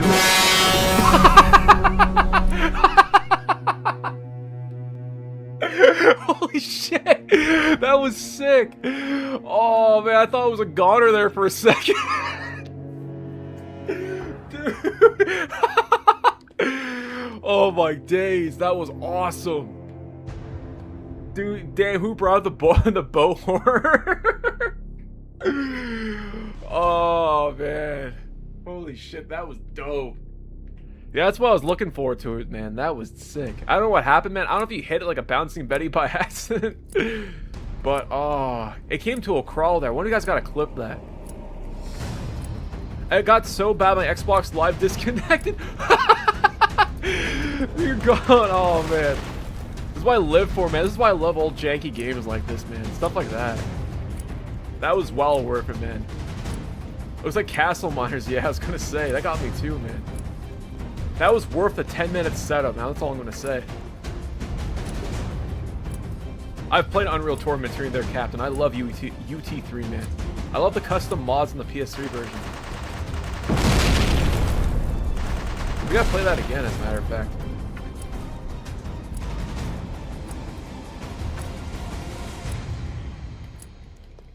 I would love to. Actually, as a matter of fact, I was thinking about just doing like a 11-hour stream where we play Xbox 360 and arcade games on the 360. We literally just find the jankiest crap that I can find, an entire like 11-hour stream dedicated to it. I think that would be a lot of fun.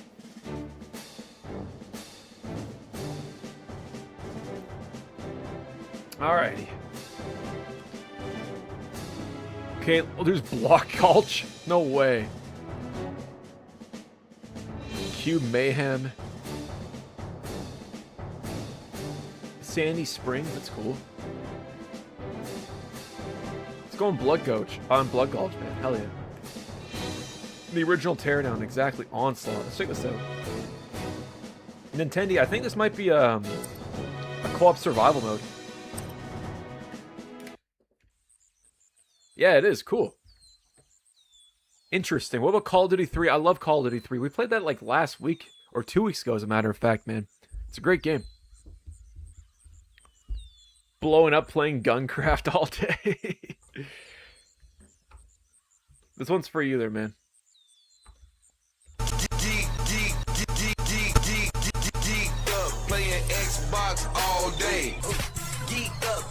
We got kill streaks too. You should replace your monitor with a CRT. I don't think that's a bad idea. You know what we should do there, man? I should replace the capture card with a camera, like a camcorder from like 2005, literally pointing at my TV off a CRT. Like an old school stream like that. That'd be cool. Tendy, where you at, man? Let me go pick you up real quick. Germa did that. Yeah, I think that's actually how I got the influence from. I've been getting a lot of his stream clips recommended on YouTube. He seems like a cool dude. I think he got big off TF2 if memory serves me right or whatever. Him and Vine Sauce, Joel, and Vinny, man. They're pretty cool. Big fan. If you do that, you need to burp and snort into the mic and the microphone? Alright. Asking shall receive, my friend. Let's go back to TF2. I feel like TF2 is a lot different. What happened to the game's audio? It's like crickets. It literally is crickets, man. Or like the birds in this case. Do we break the audio? Hold up. Yo, there's an FOV slider? Get out of town.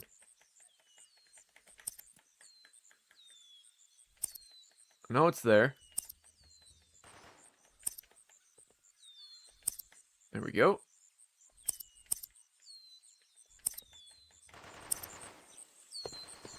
When would you collaborate with Darkside Phil? We're in Darkside Phil, man. I gotta play that WWE game he plays. I know he plays like that mobile game or whatever. I gotta hop onto that. Maybe we can collab playing that one. Resident Evil 4 takes it by a long shot. Yeah, without doubt. Shout out RE4. Who's these spires at?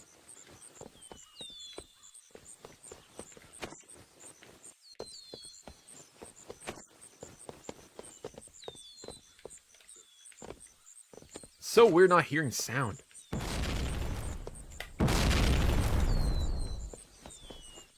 Have you seen Tay's Zante clip where he tries to play TF2 and the audio is so scuffed? That's Chocolate Rain, right? Chocolate Rain. I haven't seen that one. Do do do do do do do do do. Chocolate Rain.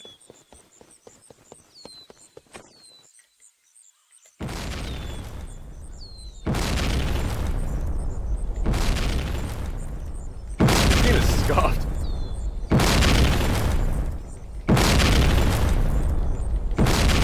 I love the sound effects in this game. Like how crispy it sounds.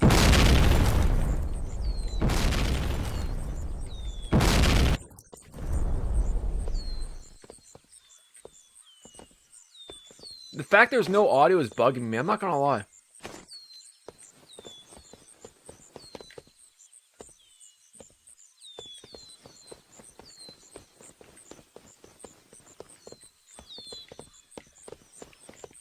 So quiet.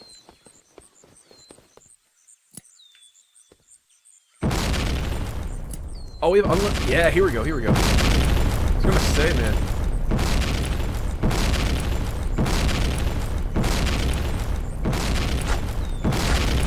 Oh.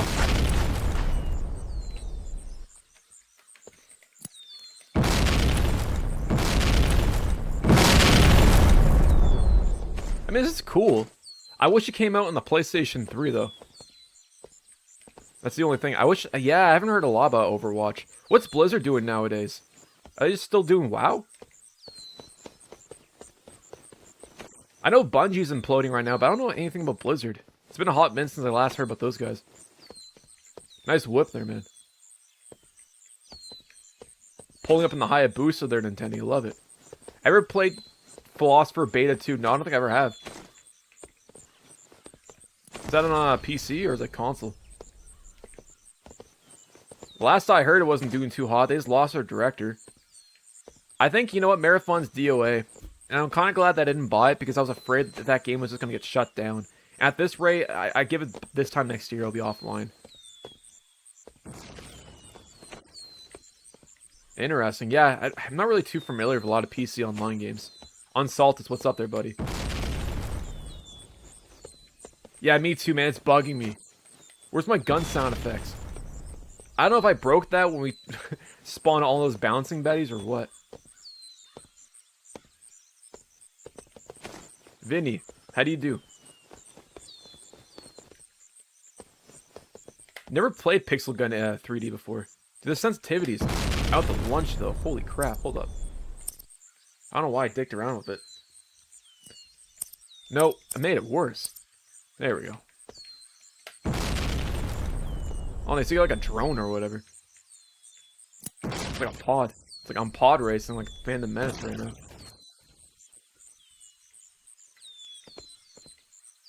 Battleborn. Wasn't that Gearbox hero shooter that died within like 6 months? I remember seeing it, and that's it. I never played it. I kind of assumed at the time that the game was going to be dead on arrival, and my intuition was right.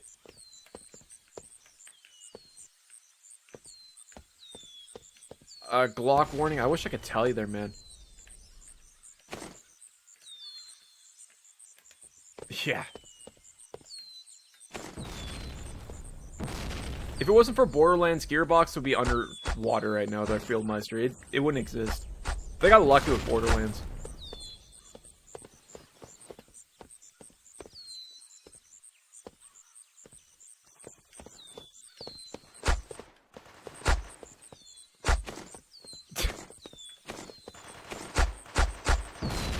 They did, man, and the reality was, you know what? Lawbreakers wasn't all that bad. I'll give it that. I think Battleborn was really mid. It had nothing going for it, quite honestly, just from like the art direction, the fact that it looked like Overwatch. Whereas Lawbreakers at least had some originality to it. It reminded me a lot of like Unreal Tournament, which makes a lot of sense since Cliffy B worked on it. But fundamentally, it was a great game. I think it was just poor timing on their part. The only bad game that Cliff produced was that Battle Royale game. That was kind of like the try to save the studio. That game sucked ass. To be fair, it was early access, but still. Out of 10? I mean, the lack of ambience definitely lowers it down a few numbers. Their RAP. I'd say it's 6 out of 10 so far. It's cool. I respect the ambition of it.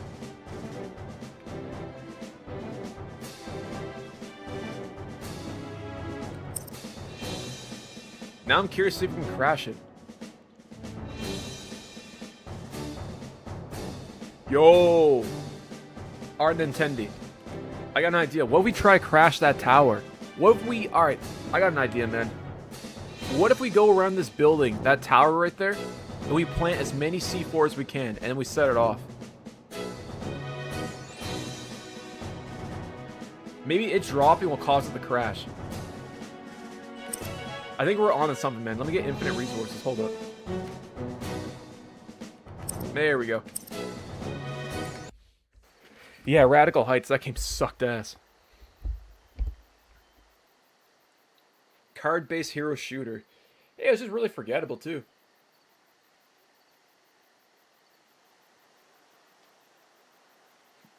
If I rigged the lottery to a point where I could buy the Devil May Cry series and notches its power onto Minecraft, Devil May Cry Minecraft crossover. That actually could work, man. I'd see. We need C4. There we go.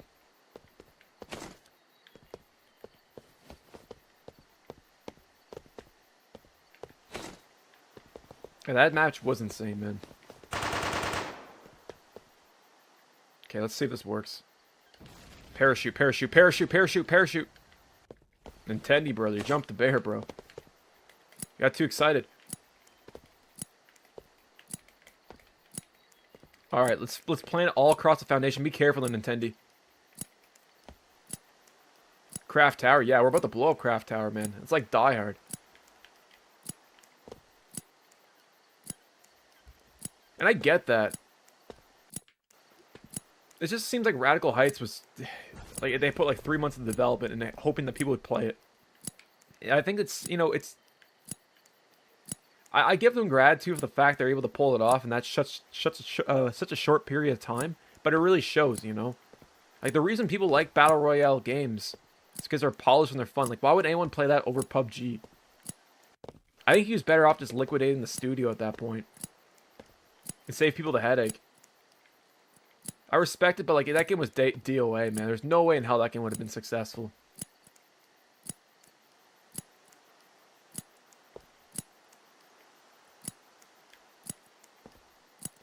Cuisine Royale. I think I remember bits of that.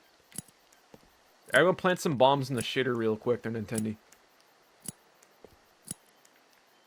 The Calling, yeah, I remember that crap. That was hype back in like 2015, 2016. I wouldn't mind playing Armageddon there, man.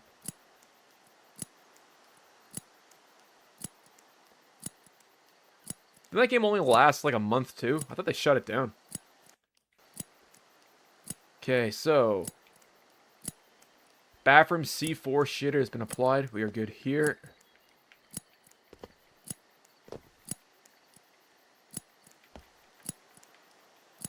Dude, I hope this thing explodes. It'd be cool to see if we can like blow up half the tower and like the bottom part, like the top of it like topples over or whatever. I don't know if it's got physics like that, but one way to find out.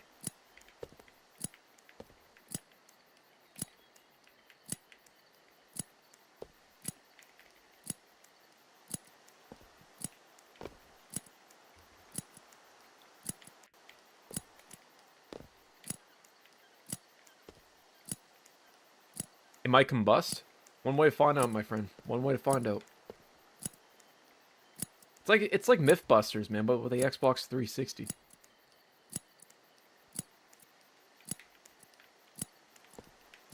Throw some on the floor over here. There we go. Put some in the John right there. There we go. Build mode. That was that.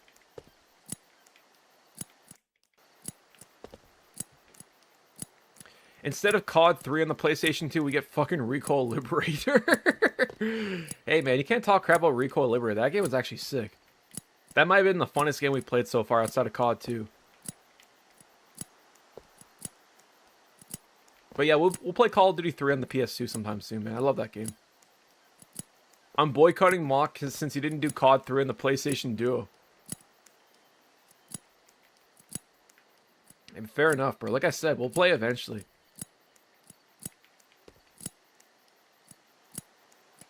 You gotta be here next week. We're playing the PSP next week in the Vita.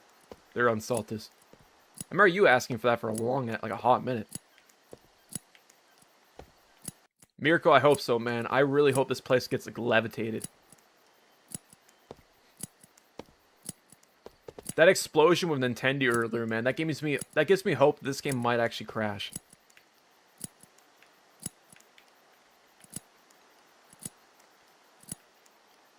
It's the worst, man. You might want to get an emulator for that. Or borrow one, I should say. Are there any PSP online bootlegs? So the PSP bootlegs, there's mods for the PSP games. I don't know if any of them have online, though.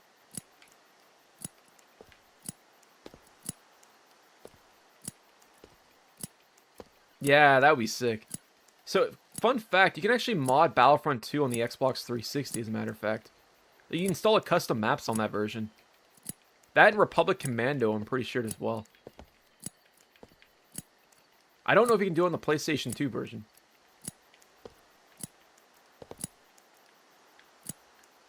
Place those Bettys off the floor, you might see them get off, you get too close.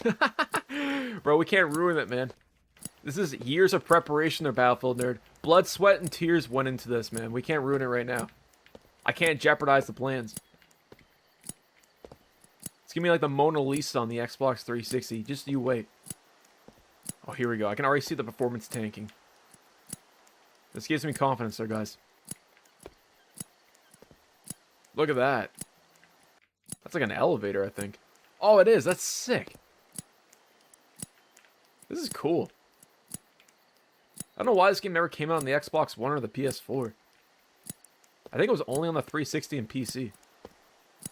Frostbite engine at its finest. Dude, Daisuke ain't got nothing on this game, man. Rat shit, I got you. Real trap shit. Come on. Oh! That must have been yours, Nintendo. It's free on Steam. Cerebot, man. Download it.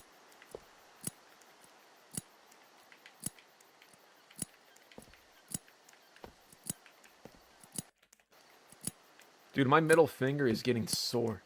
Holy moly. I would love to do that back, man. Or run it back, I should say. Geeked up playing Guncraft all day, exactly.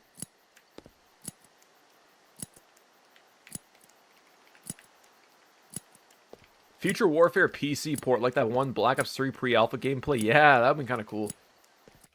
I hope more Call of Duty, like unreleased COD games leak online, especially in the 7th gen, because I feel like there's a ton of them.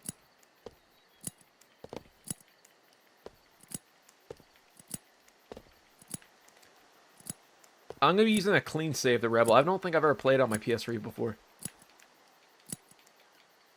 Geeked up playing Radical Heights all day. Trap out, make it look easy with your boys. Geeked up, playing X, geeked up, playing Xbox all day. Geeked up, playing Xbox all day. Geeked up, playing Xbox all day.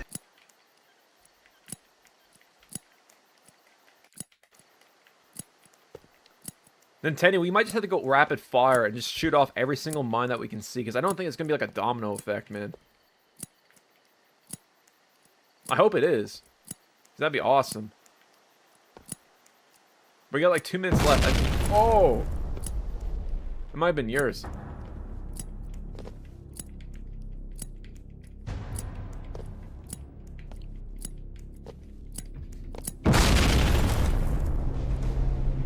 I'm smoking on Bhutanese Shadow Garden grown Dark Evil pack.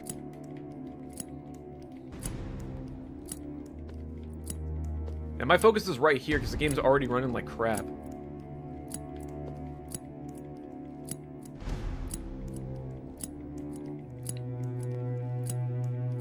Here we go.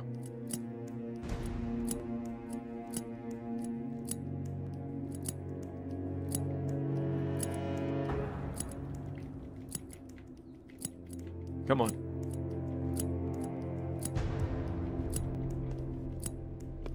Come on.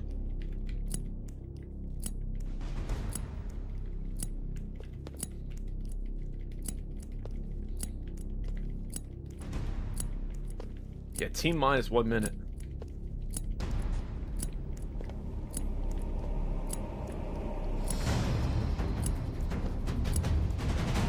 I love how the music's kicking and everything, man. There's so much hype. Here we go. Alright, Nintendo, at 30 seconds, I'm gonna open fire on this mines here, man. Shit, here we go. Perfect.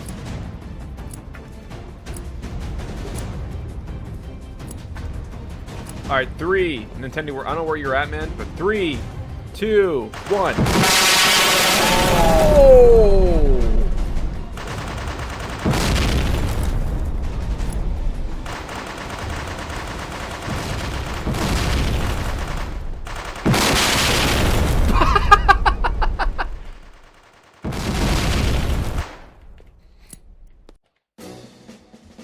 There's that boat horn again.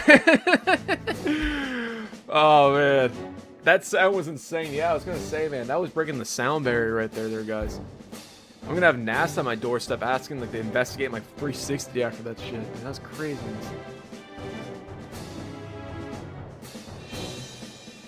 Of course. Shit so purple it should be asking me, where's Ronald? Okay. Didn't do a domino effect? Yeah, me neither. Alright, let's try another one there, man. Let's do, do you think we can destroy the Great Wall?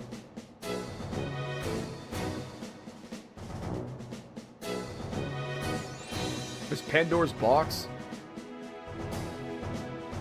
Block Poseidon. Yeah, let's try to destroy the Poseidon, man. That was, yeah, I think that was a little borked, man. I'm not gonna lie. I think we can do better than Mirko. I'm with you on that one. That boat horn sound effect, though, gives me a lot of confidence that we can do a lot more with this.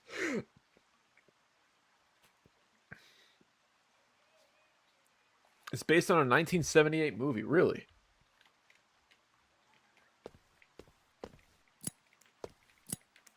Well, it ain't gonna be in a movie for too much longer there, man. You're about to see the director's cut there, Battlefield nerd. Michael Bay ain't got shit on me, man. Let me tell you that way.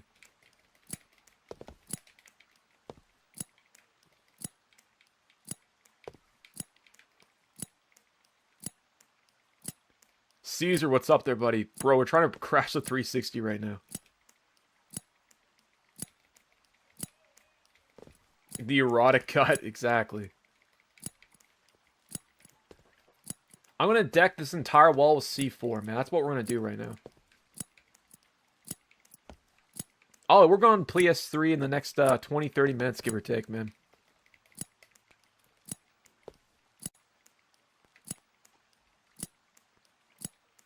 I don't think I've ever heard of it before, man.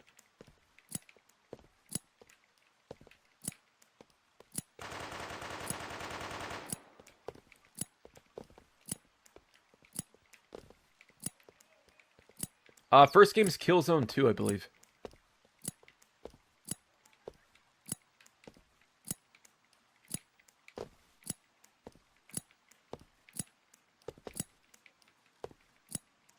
We go.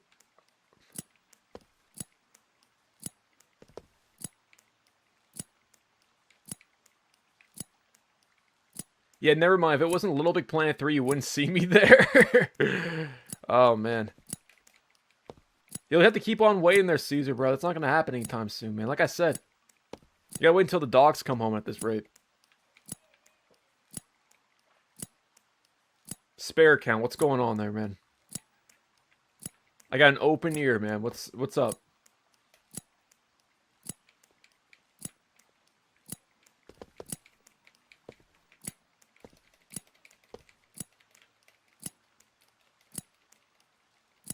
I'm trying to get every corner too. I feel like if you bunch it up together, it's good, but if you want to get as many corners as possible, because it'll probably prolong how much shit gets destroyed. Yeah, it would have been awesome there, Caesar.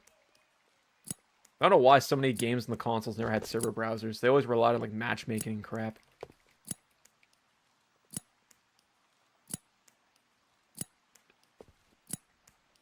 I think it means we live in an alternative timeline there, man. When buying things is for your girls cheaper than the state of buying modern AAA games, tell me, is that a win or does that mean we're living in an alternative timeline? Never heard anyone put it that way until I said it. Yeah, it's just the way things are, man. It's bored. Video games have gotten way too expensive.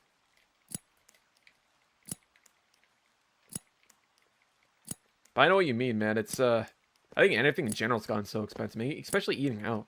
Holy moly, guacamole. It's so easy to rack up like over $100 on a bill of 2 people.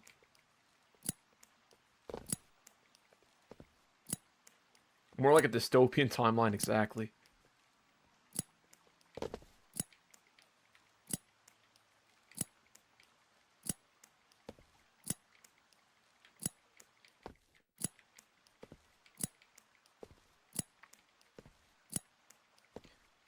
I heard for a grapevine that when games go digital only, prices will drop by $20. I wouldn't put my hopes up, man. Yeah, that's probably not going to happen, buddy. I hate to break it to you, man. If anything, they're only going to get more expensive.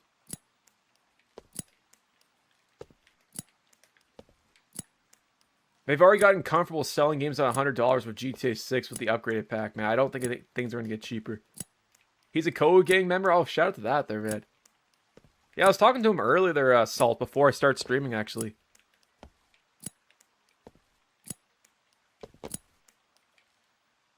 Pre-ordering a game like it's running out of stock, just let that sink in. Yeah, pre-ordering a digital game. Doesn't make any sense.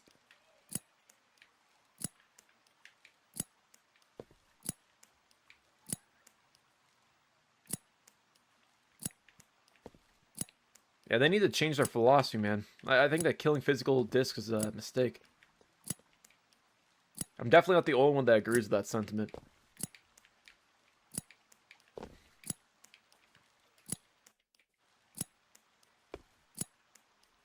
I've been going hunting the achievement hunters on Gotham City imposters. That's awesome, man. You guys are doing God's work. I think you can find them on trueachievements.com. Like, I know they have, like, schedules and crap.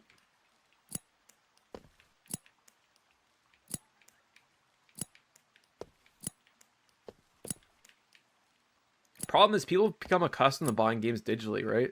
So it doesn't make a whole lot of sense for them to increase the price. It doesn't make any sense for them to decrease the price when people are already feeling...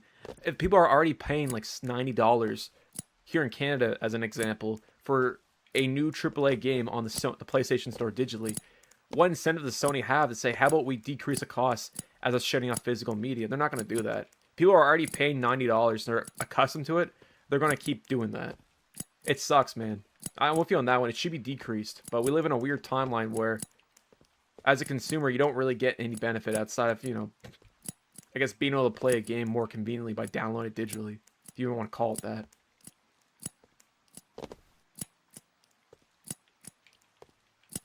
It's so bad that John PlayStation himself Mystic can't get over it, and he's posted a video about internal turnover inside Sony HQ. Yeah, I believe it. If anyone knows that kind of stuff, it's probably Ryan. I saw his videos too. He was pissed, man. Rightfully so. That guy's like the unofficial representative of PlayStation on YouTube, if you ask me. That guy's been carrying Sony's PR on YouTube for a long ass time, if you ask me, man. Shout out to Ryan.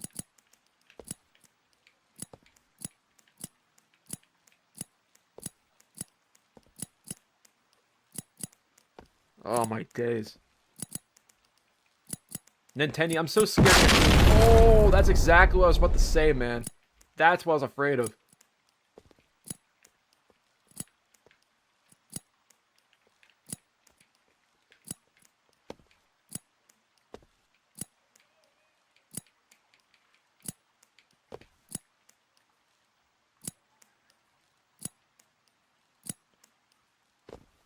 Supernova? I don't think I've ever tried it before. I don't really drink Mountain Dew, to be fair, man. I haven't drank that since I was like 15, but it might have been returned to like Circle K. I think I've seen like advertisements for it. I wasn't really paying attention what flavor it was, but I know it's a new flavor. I don't think it's gonna help, but it's probably the one you're talking about, if I'm being honest, man.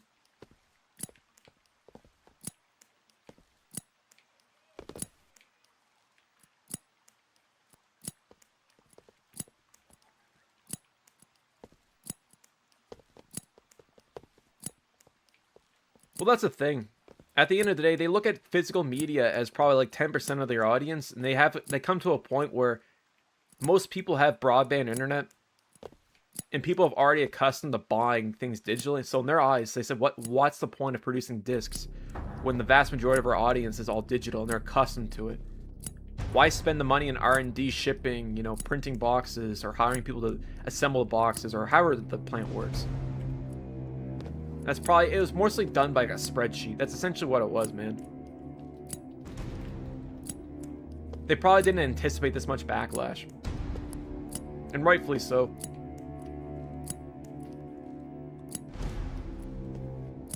Well, that's just it. But again, in Sony's perspective, it's not like Steam. Like on PC, you have GOG, you have Steam, you have Epic Game Store. You have options. Console, you don't. It's just PlayStation Store. So of course they're going to only want people buying from that. It's incredibly lucrative. It's just greasy, man. Like I said, lack of competition, that's what happens, man. If Microsoft didn't screw the pooch for like over a decade, we wouldn't be in this position right now. Maybe we would. I don't know. I don't got a crystal ball, so I can't really tell you guys. Yep.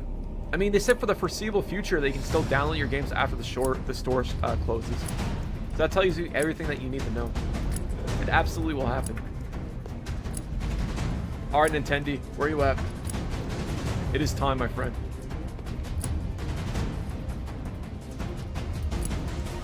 Here we go. Oh, man, I can already tell the frame rate's gonna crap itself. Nintendo, if you're not here in the next 5 seconds, I'm just gonna do it. 5, 4, 3, 2, 1. Prepare your eardrums.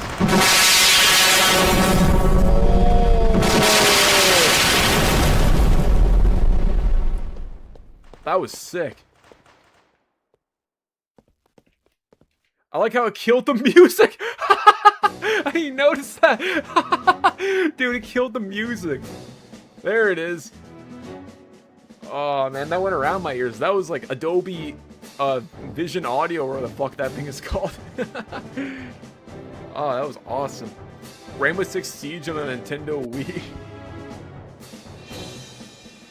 Oh, man. Alright, well, at least we got 3 players. How about we just do like a deathmatch here? I got carried away dicking around there.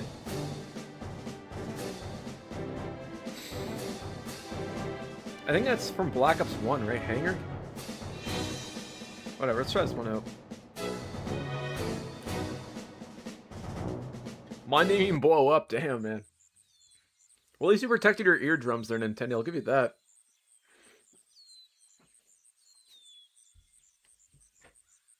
I feel like we need like 20 minutes in order to do it, though. Maybe I'll do that for a video there, Nintendo, where I'll spend like an hour just setting up C4 and see if I can crash the game that way.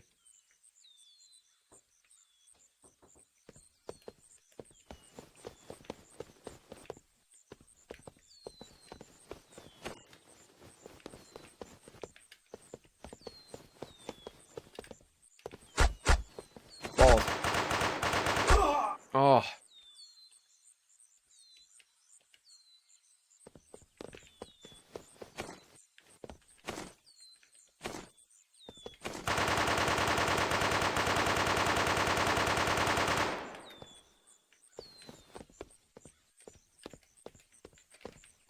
Oh, that's cool. You just build stuff on the fly. It's like Fortnite.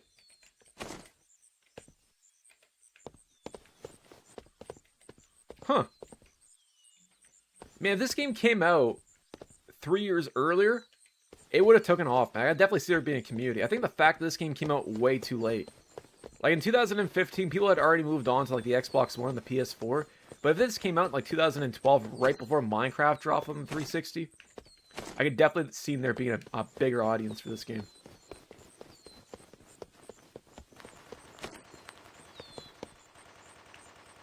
You know, like helicopters, Apaches and shit. This is sick.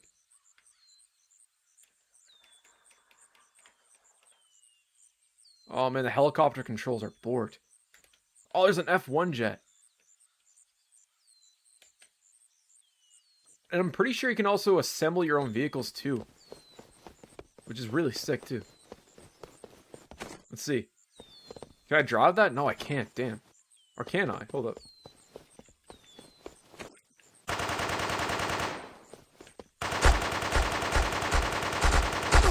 Oh.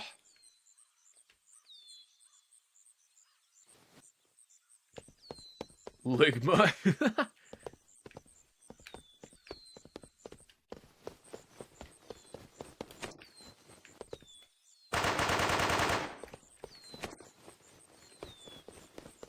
Yeah, this one's an interesting game there, guys.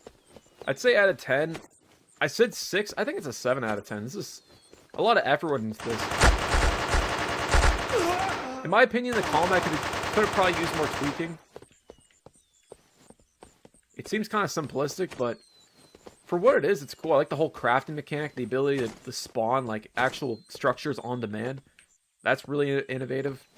The fact there's a ton of like custom weapons that you can build. The whole custom maps, that's also a really good feature. Yeah, I think it needs more recoil.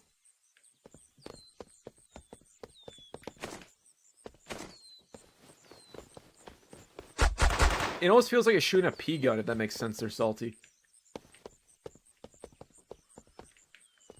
But the fact that you can make your own weapons, I think that's a really cool feature. I wish more games did that. Oh, I still got my bouncing Bettys.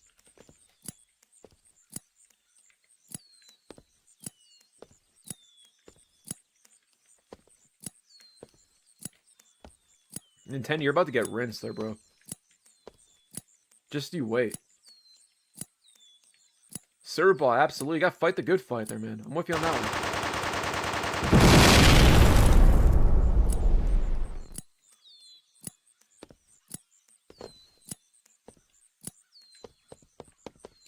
I wonder what kind of wiener blasters people made. LMAO. Yeah, I was gonna say, they built. You can like report the guns, so I feel like that's a lot of the guns in this game, man.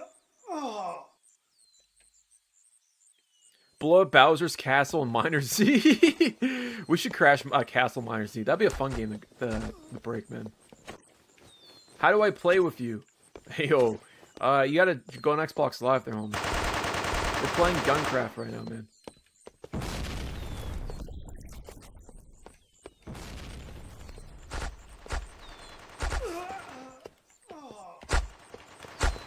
Oh.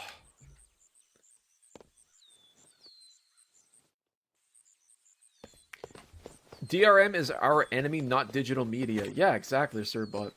That's why we should support services like GOG that doesn't enforce that on every game. And the fact that they let you install games offline using and lets you burn it to a DVD and still be able to play it. That's kind of the practices that we should be supporting their Sirbot. Because as of right now, there's not many platforms that let you do that, if any. I didn't think Steam lets you do that. And fuck your Apache.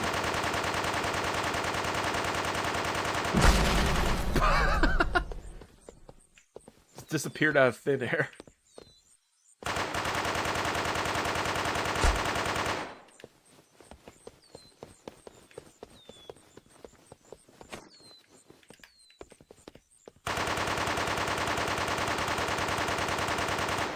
Rambo 3 Part 3 footage? Where's Sylvester Stallone at, man?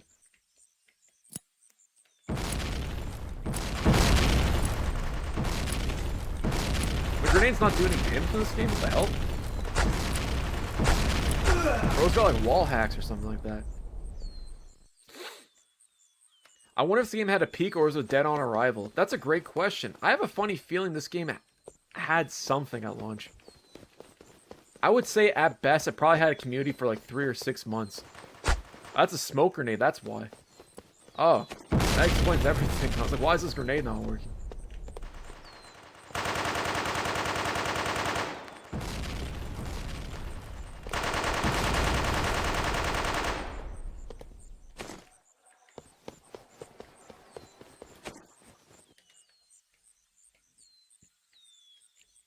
Yeah, overall, I give it a 7 out of 10. It's cool. I feel like this would be a lot more fun if we had like 16 players. I'm pretty sure it's on Steam as well now too. I think Sirbot said it was free to play. Shadow Bhutanese Evil Dark Pack Grenade. I'm smoking on Bhutanese Shadow Garden Grown Dark Evil Pack. They watered this with the blood of 36 dragons.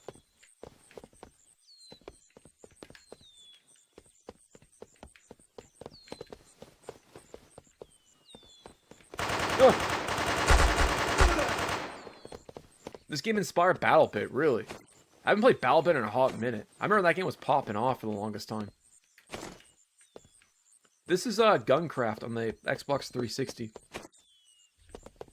Nuclear levels of sour, lung slaughtering, necromancer kush. Oh, that's the wrong one.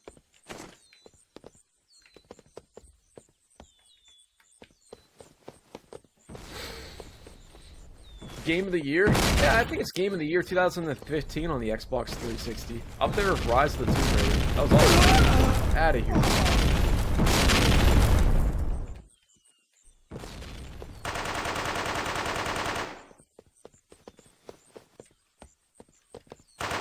It's a nice, chill, relaxed type of game to play. It's a good game to play at the end of the stream. What's your thoughts on Fallout 5 entering pre-production, Elder Scrolls 6 going well in production? First off, I don't trust Todd Howard. I know Bethesda announced that, but I don't believe that it's going well. I feel like ES6 is like a development hell right now. Fallout 5 going pre-production makes sense. I don't know why they're announcing that. I feel like it's just it's like a big PR move. Because I don't know if you guys know about this, but Bethesda Game Studios, they're trying to unionize right now. And I feel like a lot of their endeavors, Bethesda's trying to, like, I don't know, quiet it or throw the PR machine to kind of distract people from that. But in my opinion on it, I think the remasters of Fallout 3 New Vegas, that looks promising. I'm excited for that. ES6, I have no faith that that's going to live up to the hype. After Starfield, I'm done with Bethesda personally. Fallout 5 entering pre-production. I don't know why it took them over 11 years to do that. Considering that there's like a TV show for Fallout, like talk about fumbling the bag. But hey, you know what? I'm glad that something's come out of it. And I'm glad they're not abandoning the franchise. Yeah, I think I'm just going to stick to the remasters if I'm being completely honest. Like Fallout 4 wasn't a bad game, but I remember being disappointed after playing it in comparison to Fallout 3 or even New Vegas. Funny enough, it actually made me... I appreciated Fallout 4 a lot more after playing Starfield. There's like a newfound appreciation towards that title. But yeah, to kind of answer your question though, man, I mean, it's great to see that those franchises haven't been abandoned. I hope Bethesda all the best. But I don't think ES6 is going to be out until probably like 2030. And at this rate, Fallout 5 will probably be out in like 2035. Probably 10 years ago. It's just crazy to think they had, what, Skyrim was 15 years ago? That was the last Elder Scrolls game. 15 years ago, man. And look how popular Skyrim was. Elijah, what's up there, buddy? I'm slowly learning that I'm the only person that likes Starfield. I can see why it had appeal, man. I think the procedural generation planet idea was cool. And I think that at times the game was really immersive. I just think in comparison to every other open world RPG that's come out in the past decade, playing Starfield just felt like it was a game that came out 8 years ago. Like it feels like Starfield would have passed in 2016. I just feel that Bethesda got too comfortable with repeating the past. And I think a lot of it has to do with the creation engine. Personally. I wish my PC could handle that game. I really want to check it out. Alright, we'll do one more game there, guys. Let's do...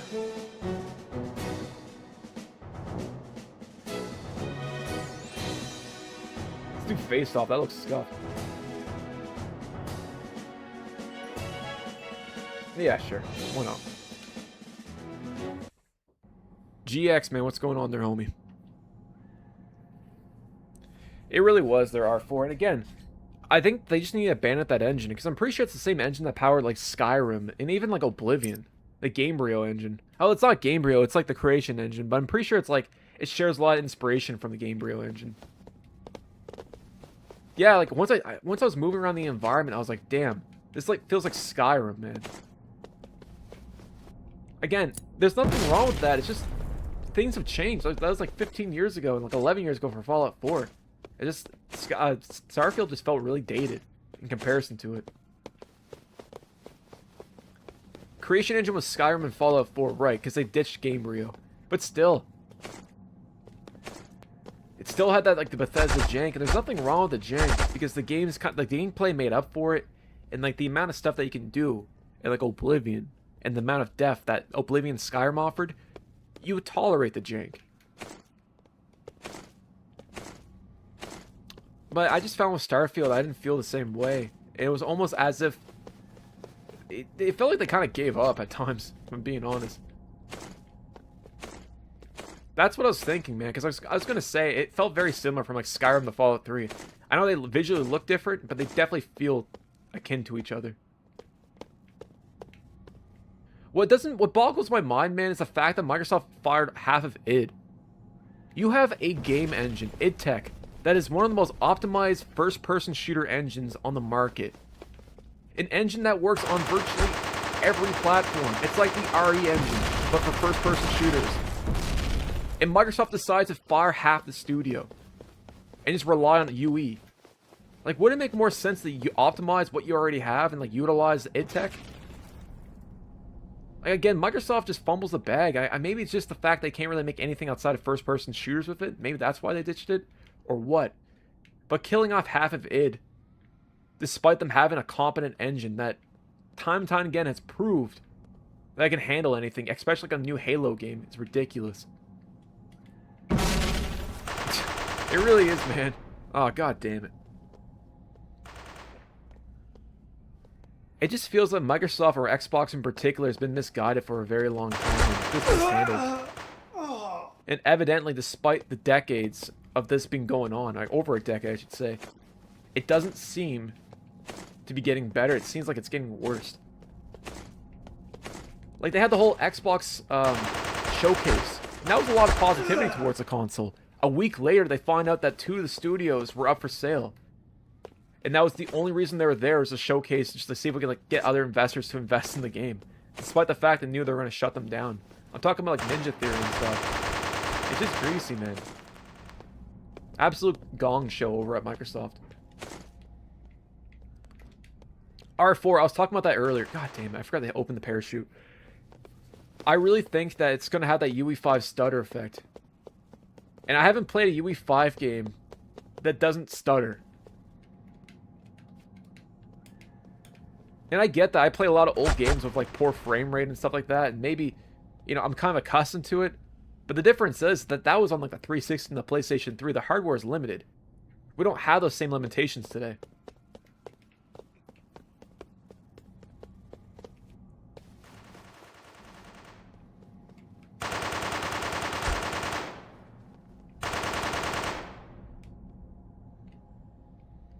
Yeah, all the goodwill went under the bridge, man. R4. I love how they advertise that Halo Campaign Evolve has a disc. You try and smite Sony about that, and then they find out that the disc actually you need to download everything to even access the game. So we have a disc, but all it is a license. But we're gonna advertise it as a selling point. Like, come on, man. It absolutely does. Oh, god damn it. Jerry, facts, dude. I just feel like they're a carcass at this point. They're just basically just trying to squeeze every last penny they can out of Xbox before they sell off the brand itself. It's basically a game keycard before, you know, a game keycard was a thing. Rock, man, what's going on there, homie? I really appreciate you stopping by as per usual. How you doing?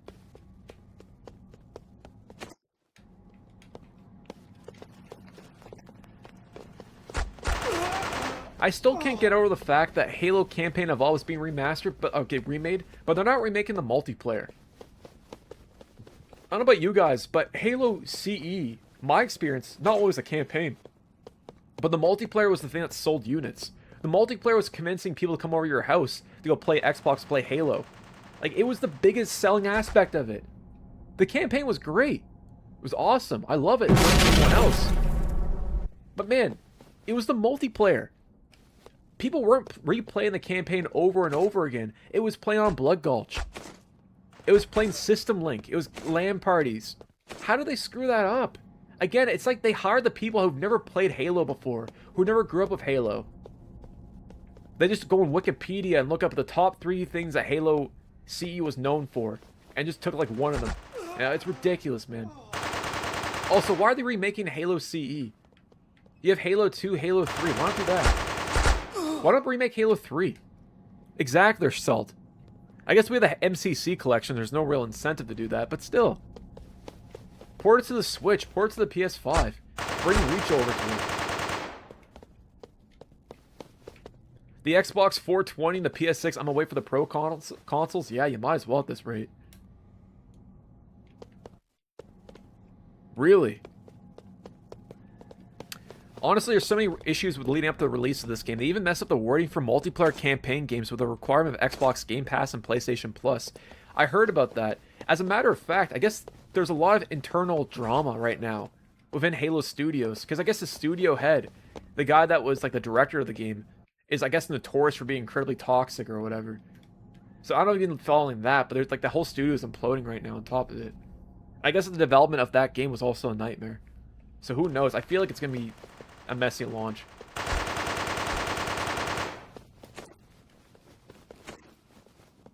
I'm hoping that the early access, it's good. And I'm hoping that I'm wrong, because I want to see Halo come back as much as anyone else. I love Halo. It's a cool franchise, you know. I grew up playing it.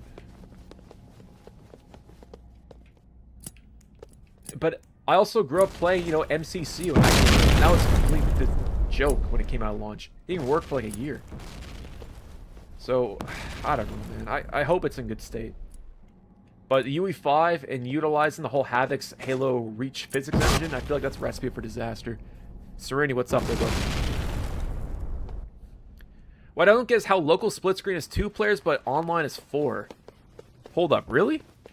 That was one of the mistakes. That's one of the limitations of the original Halo on the Xbox. You couldn't do 4-player co-op campaign. You could only do 2-player. Why not fix that?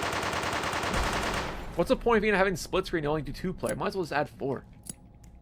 I never played Splitgate on PC, but I've played it on the PlayStation 5. Or PS4. Film imports, I'm doing pretty good. Yo, what's up there, Serenity? base PS5 UE5 kind of gross. It's kind of scuffed, man. That's what it is.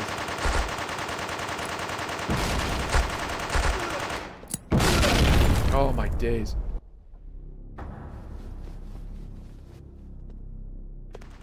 I think something akin happened to that with Dying Light 2. I'm pretty sure the guy who wrote Dying Light 2 story. The same thing happened to their intensive agent. It was their RAP. And again, Halo 2 had a great campaign, but it's the multiplayer. It sold the game, like the experience. And Halo C, same thing. Had LAN parties. I don't know why they didn't remake the multiplayer. I think they were afraid to do it, if I'm being honest. Maybe they're doing a separate multiplayer experience for Halo? I don't know. All I know is, if you're going to remake Halo CE, why repeat the same mistakes that you made in 2011? Because when they remastered Halo CE, they didn't include multiplayer for that one. And here we are, full circle again, they still haven't included it.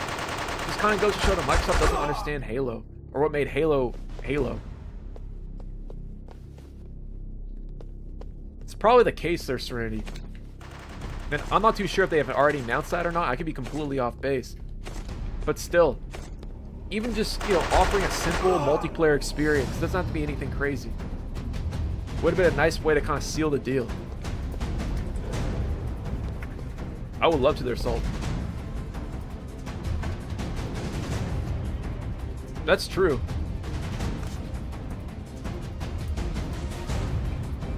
PS5 is scuffed. Trust me, I believe it, man. They will just let Halo die at this point. That's all Microsoft has, man. It's Halo and Gears of War and Forza. They got way too comfortable in the 7th gen, if you ask me. I guess they're bringing back Fable. Why aren't they like Blinks the Cat? Why not bring back Conquer?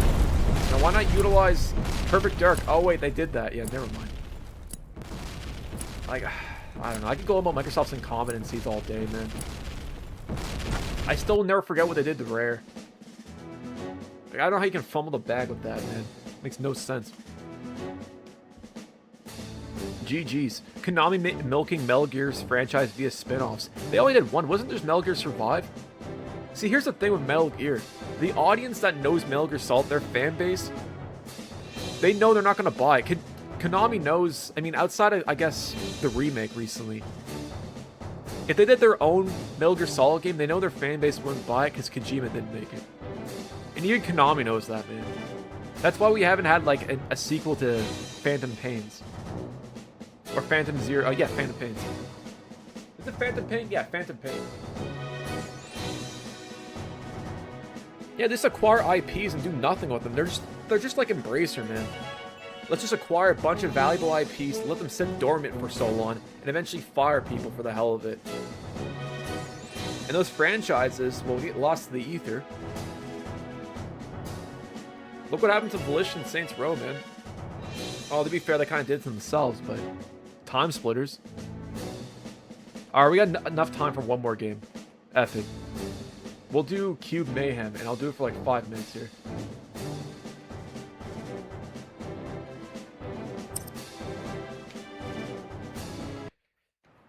Halo still has the most wonky situation. Halo 5 is the only one not on PC. Halo Campaign Evolved is the only Halo game that'll be on PlayStation. Halo Infinite is an open world game that shouldn't be. Yeah, I don't know why that game had the whole open world aspect shoehorned in. I think Infinite would have been better if it was linear. And the thing is, Infinite wasn't all that bad there are for. Like, I think it was probably the best Halo game that 343 has ever produced. Like, I actually enjoyed that one. The campaign was alright, but the multiplayer was fun. We could host a dedicated Halo 2 server. I got a question there, Salt. 2 things, as a matter of fact. I don't know if you know this, but there's an Eminem mod for Quake 3. Back when Slim Shady LP came out, Eminem marketed the game, the album, by releasing a mod for Quake 3 of him and Dr. Dre. I don't know if you've ever heard of that before, but I was wondering if it's possible to run that on the PlayStation 3, since it runs Quake 3 now. That'd be so sick. But if we can get like a Halo 2 dedicated Vista server, that'd be dope. RIP, if you can get it for cheap. I think it's on the Xbox One as well. I'd say go for it.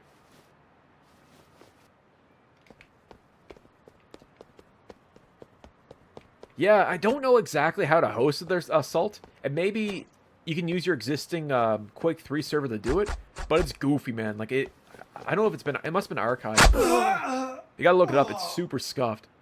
Like you can play as like Eminem and Dr. Dre, and like My Name is the instrumentals playing in the background. You play in Detroit. It's so scuffed, man, but sick. The most late 90s, early 2000s shit that you'll ever see. But we can get that working on a PlayStation 3. That'd be peak.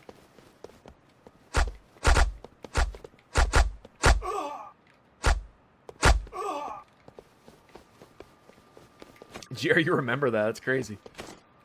I think it was Demon. He made a video covering it or like playing it one time, and I couldn't get over it, man. I thought that was just a joke, but it was actually legit. I love Halo Infinite when you found enemies that didn't feel like Far Cry. Exactly.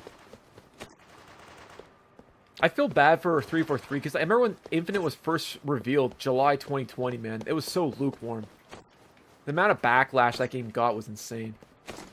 I feel like if it released in the state that it did, I don't know if Halo would be a thing right now, if I'm being honest, because there was so much turmoil with it. And then when they released Infinite in 2021, the multiplayer first, it had good momentum. And I don't think they could have maintained that momentum. I feel like if they delayed the multiplayer release by like 3 more months and released it where it had more content, it would have been better off. Let me see. Oh yeah, man, I gotta go back to Destiny 1. It's been a minute. Yes, that's the one. Yeah. The Chronic. Yeah, that's the one.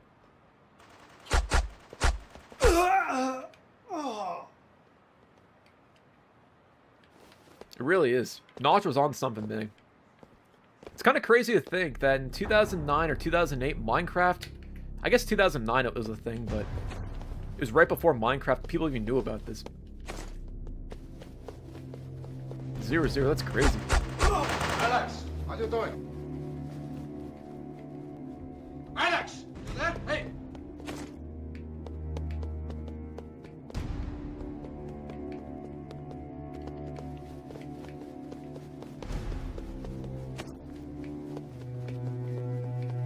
Nintendo, where you at? There you are. Oh! Oh, that was blue. That was the Nintendo. What am I saying? When are you crashing Gary's mod on stream? You know, Serenity, I had this great idea.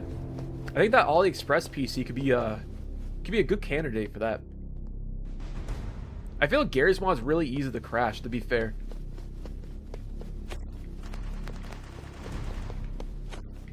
Maybe if I remove the fan off the AliExpress PC, we can crash it that way.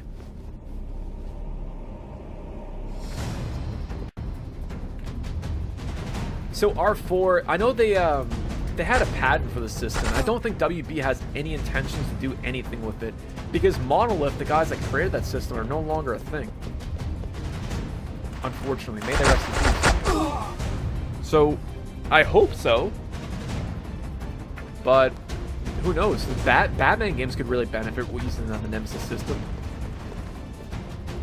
What else could really benefit from it? Dying Light? Out of here.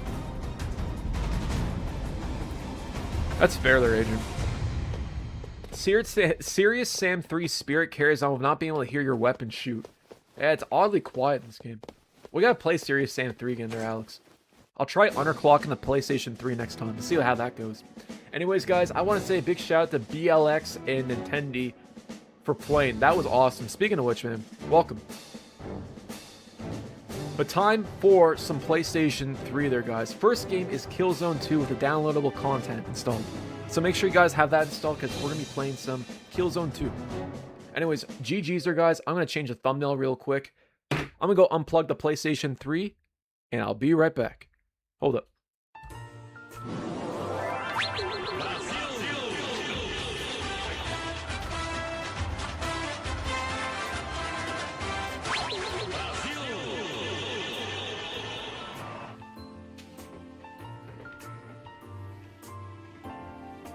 Hellgas Gaming.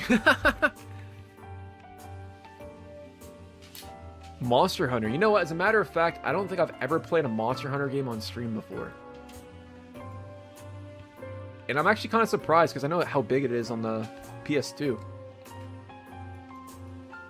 Dude, my PlayStation 3 is making a weird-ass sound.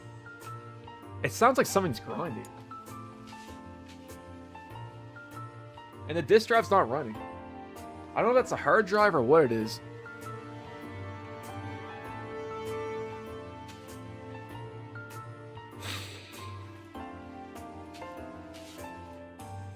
I'll have to do it tomorrow there, man, because I got some stuff going on early tomorrow morning. So I'll probably just go to bed after the stream, if I'm being honest. But definitely later this week, man.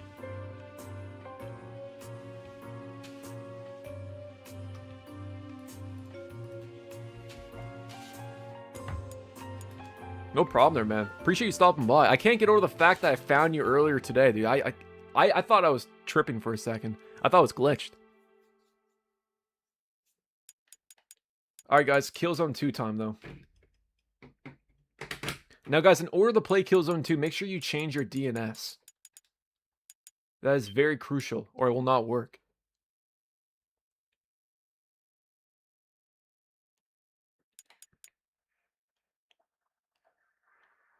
That'd be sick. 1 second. Alright, guys, don't use this DNS. Do not use this DNS. This is not the right DNS. The DNS we want to use is 67. Here we go. 67. 222. 156. And 250. That's it.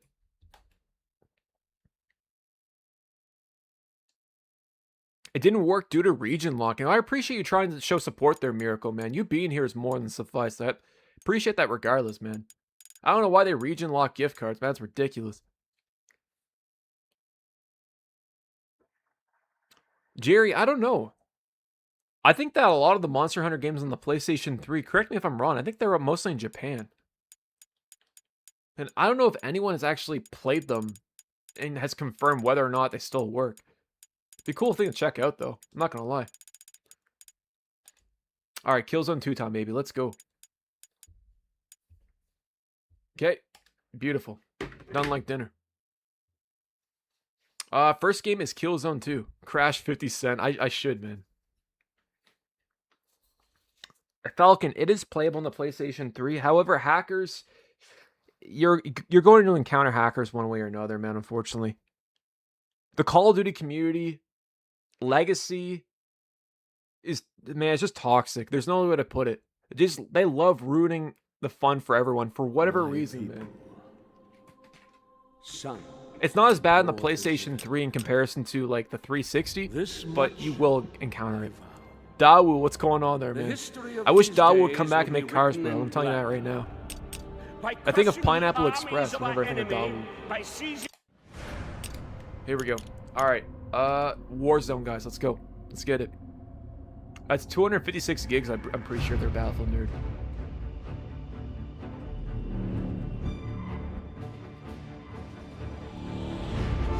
Nice, Captain. Here we go. Okay.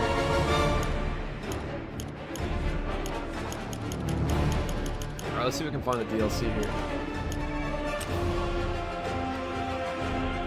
That's Killzone NA. I can't tell that. I don't think that's DLC. Let's see if I can create a game here. Here we go. Alright, guys, see if you can join my game here. DLC is up. And I will BRB.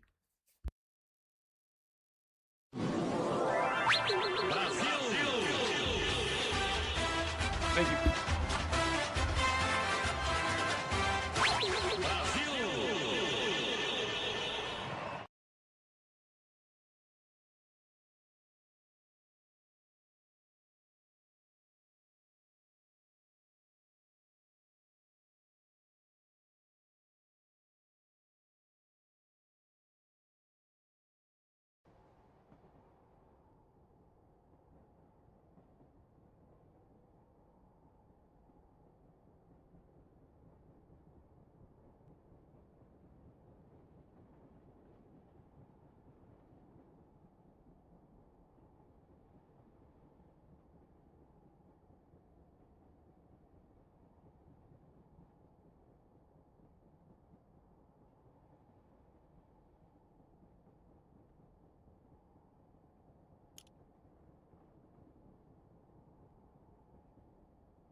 Oh, shit, really? Oh, my days. When's CSGO custom maps? Very soon.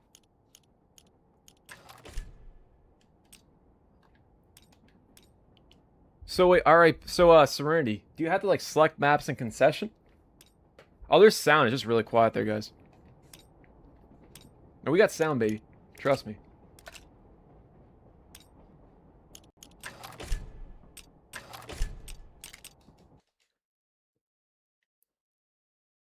Uh-oh. Oh, I just killed the lobby by accident. Alright, let's go join Serenity's game, man. At least he knows what he's doing. Here we go.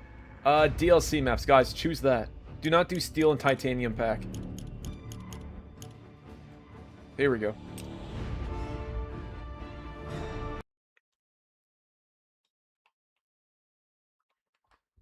I am back. I was gonna say, because we didn't ready up, so I think that's part of the reason why I didn't do anything. I miss a DualShock. I miss 6 axes, man. Check this out.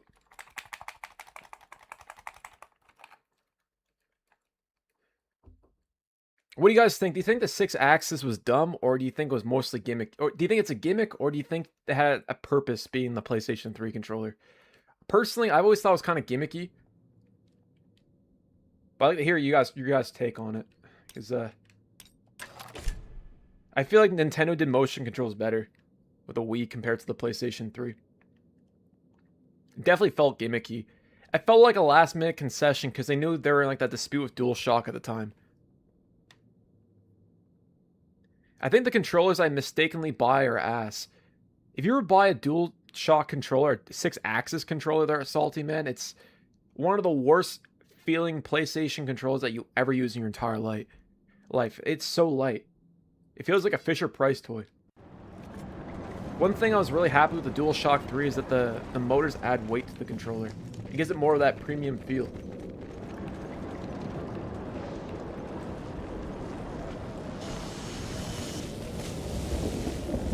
That's hilarious, right?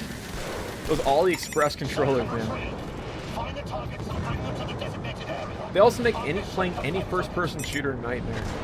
That's one thing I noticed with those AliExpress-ass controllers.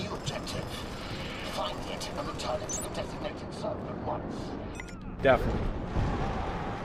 I bought 3 of them so far, and I could break them in my hands there, bro. Yeah, it's super easy. All you gotta do is squint your hands on it, and it just snaps you in half. No word of a lie. Virgin, what's up there, buddy? Probably the worst controller Sony has ever produced.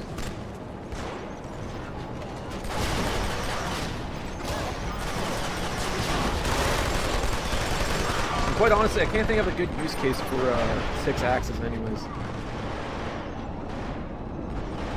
Even though Kaz Hirai in E3 2006 said, and we're not interested in gimmicks, yeah. Talk about calling the kettle black, man. The best use of 6 axes is simplicity functions like changing camo in MGS4. Well, it's kind of like how Kinect was forced onto like a lot of third-party developers. Like, I don't know if you remember this, Randy, but Mass Effect 3, you use Kinect with yell reload. Like, who's gonna do that? Why would I be yelling in the middle of my room? Reload! Why not just hit the button, you know? Like, they just use like one aspect of the actual technology. And again, it's cool ideas, but I just don't think the execution was quite there. Layer, oh, I remember that. Nappy, yeah, we're doing DLC maps this time around. I specified that in the community post as well, since I've never played DLC maps in Killzone 2.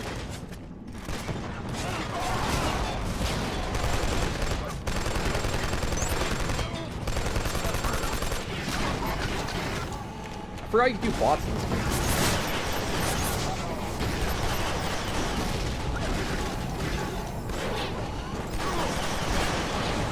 Do I know how to ammo? Oh my days, move. Yo, Tuzapel, what's up there, buddy? Oh, that's you! My bad there, Nordic. Yeah, there, dude. We're playing DLC maps today. But we'll be playing Need for Speed Carbon if you have that. That one doesn't require DLC. And Conflict Denied Ops. Is Hawkins still online? That was that mech game, right? I don't believe that it is their salt. It might still be on PC, but on console, I don't think so. Yeah, we still gotta play Mass Effect 3's multiplayer. That was like the co-op survival mode, if memory serves me right. Kind of akin to Horde mode. You got kicked from your own game. I'm getting kicked from my own game from error -931. I had to delete a few people on my friends list. So wait, if you have over 100 people in your friends list, you can't play Killzone 2? Or is it when it comes to inviting people there, Serenity? Kingmaster, if I could play Gotham City Imposters on the PlayStation 3, I would right now. Oh my days. Oh, it's a bug. Yeah, I guess so. Still. I got pressed, man. I don't know if it ever got DLC, as a matter of fact. I don't believe that it did. I know it's one of those PlayStation 3 games where the XMB doesn't work. Like, if you open the XMB in-game, it quits you straight to the menu. Or it goes straight back to the XMB. Like, you have no option to check your friends list or whatever. Kind of like Call of Duty 3. We have a new objective. Find it and return it to the designated server. We have 4 on Gotham City Imposters right now. That's sick. We should have played that today, man. I'm not gonna lie.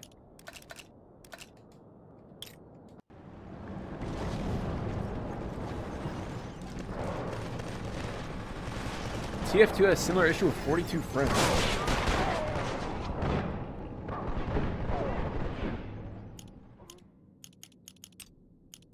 Yeah, I have it all in full blast. I don't know why it's not playing there, Serenity. Yeah, it was. It was like the 4-player survival mode, if memory serves me right. I don't believe there was a co-op campaign to Mass Effect 3. I don't recall there being one, at least.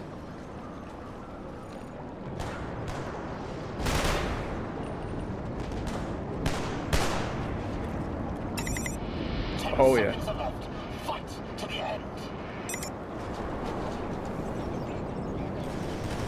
The crazy thing is, man, is the fact that it's so dark, it still holds up visually. I'd argue this probably could pass for like a close PS4 game at times. Not always, like right now it looks kind of blurry, but at times this game could clearly pass for a PS4. Like a launch title, at least. It's a shame that Guerrilla won't revisit this franchise. The Club? Oh, I forgot all about that game. Where's Surbot at? He loves that one. Jerry, last time I recall it was still active, man. Lost Planet 2, yeah, that was a lot of fun. I think we played that, like, probably less than a year ago. Even the original, we haven't touched that one in a hot minute.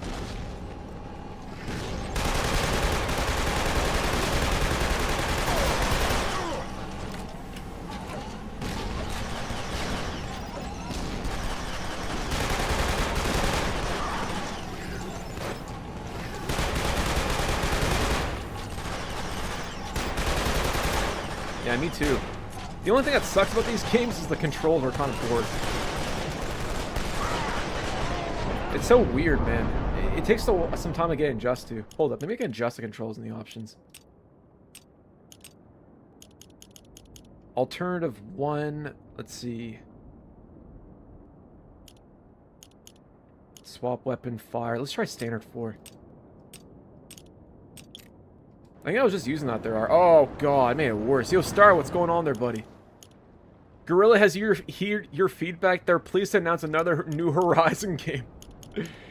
Yeah, unfortunately. Let me try Alternative 2 again. We have failed. The target's still you don't know how good you have until it's gone there, man. Here we go. That's so much better.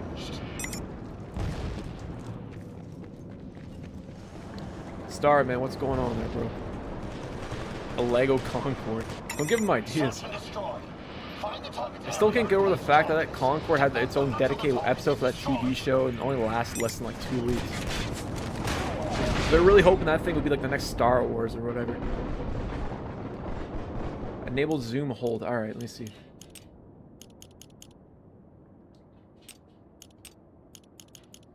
There we go. Yeah, I don't know why they haven't done that. They ported Resistance Retribution to the PS5. Doesn't make sense why they kept Mercenaries exclusive to the Vita. I feel like there's still an audience that would play it as well. The only problem is, Mike, I guarantee they remove the multiplayer. I guarantee if they brought back Mercenaries tomorrow, they would have everything but the multiplayer. For whatever reason, whenever they remaster a game nowadays, they never want to include the multiplayer aspect of it. I've lost count how many games I've played just to be disappointed to find out they didn't include the multiplayer. Like, if I'm buying a game like a remaster, I want the full experience that I paid, 10 years ago for. I want all the features. It's got to be functional, Not technically a remaster, if you ask me. Whoa, there is so much input lag. This is crazy. Hold on. What is going on here? Hold on.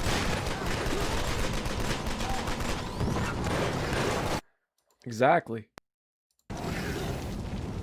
Well, it's like Retribution, man. The multiplayer in that game was a lot of fun. They didn't include that with the re-release.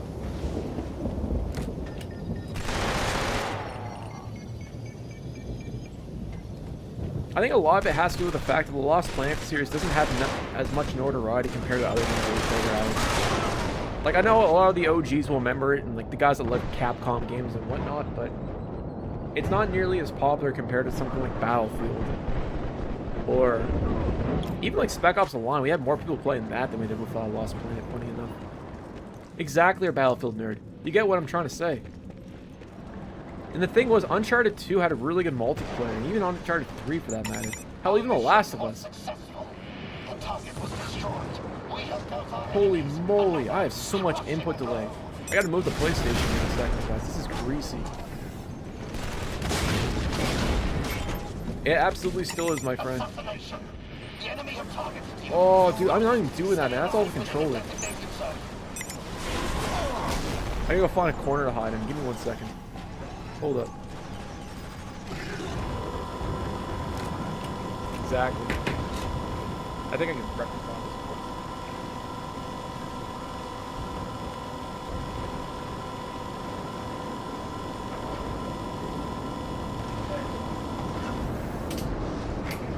That should help a bit.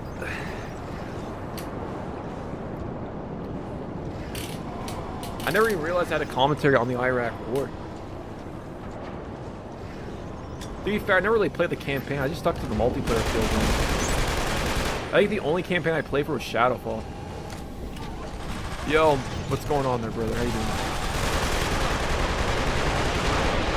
Yeah, it's kind of cool. I like how it's not huge in comparison to like a lot of the other maps in Killzone 2. It's more like a meat grinder type of map. They killed the target. We have failed the Emperor. More close quarters, if that makes sense. Oh my days.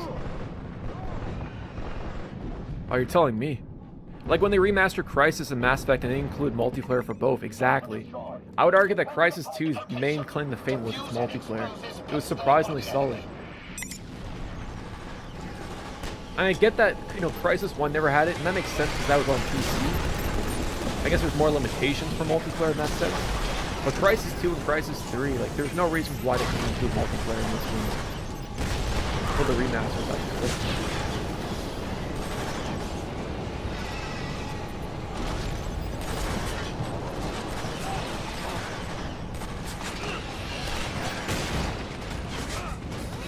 It was fun.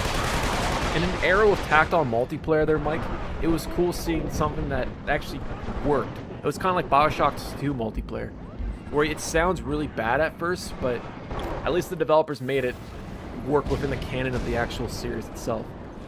Sometimes it felt like slapped together, but those two examples, Mass Effect 3 and Bioshock 2, it worked within the actual universe. Yeah, it was just good. Dark Souls 1, yeah, it's another game we gotta play on stream. I don't think we've ever played Souls-like game on any of these PlayStation 3 streams, as a matter of fact.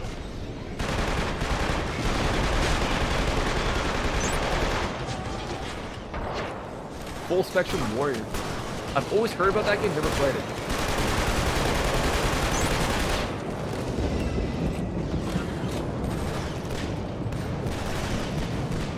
Demon Souls with subscribers, I'd be down for that. I want to play like Bloodborne though, or yeah, I guess Demon Souls, that's PlayStation 3 exclusive. Or I guess it was until like the remake. Yeah, I'd be down for that.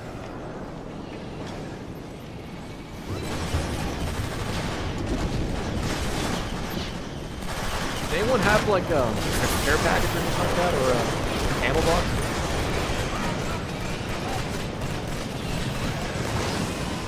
Damn, this game's pretty.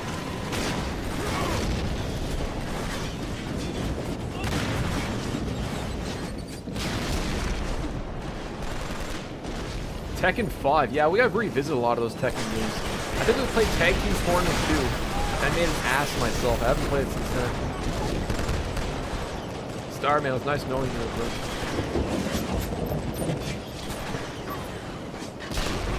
Oh my bad, there's syntax. They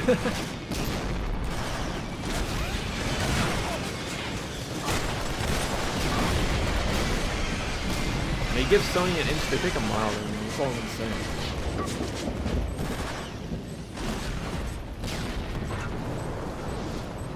Is Diablo 3 locked to 4 players, or can you have more than 4 players? I was always under the impression that game was locked to 4 players. I don't think I've actually ever played Diablo 3 on a PlayStation. I played it on PC. I remember when that game came out, there was an auction house that was really controversial. That and Era 54, I remember that, like, it broke the game for like 2 weeks at launch. I remember a lot of people memeing about that back then.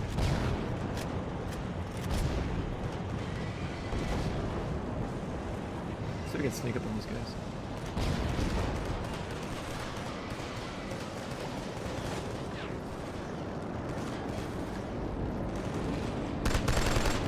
I feel like that, man.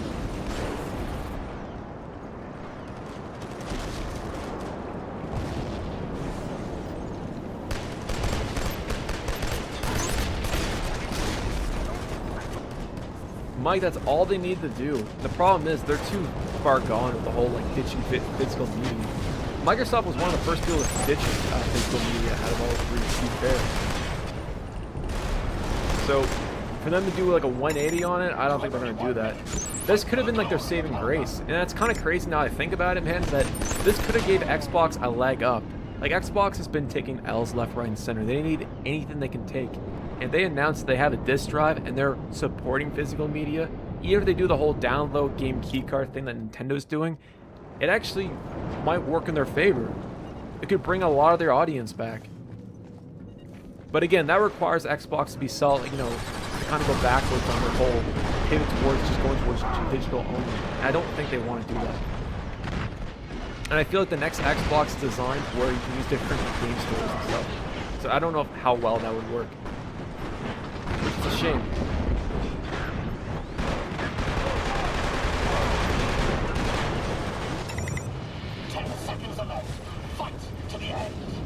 The worst game company by Better Business Bureau. Do people even take that seriously anymore?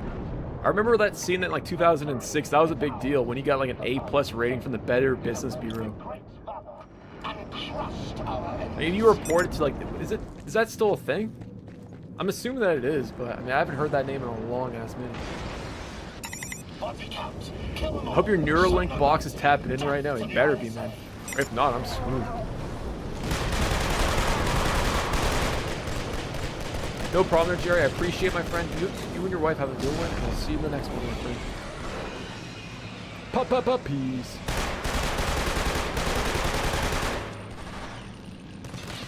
Oh, they absolutely are, man. They're in the toilet compared to it. Even compared to Nintendo. They sold, what, like 15 million Xbox Series X recently or something like that? It was like under, I think it was either 15 million or 30 million.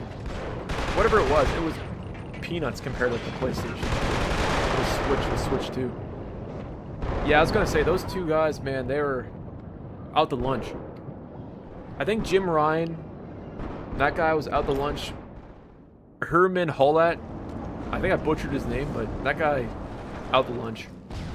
I miss Sean Layden and Jack Tran. Sean got a lot of shit for the whole PS Vita launch and how, you know, Sony kind of ditched that platform. But outside of that, I think he was decent. Hulse, yeah, Herman Hulse, thank you. Jack Tran also was pretty cool during the PlayStation 3 era. Oh my days, get out of my way, bro. Move.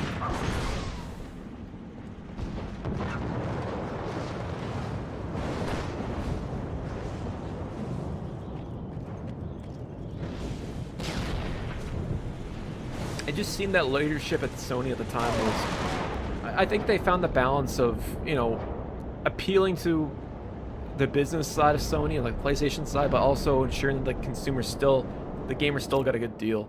They're still getting quality crap. Really, Jim Ryan got Yoshida removed because he didn't want to make live service games. And funny enough, aren't they like pivoting towards single player experiences now too?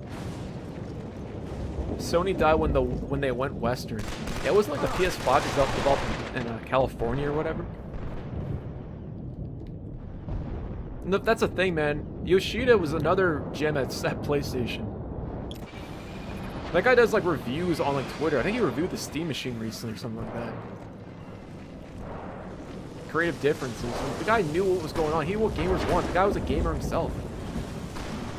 It's like Satoru Iwata. He was an executive at Nintendo who worked on like 50 games himself or something crazy like that. But he was also a gamer and loved it. But he understood it. He understood what made us tick, man. We don't have enough of that anymore. Yeah, that was like during the PlayStation 4 era, wasn't that their RIP? Yeah, right before the PS5 launch, I thought so. Yeah, that was, oh man. God, that was, the guy made Dead Space, Glenn Schofield. He also worked on Modern Warfare 3 2011, I'm pretty sure, in World War II, and Advanced Warfare. Well, good for Glenn, man. People ripped on Callisto Protocol. I didn't think it was all that bad of a game. And Dead Space is a classic. And you know what? Not for nothing, Modern Warfare 3 was dope for the single player. Advanced Warfare might have been your cup of tea, but it wasn't that bad. Call of Duty World War II, not bad. The guy was consistent.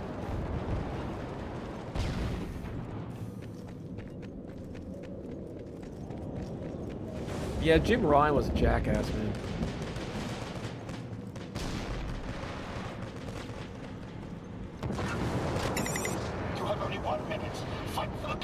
I miss Satoru Iwata, man. May he rest in peace. Oh my days. Him and Reggie.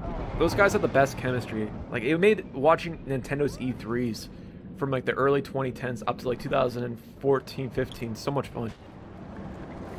I wish we had Killzone 3, man. Unfortunately, it's still Killzone 2. Or they do more specific shit Zone 2.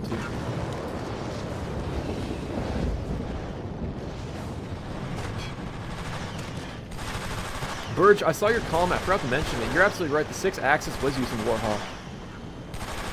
But I wouldn't mind playing Warhawk again, my friend. Big Boss, what's up there, buddy? Yeah, they're a dynamic duo. Reggie was just funny. 10 seconds left. But he's also a great spokesman for Nintendo. Tredden, they always seem to have gamers gamers' interest in mind. Even when like they got shut down, like back in 2011, E3 2011, when the PSN got shut down, the way he handled that was cool. He was honest. He wasn't trying to sugarcoat it at E3. I remember that, man. Like they saved it.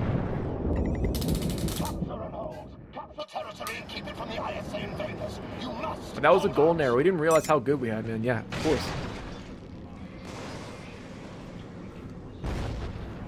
Trapaholic, we make it look easy, boys. I prefer 2. 3 is still pretty good, though. It's like apples and oranges, though, Verge. You either like it or you don't like it, but I think they're equally good.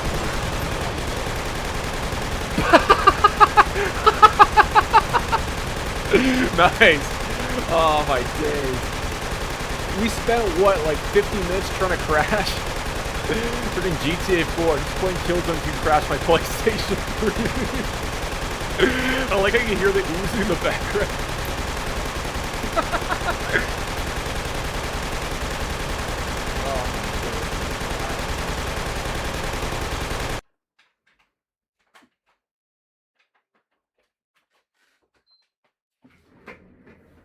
Little John snares.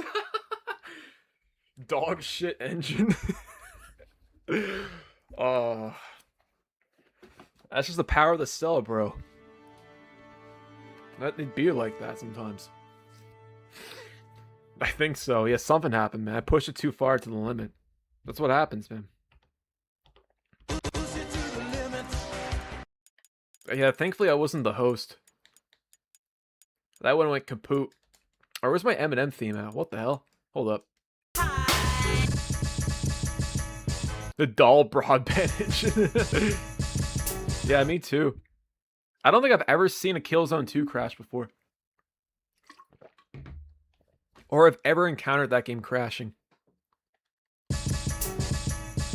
Mind you, this PlayStation 3 has seen a lot of abuse, so that probably has something to do with it. Isaac, thank you so much, man. Fuck, my fuck is that? This game was inspired by TF2. I believe it. With all the classes and stuff there's already, I wouldn't be too surprised. I'm on the Super Slim, my friend. The $12 PlayStation 3. You push it into the zone that killed it. Man, John Battlefield, you're up. You got some zingers today there, bro. Dollar Tree PlayStation 3, exactly. It's a great value station there, man. That's what it is. It's tough as nails. Mike, man. This thing is gone for the ringer. The history of these days will be written in blood. Like, I feel like if I dropped the PlayStation off a cliff, it would still turn on. Like, if I ran over this, I feel like it would still work, even if it got run over.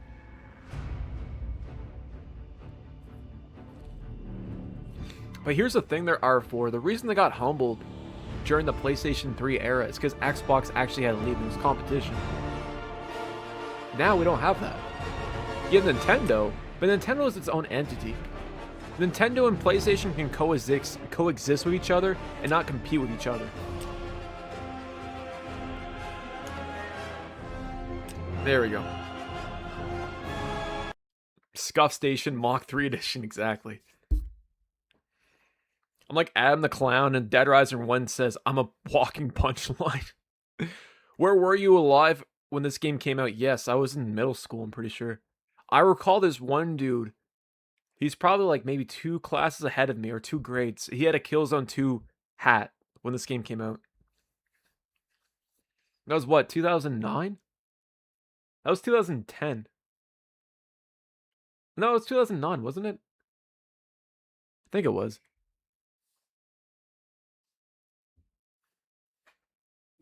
Simpler times. Yeah, 2009. Simpler times, my friend.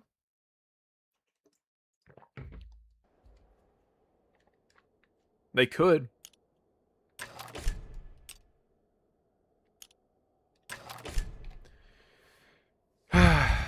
If only. The only reason I want to switch to is I can buy for $449 today and not $699 in 2 years. Man, I give it 1 more year. There's a star. Supposedly, a lot of the pricing right now is, I think, delayed, or is like I think it's like delayed by like 3 months or 6 months. So by the end of the year, it might even be more expensive. I don't know about the Switch 2, but I could definitely see the Xbox Series X going up again in price, or even the Steam machine. Keep within the designated zone and stay alive.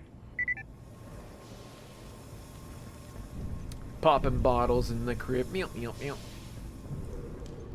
Yeah, I think that's where I got it from there, RIP. Said something along the lines that was like delayed. Like what the prices that we're seeing now are delayed by 3 months or whatever. I mean, we could try overclocking and maybe that'll fix it. The only thing that sucks, I don't think I have this installed on my other PlayStation.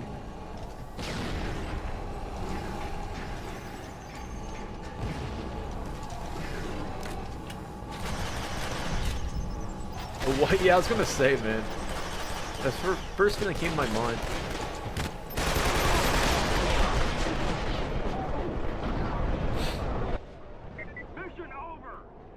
You gotta be protected, don't die yet. Too late for that.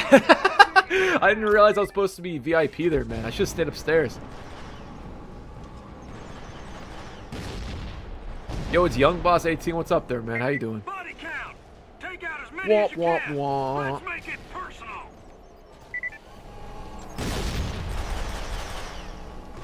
You know what's crazy? I saw an SSD for a PlayStation 5 recently, the Seagate one.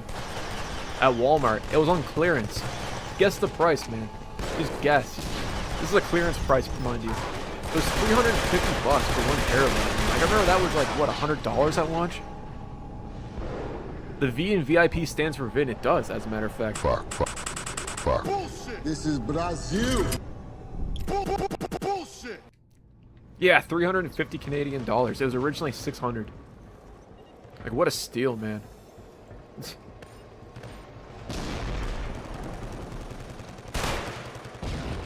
To be fair, it's M2.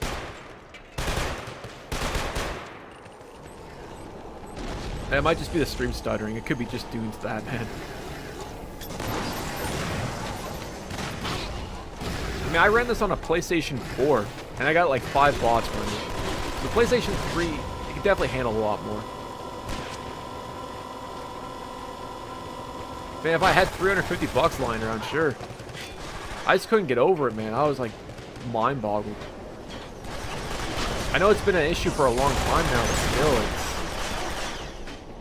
Whenever you see it, you hate to see it. Like 5 years ago, if he showed me that, I never would have believed me. Oh yeah, hell scuffed the Rebel. Especially considering the fact that Halo 3, Halo 2 had come out before this, Call of Duty, like COD 4. Every other first-person shooter in this game adopted the most awkward, weirdest game control scheme possible. It was like that with the original Killzone as well. I don't know if like Dutch people don't like modernized controls or what it is, but at least they give you options to like customize them and whatnot. Do you play Watch Dogs? I haven't played Watch Dogs in a long time, man. I wouldn't mind playing that in the PS3 though. Momentum-based movement. Momentum, yeah, momentum my ass.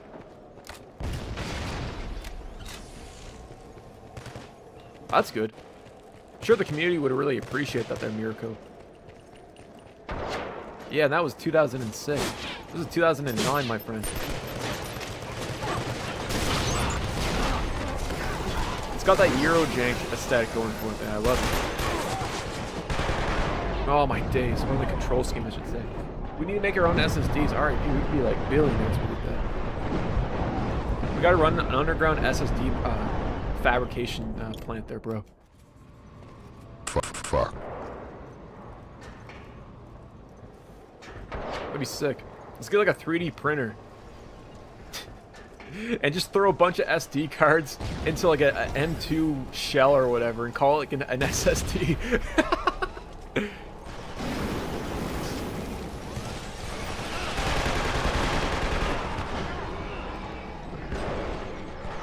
That's all we gotta do.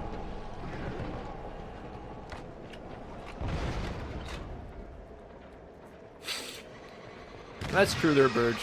There's not many first-person shooters that add that sense of weight, and I know what you mean. It feels more impactful as a result. The only thing is that you have that kind of... Because there's so much more weight, it's more sensitive to like input delay, and it does make the game feel a little bit more jankier. It's kind of like Red Dead Redemption 2, where you can interact with a lot of the environment, especially in the gameplay, but it does have that little bit of a jank to it.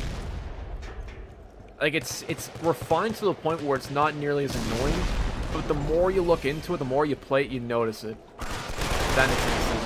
Oh, my days. You know, it's funny you say it there, man. I actually bought an SSD from China for 15 bucks. I was actually going to swap the hard drive out of it and put in this. That thing was so crap, I couldn't install any games on it, so you're probably right, man. Probably just an SD card this entire time. They were. I don't even care if people don't like it. I love the pistol game. I'll take games that look like this over any modern, ultra-realistic art style. Art direction.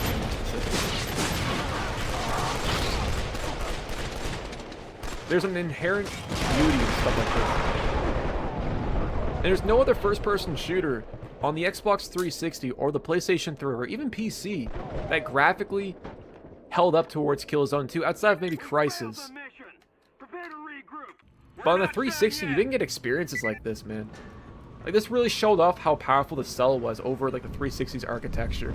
This, Metal Gear Solid 4, Warhawk, Even like Resistance 2. Stuff like that wouldn't exist on the 360. You need like 16 discs. It's one of the reasons I love the PlayStation 3.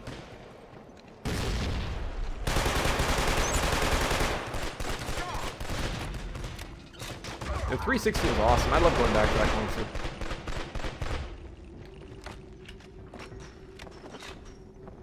I believe it, they're Battlefield new. It's a benchmark state. It's a benchmark game on the PlayStation 3. Even 3 was better than this. Graphically, I should say. I think the lighting and the smoke effects and like the visual effects in this game are a lot better compared to Crysis. I think Crysis's art style was more realistic, especially Crysis when you're on the island and the coloring. The lighting was a lot better in that game. But I think when it comes to visual effects and fidelity, like if you compare the PS3 port of Crysis to this, I definitely think Killzone 2 had a leg up. I think the Decima engine, I think that's what they called it, that Guerrilla built, is unmatched. And Death Stranding is a good example of that as well. I wish more games were built in the same way. That's all I'm gonna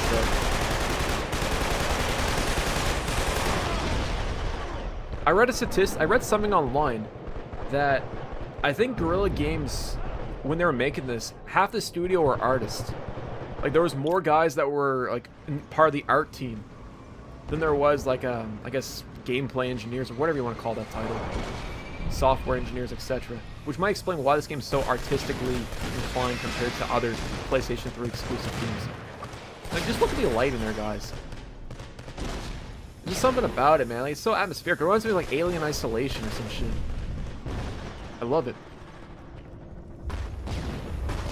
Killzone 2. I haven't played Killzone, man. I feel like it'd be really chill. F that.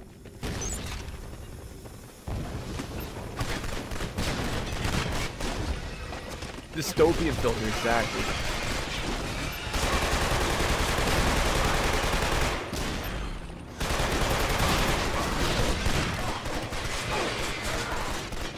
It's really impressive. And the fact that it supported 3D too. I know that 3D was kind of a novelty, but still, there's not many games that support that nowadays, man. It's that and Black Ops 1. Mission over. Enemy has destroyed the target. Repeat. Target. R4 says it's best series. What I love with the PS3 360 era is that every game looks different. It's like the developers were trying to one up each other and make the realistic game. They made artistic games. Instead of making realistic games, they made artistic games. Exactly. You need one of those. You need a medic class there, RIP. I think they have a refrigerator, one of those refrigerators, or whatever they're called, or the gun or whatever. I think it might be a gun. It might be a med kit. I don't know. Let me check real quick. What's the code for Killzone Big Boss? It is in the description of this video or live stream.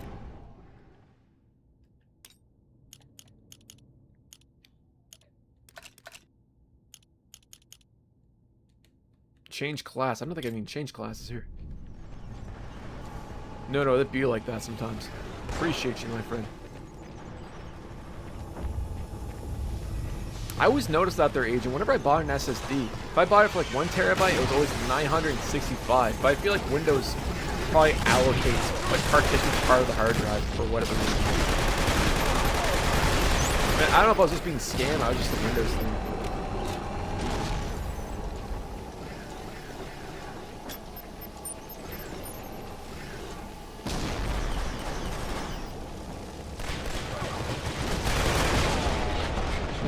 Rods, get out of here. Try and take out your leader.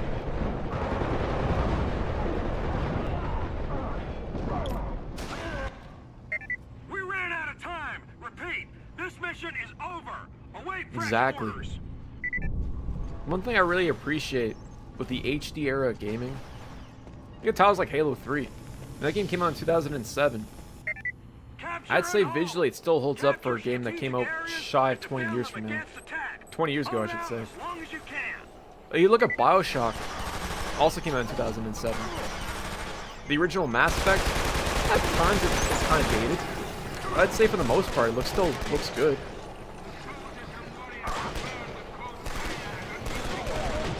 I think it really boils down to, again, I think that developers were more in tune with an artistic vision that all the developers from the studio shared. I mean, maybe that's why a lot of the games had different aesthetics, like you're mentioning there, R4. And that's what kind of made them unique. Whereas nowadays, I'm not really too familiar with modern AAA game development, but I feel like the artistic direction is a lot different. There's more of an incentive to, like I said, make everything hyper-realistic or follow art styles that are very successful. Stuff like Fortnite and whatnot.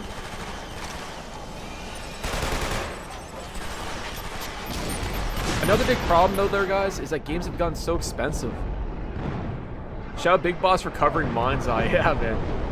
Respect. My bad. I thought you were trying to revive me there, bro.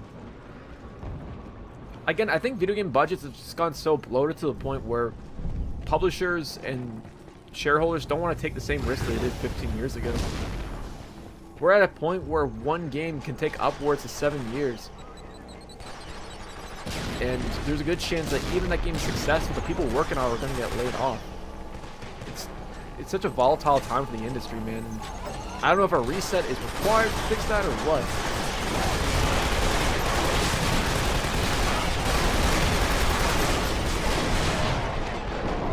I really think that indie and AA space is where the innovation and where the industry is going to keep going, pushing forward. Games used to use different engines. Nowadays, Unreal has become standard. That too, there, Mike. And when every game uses the same game engine, you know, you become accustomed to the lighting, and it's a lot harder to make your game look distinctly different compared to the crowd.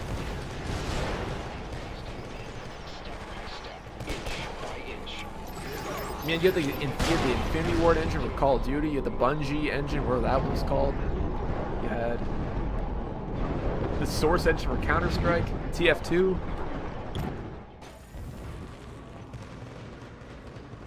RIP says, top 2 reasons I don't buy new games: they're too expensive and they take up too much storage space. That's another thing, especially with Call of Duty, man. That game basically hogs every piece of storage that you have on your hard drive. And I think I speak for a lot of people. I don't want to keep downloading games or deleting games off my hard drive. And when I want to play them, I have to reinstall them and wait like 2 hours. It kind of defeats the whole purpose of playing a video game. I just want to stare at the XMB for 3 hours to download some game I had to delete like 2 months ago.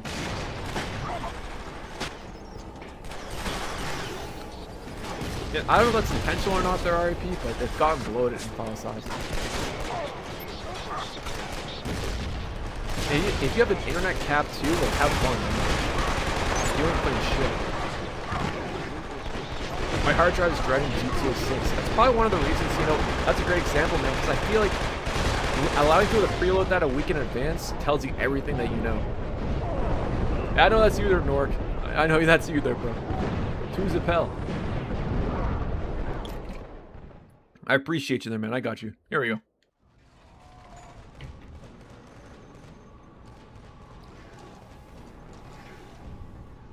Tiger engine was Bungie's. They used it until Destiny 2.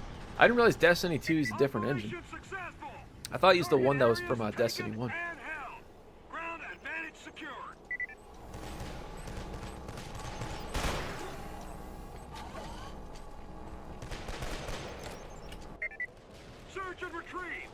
How's that sound? Is that too low for the game audio? Or is that... Because I feel like it's a little quiet. No worries. There we go. Guys, let me know if that's too loud or if that's too low. I don't think it's too loud, but it might be just too quiet.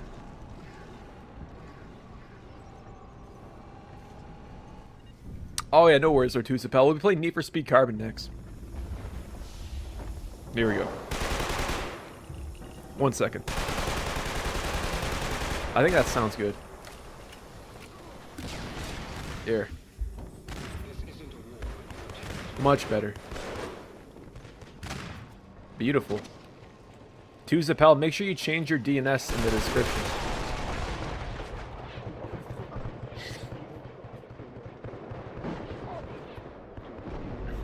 Mock's voice is so handsome. I appreciate you there, man. All in a day's work.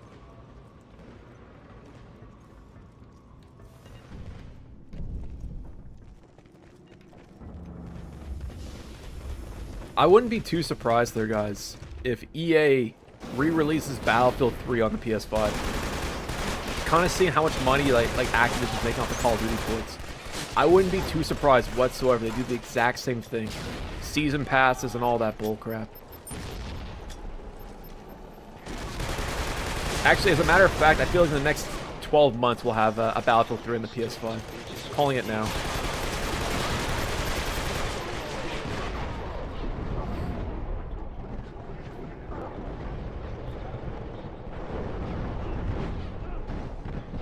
No problem there, Mirko. Going to the World Cup? Have fun, bro. Battlefield 3 Remaster co-op only multiplayer. One could dream there, RIP. One could dream.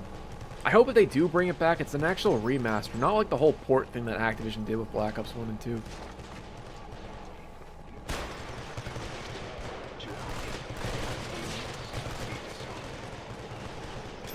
R4, you never underestimate Activision's greed. Just because Bobby Kotick isn't at the helm there anymore, like, I'm not surprised at all. And the sad thing is, it actually probably sold more copies than anything else. It worked. I guess the only saving grace is they discounted it by like, it's like $10 to get PlayStation Plus.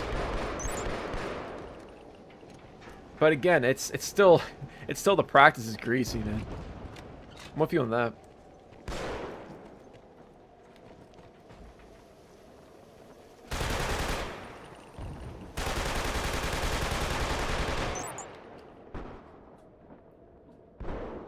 It is 2010-2012 DLCs, exactly.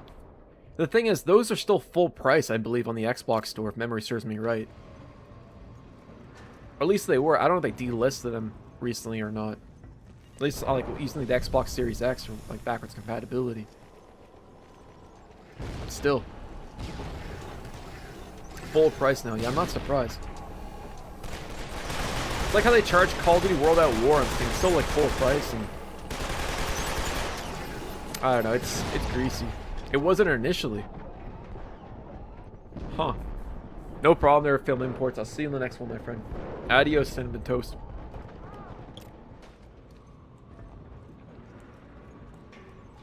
R4, because they can, man. That's their logic. They probably realized that there's going to be a lot of people that, you know, can't play the Black Ops 1 and 2 ports, so they go over to the Xbox. The hook in their Xbox One play, like, you know, backwards compatibility, so they're kind of banking on that. Like, oh, hey, you want to go back to it, even though it's been available for a long time? Sure. But now all the DLC's full price. Beautiful. You gotta pay for that nostalgia.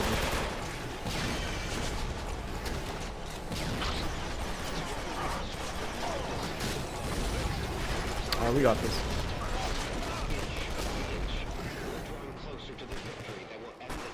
I gotta say, the DLC maps in this game are fire. Yeah, even worse, man. That's like a double-double of bullcrap right there. The bull and the shit with that one there, man. That's what that is. I hate how good games like Elden Ring and Baldur's Gate 3 almost never go on sale. I think a lot of that has to do with the fact that those games are selling perfectly fine at full price, their REP. And I'm with you on that one. To be fair, I did see Elden Ring go on sale, I think it was like Black Friday or Cyber Monday for like half off. But for the most part, it never goes on sale. It's like Nintendo games there, man. They're really bad for that. I saw Tears of the Kingdom went on sale here in Canada for $90. I laughed my ass off. I was like, $90 is considered a sale now.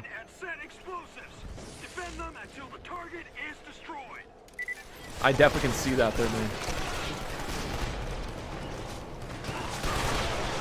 You might need a 5-finger discount for RIP, man.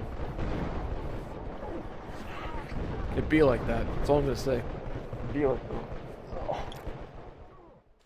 Deep discount simulator.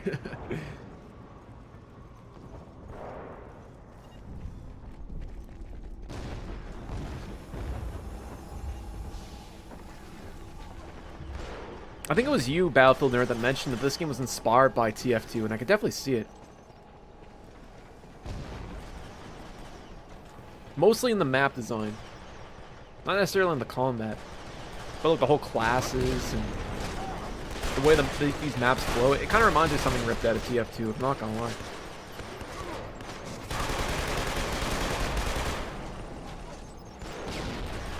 Peter, what's up there, buddy?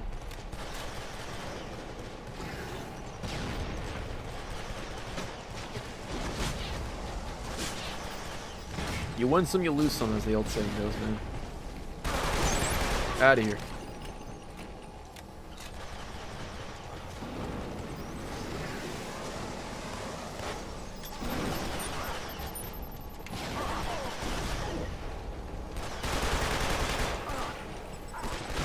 Oh my days.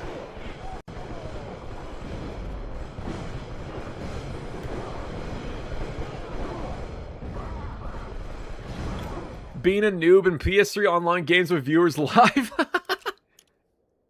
It'd be like that, man. Dude, you should see me playing any like racing games. That's the worst. The funniest there, man, is whenever I play whenever I fly helicopters, man. It's so embarrassing. I'm not even gonna lie. I wouldn't get offended by that. That's goofy as shit. Let's see. Peter. There it is. They're kind of greasy, their RIP. I'm not gonna lie, the turrets suck ass in this game.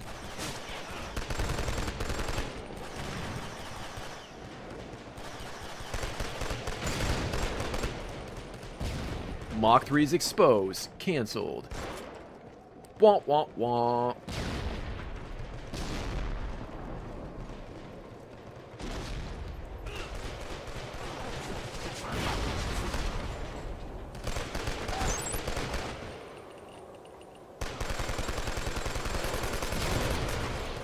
Out of here. I just unlocked Uncharted 2's first FPS with my phone. How'd you do that? I know there's a way to inject Black Ops 2, I believe, from your PC to your PlayStation 3 using like an RCM, I think it's called. I didn't know you could do that with PlayStation 3, other PlayStation 3, to be more specific. I thought it was just a Call of Duty thing.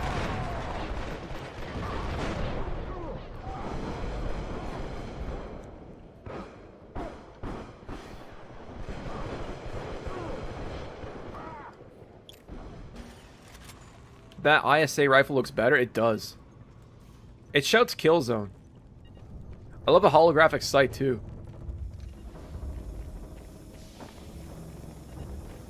Just all the animations and like everything's so fluid.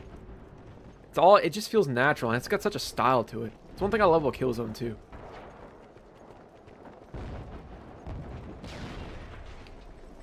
That and the visual effects are stellar.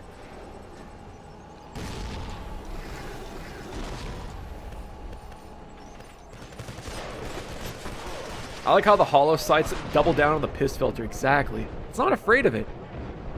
It's got a piss filter. Who gives a shit? You know what? Let's double down, make it even better. Let's make it look even more dehydrated. You know what I mean? Like it kind of adds to the aesthetic of it. And I don't know. Maybe it's because I grew up with this kind of era of gaming, but I love the piss filters in old games. Fallout 3 had it bad, especially walking around the wasteland for the very first time. During the day, man, nighttime wasn't that bad, but during the day, holy crap. Like Megaton and like any of those towns.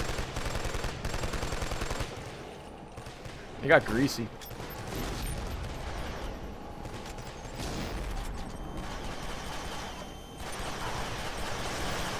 I believe it, man. If I had a PC that could run this game at like 4K at 120 FPS, I would. I can't see my shoe, man. How did you tell? How could you tell?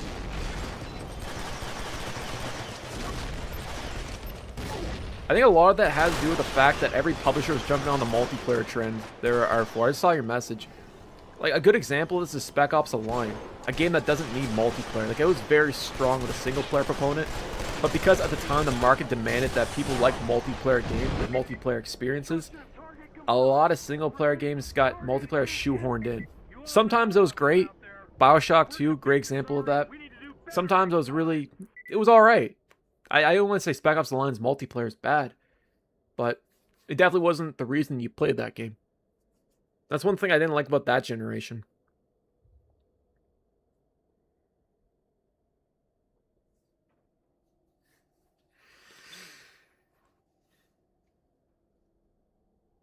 Exactly. Tomb Raider's multiplayer was just it was okay. I thought it was really jank, man. Let's do Beachhead actually, as a matter of fact, because I'm pretty sure that's a remake of a Killzone 1 map. Yeah, it is. Assassin's Creed. Yeah, the multiplayer is very unique. It's crazy to think that Ubisoft made the multiplayer. I don't know how you describe. I don't know if it's considered an asymmetric multiplayer experience for Assassin's Creed, but it was really cool and it worked. And the fact that they never brought that back, or even made a standalone game that utilized that multiplayer experience from, you know, Assassin's Creed Brotherhood all the way to Assassin's Creed Black Flag, it's a real shame. Even doing co-op, like 4-player, I know they did that with Unity. It would be cool for them to revisit that again. Yeah, it wasn't bad, Rebel, but again, it didn't need multiplayer. And I think the developers even went on and said that please don't play the multiplayer, it sucks. Max Payne 3 did have multiplayer as well. It did. The thing with Max Payne 3's multiplayer was that it was designed in a way to where there was more of it. They were trying to appeal to like a competitive audience. Like they're trying to make that into an esport.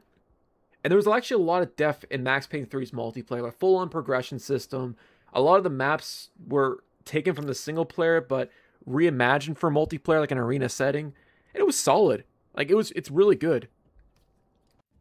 It's not the easiest experience out there, but I liked it a lot more than Grand Theft Auto 5's multiplayer, if I had a shadow of a doubt.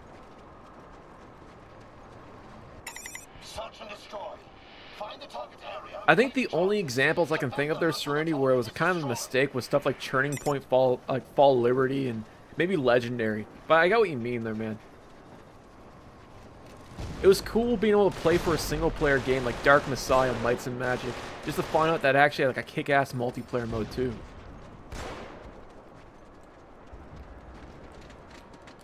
I heard about that there, Rebel.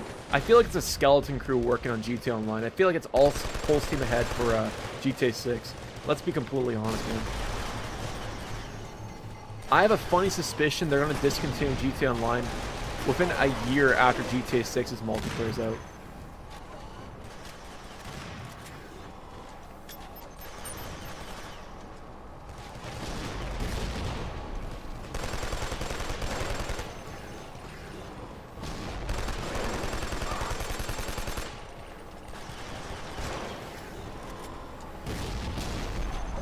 Definitely has aspects of it.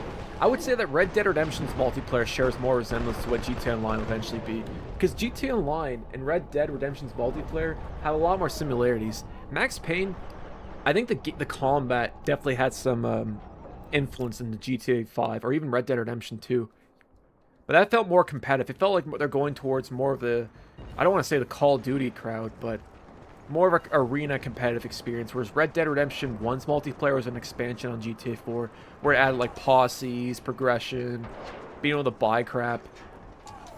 That's where I think that Red Dead Redemption's multiplayer definitely influenced GTA Online's multiplayer more. But both are awesome though, regardless. Maybe I'll keep buying shark cards in GTA 5, they'll keep the servers up. Oh, RIP.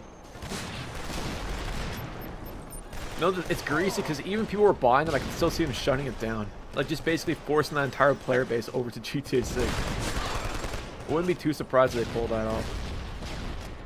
It was super underrated, and again, it goes back to my point. They re-released Red Dead 1 on the Switch, and they didn't include multiplayer. That was probably one of the best aspects of that game. And I'm pretty sure that was peer-to-peer as well. It couldn't take that long to port over. Nightmare, what's going on there, buddy? How you doing? That would be hilarious to see that.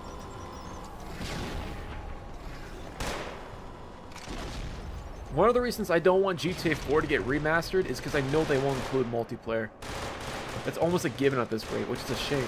Because GTA 4's multiplayer was a great time, man. There's no other third-person open-world game that supports 16 players, where you just dick around and do whatever you felt like. There's no other game on the 360 or PS3 that offer that. Nothing close. It was just a sandbox. It was just fun. That was what it was. There's no objective. You could play something objective. You had, like, you know, deathmatch, team deathmatch, Mafia Wars, bomb the base, all that stuff. But you didn't have to. You just have fun with your friends. You made shit up, you know. You used your imagination. And that's what made it so much fun. The body wobble, I fully agree there, man. Winston, 100%. Sure did.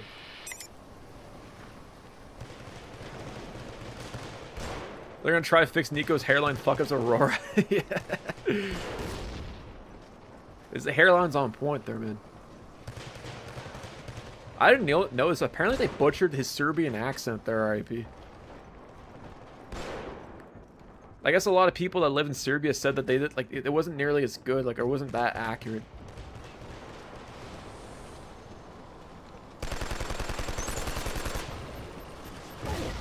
Oh, man. Brother, you missed it. We're doing Call of Duty 2 DLC maps. It's incredible. He does.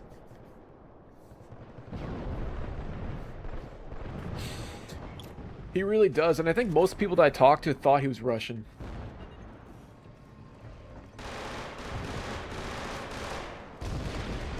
I heard about that. I forgot they removed it from the PC version. To be fair, that was also relying on Games for Windows Live, which I don't even know if it's still being supported. So that makes kind of sense why they removed it.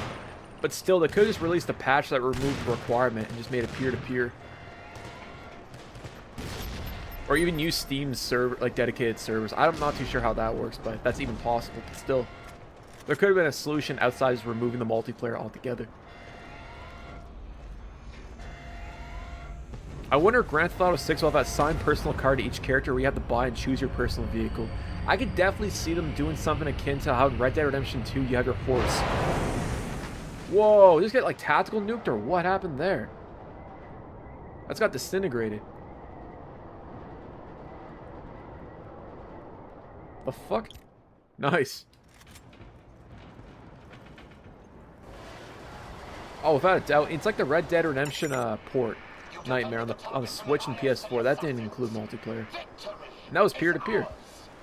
You were in Killzone, bro. Yeah, I guess I was in the Killzone. You're absolutely right. I'd rather be in the chill zone if you ask me. Assassination. Wait until we have located the target, then track and kill him. Show no mercy. Mexico, what's going on, man? I appreciate you stopping by. This one's for you, man.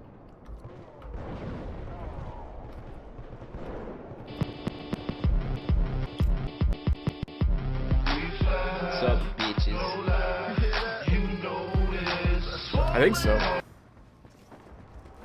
We have a lot of bots, so you should be able to squeeze in if you want to, man. But mind you, it's the DLC maps, so make sure you have those installed beforehand. They're next to cool.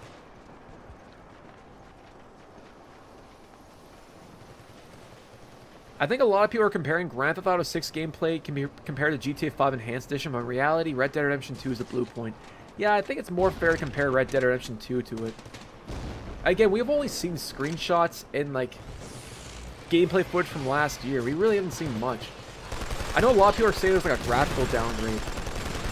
I watched one video on YouTube that went over that, and I don't know necessarily if there is a graphical downgrade, because the one thing about Rockstar is that their games always visually look better at launch. Like, what they show before launch always tends to get better. I think that GTA 6 probably wouldn't be an exception to that rule. There's a lot of controversy within the scene right now, there are for about that. A lot of people are suspecting that, you know, this huge marketing campaign that they promised isn't happening. It's been about, what, over a year since the last gameplay trailer? Or trailer 3? Trailer 2? Only dumb people would buy it. Yeah, those jackasses there, man. Let me tell you. Well, here's the thing, man, is that Rockstar's always done this. Like, I remember Red Dead Redemption 2's marketing campaign. They showed like gameplay footage 2 months before the game's release. So it's not uncommon for them to do that again. And I'm pretty sure Grand Theft Auto 5 had the same thing. Favorite PlayStation 3 game? Off the Dome, Last of Us.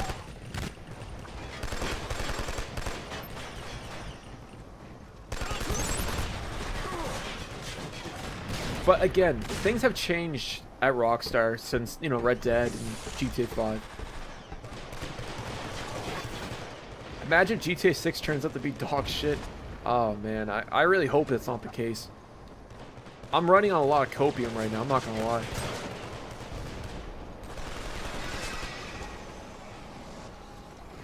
I think they showed so much GTA 5 it got leaked too. Yeah, GTA 5, man, that game was leaked on Vine. The OGs in chat will remember that. Shout out to Vine, man. That app came in clutch back then. On all the platforms. Like, Rockstar was yeeting every leaked gameplay footage of GTA 5 a week before its release, but Vine. And I don't think Vine had any copyright, like, removal system in place at the time. So that was, like, the premier spot to watch, like, GTA 5 leaked gameplay, man. I remember, like, seeing the beginning half of the game there. In, like, 5 seconds, it was scuffed. I've never played I've played Demon's Souls, never PvP online there, Ollie Ollie. Really? I guess the idea is that you buy shark cards or like the gold in Red Dead, so it makes up for the fact that you don't need an online subscription in order to do that. I guess so, there, RIP. But honestly, shout out to Vine for that.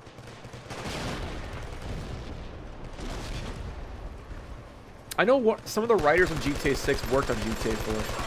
There's a video by Trojan that covered that, their Rebel. And I think he went through the list of the people that are still working at Rockstar, and I think he suspected there was like either 40 or 50%. And I guess their retention at Rockstar is very high. Like a lot of the original devs, not all the original devs, but a lot of the people who worked on like Red Dead or GTA 5 are still at Rockstar. And it kind of makes sense because it's a very prestigious game studio. I know their working conditions are notorious for being really shit, but I guess there has to be a reason they stick around. I don't know. It's probably why they're trying to unionize right now before the release.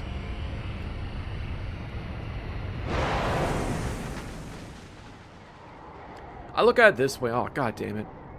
I got caught in the kill zone again.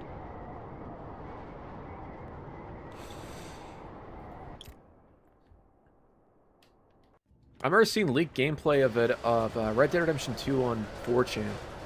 Like a week before launch.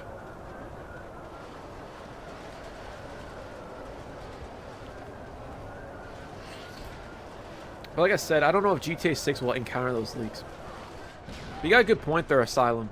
It's because we're going towards digital media, keeping code in box on the physical. I'm with you on that, man.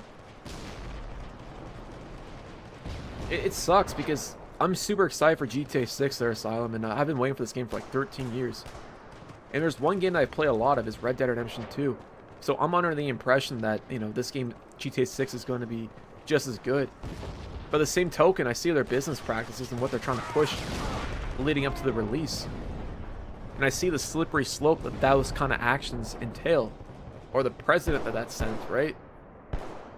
You're kind of caught in a trap.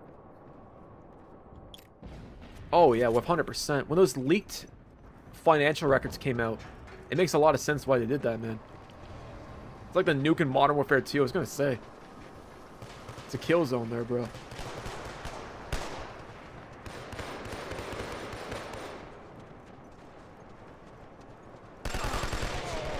Yeah, I'm not gonna lie, man. They're definitely... I think we're doing more advertising for Rockstar than they ever have. I think they realize that too. Like, the community itself, man. Like, Reddit, always hyping up when the next trailer is going to come out. I feel like they're just doing free advertising for them. Overconfidence makes you careless, exactly. Who knows, man? Imagine if it's like, it starts like, if it bombed at launch. Imagine if it's like a 70 on Metacritic or something crazy like that.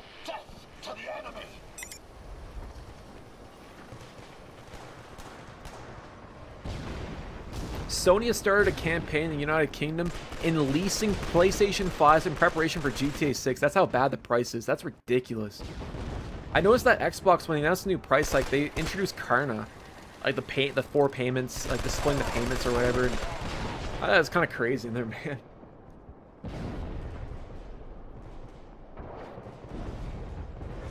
And the thing that sucks about their indie, you also gotta look at the messaging as well, man. It's only gonna get worse from here. Like, that price is only going to get higher and higher. And even when prices do drop down in memory, I highly doubt a lot of these companies will do that. Supposed to brick your PlayStation? Really? If I don't open it, will it still brick my PlayStation or what? That's true. A lot better than leasing a console. You're absolutely correct.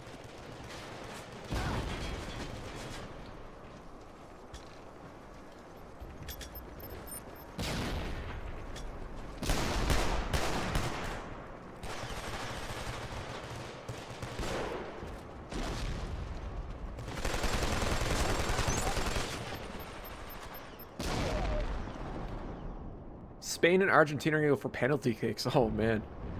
Who are you guys betting on? I haven't been watching that at all, man. Kobe. Womp, womp, womp.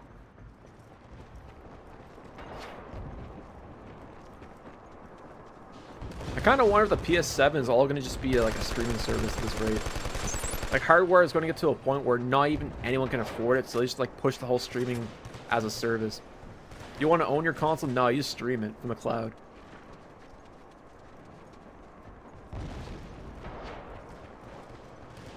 This is people paying like £500 over the span of a year and having to give up or pay the full value of the console up front. So wait, you're telling me that if you lease it for 1 year, it costs about £500?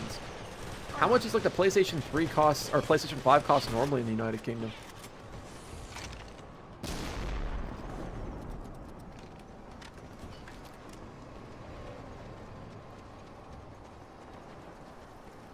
It was 60 years ago. That was a great game yesterday, man.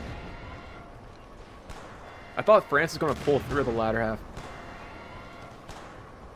500 plus another 500. Man, I'd rather just use Karna at that point. It's like over $1,000 for a PlayStation 5. Oh, here we go. Got caught in the kill zone again, bro. That's the thing, they're rebel. That's why I don't give them attention. They feed off that. It's crazy how good Gran Turismo 5 came out. Looks, when that game came out, I think that came out in like 2010, I want to say, 2011. I'm a little rusty when it comes to that. Yeah, we have those like services where I live. 2010, shit. Well, there you go. I think Gran Turismo 6 came out, what, 2013? Nope, all on original hardware.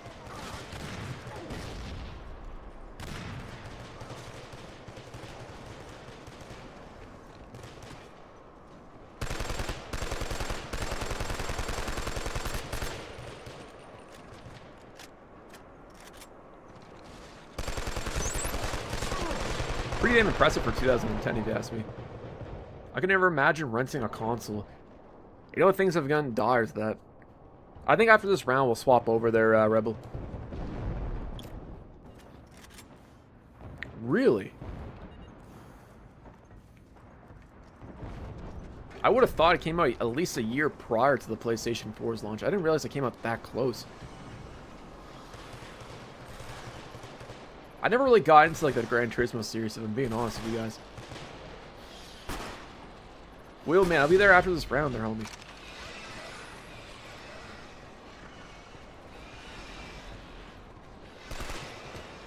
Yeah, Xbox xCloud, man. I'm telling you, they've been preparing for a long time. Why do you think Sony's investing in PlayStation now? That's the goal, man. They just want you to be streaming all your consoles. If there's one thing that Microsoft has been really good at, is predicting where the future of gaming was going to go. Back in 2003, they were talking about microtransactions. Look where we're at now. That's like the norm. xCloud, or the whole streaming service, that's where the future's going towards. Game Pass, subscription service. I mean, yeah, it's crazy.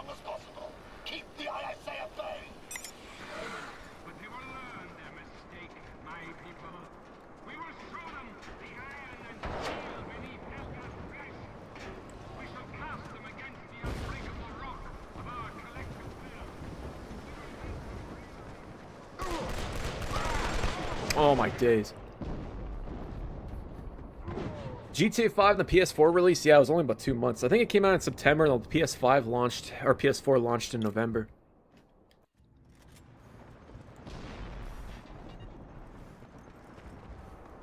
Oh, we absolutely get there, R4. It's all about control at the end of the day. Sony can't come in and take the games that you already bought, right? They can't go in your house and like take everything that you've purchased and resell it to you. But in a digital climate, it's completely different. Especially when they're the only competitor that they have. You only buy from the PlayStation Store. It's full control. That's what it is. It's greed, man. There's no other way to put it.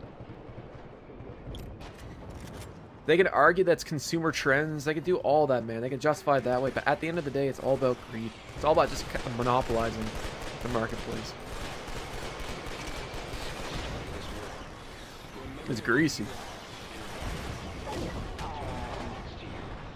Google Stadia, exactly. You know, it's funny there, man. Google also is pretty ahead of their class. Remember the Google Glass in like 2012?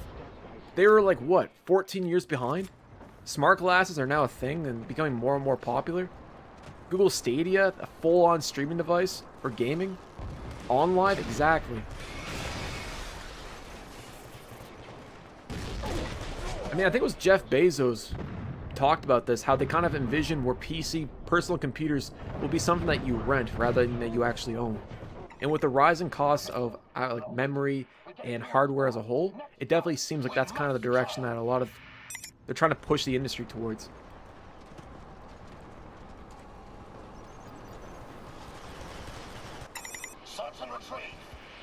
Oh, no doubt, man. Club Penguin. Well, IMVU, wasn't that before Club Penguin, or was that after Club Penguin? Nintendo's ahead of the curve by scamming their audience by selling them a cardboard box as a gaming experience. Oh yeah, the whole VR thing. Dude, wasn't that thing like $100 too?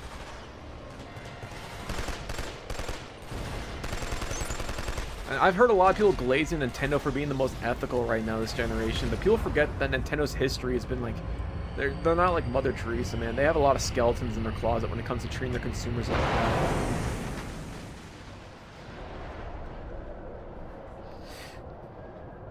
I remember playing on live. I think I played Saints Row the 3rd and Deus Ex on that there, Battlefield Nerd. It's kind of cool. Paddling, what's going on there, man? Happy streaming day to you too, my friend. How do you do?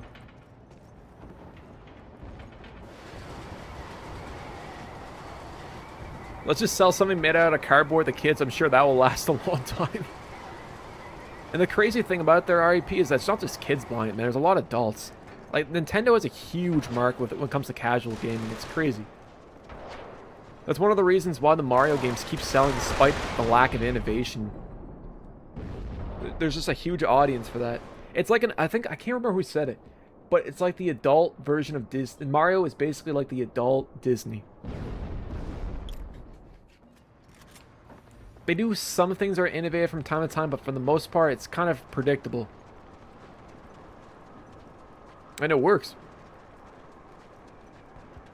Oh, exactly, man. They've done some really shady crap.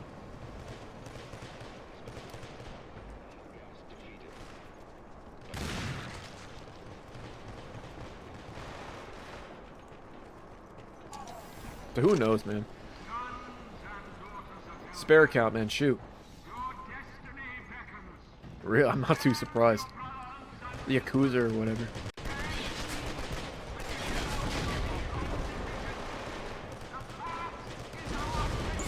There we go.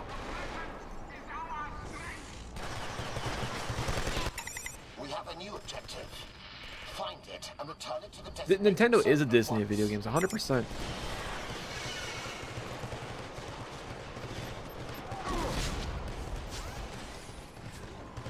Couldn't have said any better there, man.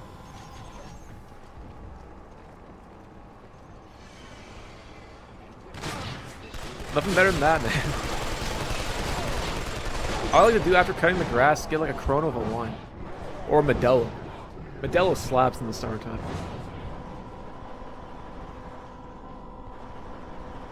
I'll never forget in my country of Singapore when the Switch OLED released, a ton of people, some of my friends just went out to buy it. Nintendo adults are just something else.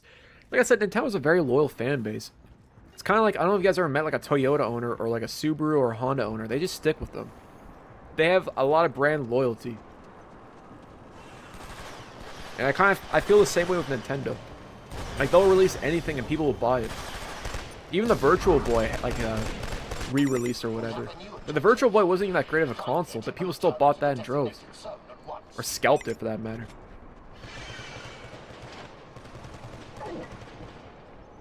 Look at Pokemon games. They've been milking Pokemon since, you know, since I was shitting my diapers, and it's still relevant to this day. It's only gotten bigger. If you had to introduce one console with 3 games to someone who's never gamed, what would it be and why? Spare Account says. One console and 3 games. That's a great question. Oh, man. I would say the Nintendo GameCube, personally. And the 3 games that I would choose is Super Smash Bros. Melee, Wind Waker, and third game, True Crime Streets of New York City. That's a weird one, but hear me out. I have always thought that game was a lot of fun for like an open world crime game, but it also showed just how powerful the GameCube was.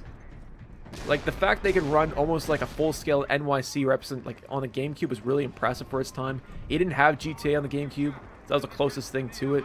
Wind Waker artistically was a really great looking game on a CRT. You know what, I didn't really care for Double Dash. I had it as a kid.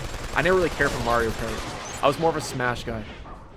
I thought Melee was a lot of fun. It's probably arguably the best Smash Brothers game. Yeah, I know it was kind of scuffed, but something about it. It kind of just showed how powerful the GameCube was. Because there's not many games that really utilize the hardware. Maybe Geist. And, you know, actually, I take that back. I'll take, I'll remove Wind Waker and do Eternal Darkness. I think Eternal Darkness was a great example of just how cool the GameCube was. Because that was that game that kind of like screwed with you. Like, it would blue screen. It would, like, the game would fake a blue screen just to mess with you. Or, like, you would hear stuff that it wasn't actually there. Like, the game psychologically just tried to screw with you at every corner. It was a really good survival horror game as well. Yeah, if I had a PlayStation 2 their Serenity and I knew about San Andreas and Vice City back then, or if I had access to it, I probably would have been the same way. But like I said, at the time it was a little different. Anyways, guys, time for some Need for Speed. Killzone was a ton of fun. Shout out to all you guys. Let's do it. Nostalgia Hunter 101 says, owning both an Xbox 360 and the PlayStation 3 has been healing. Both having online features is amazing in this day and age. I hope all you guys go back to the consoles and enjoy it. Nostalgia Hunter, preach. And that's one thing I've always said on stream. I'll always say it again. Enjoy these consoles while they're still here, especially with online services. Nowadays, we're on borrowed time. The PlayStation 3, the Xbox 360 gets shut down, you know, next year for all we know. So enjoy it while we still can. Jump on stream, play these games, bro. Absolutely.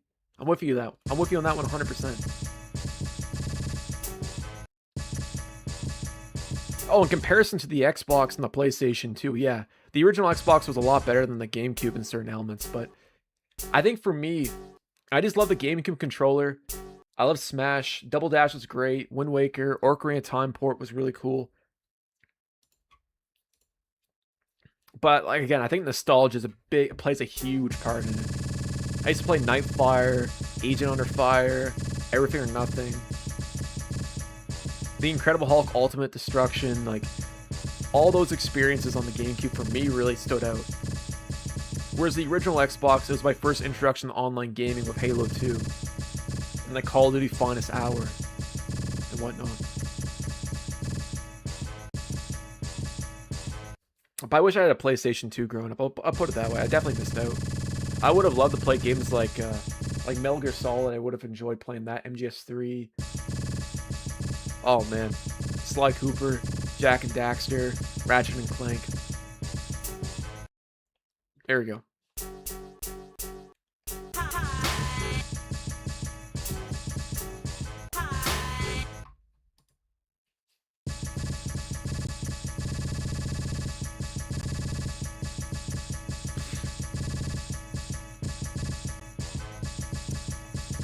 I was one of the only kids that didn't have a PlayStation 2. I remember that. Like, didn't you beat the game at True Crime and the game would crash? I'm pretty sure on the Xbox version you couldn't beat the game. They accidentally released the beta version, like, on disc or whatever. Yeah, Wipeout Pure HD would be sick. Or Wipeout HD, be more specific.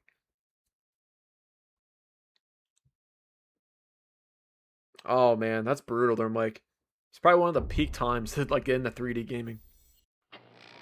Really? I thought I watched a video where apparently you couldn't beat it there, RIP. I never beat it on the GameCube as a kid. I didn't have the attention span for it. In the real world, thanks, lady. Whatever. If I want to put a NOS bottle in my car, I'm gonna do it. God damn it, you can't stop me. I love the GameCube, and if you stack those games together, it's great. But playing the Splinter Cell on the GameCube versus Xbox, yeah, that's true. The Xbox definitely was more powerful. I'd argue the GameCube wasn't a slouch either. I think Soul Calibur 2, the best port of that game was on the GameCube. Redman's a zombie apocalypse mode. I know Beetlejuice from Howard Stern was also in that game too, the RIP. That was really goofy. I forgot that Redman was in that game though. That's sick. I know you could play as Snoop Dogg in the original one if you entered like a cheat code or whatever. Whack Tony, I think it's gotten worse. I don't think it's better. Alright, let's do online. How the fuck you do that? Is it a quick match? I'm assuming it is. Alright, guys. Oh, is that copyright music? Hold up, hold up, hold up. Hold the phone. Where is it?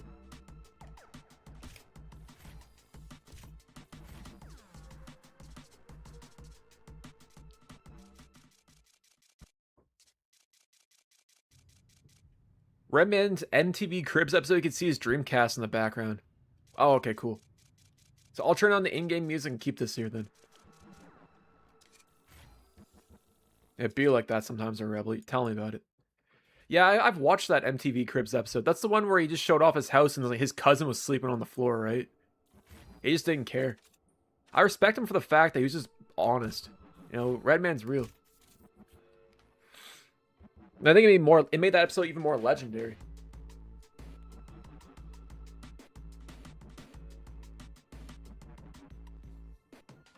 I fully agree. Unfortunately, they really think about streaming back in like 2006, their nightmare. Also, fun fact, this game has a timer for the match. So you have 30 seconds to join. Yeah, he didn't fake any of it. He was talking about how a lot of the times MTV would give people like mansions to rent out for it and whatnot, and he was the only guy that didn't do that. I like the album Muddy Waters by him.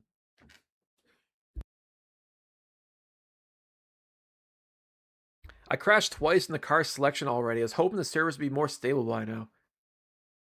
Really, I wonder if AI bot's in chat. AI bot might be in chat here there, man. He was the one that revived it. And he might be able to help you with that. If he is. I don't know if he is or not.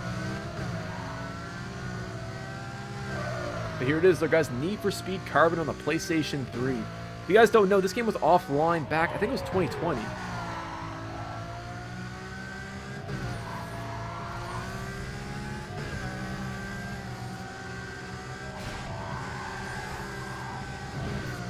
Yeah, that's the only thing that sucks there, RIP. I don't know why they have a 30-second timer in this game. I mean, it's handy if someone's AFK, but still, holy crap. I guess straight to the point, but man, oh man.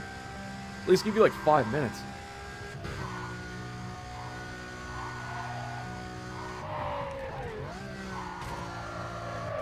Oh my days, the controls are nasty. Hold up, hold up, hold up, hold up.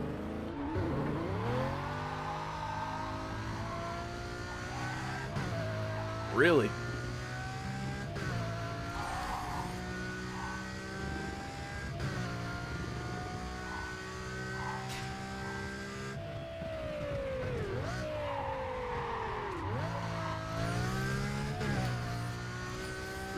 Need for Speed Carbon rebates electric vehicles only.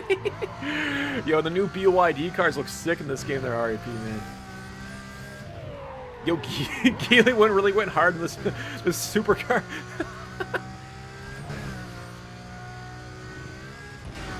Yo, next round, I'm gonna pull up in the Polestar there, bro.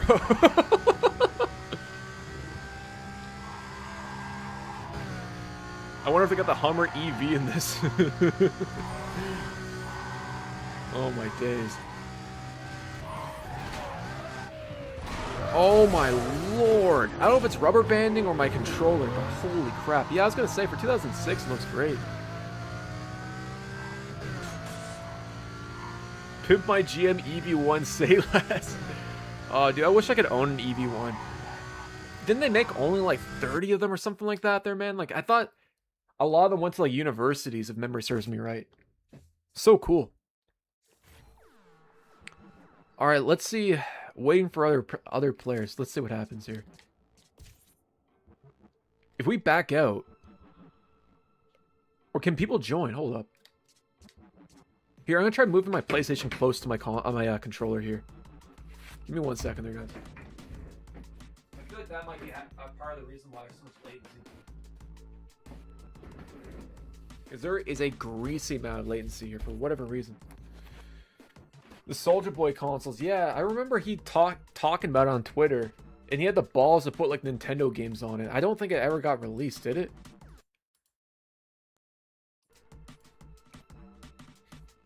I'm sure that you could.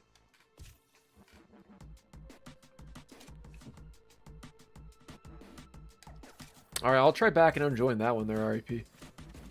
Let's see.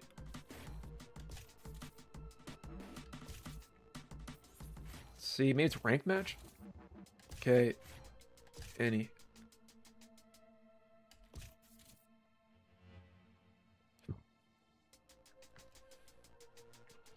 It's one of those 10-in-1 Chinese bootlegs. Yeah, I kind of figured that was the case. I think Spawnway like covered it in a video. It was a while ago though. Yeah, here, I'll just create a game for you guys.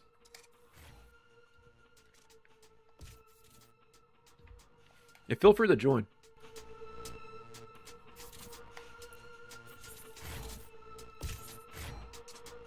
Okay. We'll do pursuit tag. Hey, players, card tier. Let's do max tier. There we go. Is that Mustang? This one's unranked.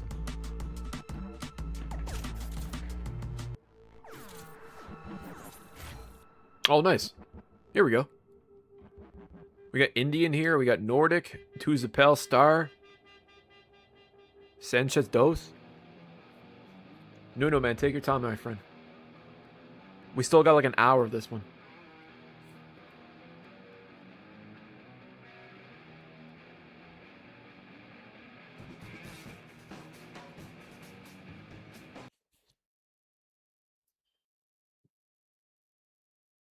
I don't know if there's any news if any other Need for Speed game is being worked on, but I wouldn't be too surprised if, you know, Undercover or Pro Street gets revived next. That'd be cool.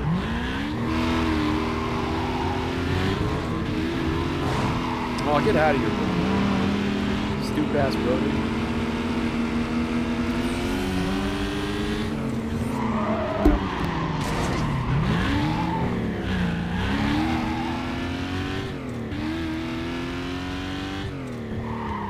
There we go, I'm back.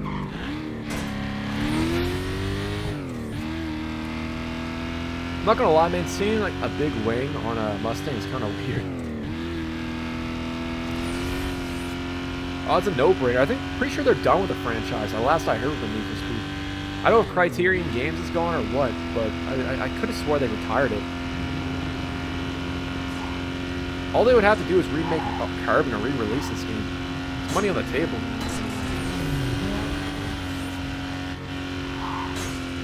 I mean, it's rear-wheel drive, so it makes sense. It's not like you put it on a Civic or anything like that. Nokia Sidekick, holy crap. Tell me you're from 2006 without saying you're from 2006. I was only in a Chrysler 300 in this Lambo race. Mopar, no car, there are RIP, man. How do you e-brake? Is it X? The 2005, bring over the pistol to 2. Oh, it's X. Here we go. I couldn't stand Need for Speed Unbound. I never played it. I haven't played a Need for Speed game since maybe Unleashed. Unleashed 2. I think that was the more realistic one, if I remember correctly. This one, it's like the sim racing Need for Speed 360. I had a buddy of mine that really liked Pro Street. I thought it wasn't that bad, but I think I like Dirt more. I heard Undercover was kind of mid.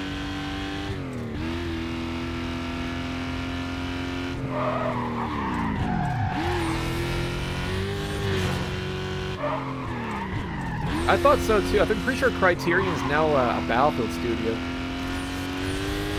Because I'm pretty sure they got relegated to just making Battlefield games.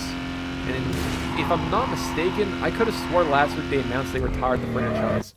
Or the Need for Speed franchise as a whole. I think this one's unranked.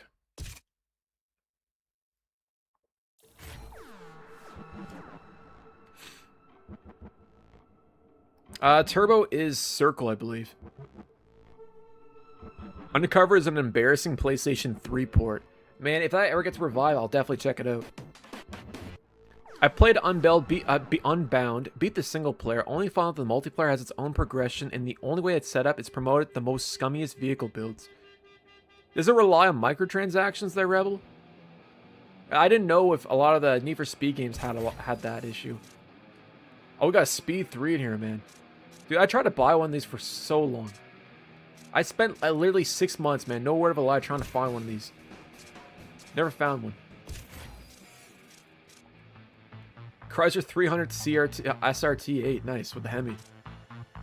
Alpha. CLK 500, RX-8 rotary. Camaro, banana. Where's my bad to the bone sound effect at? Hold up. Hold up.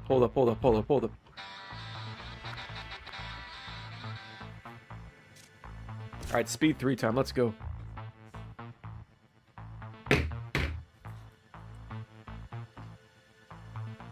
Kind of reminds me of Far Cry New Dawn.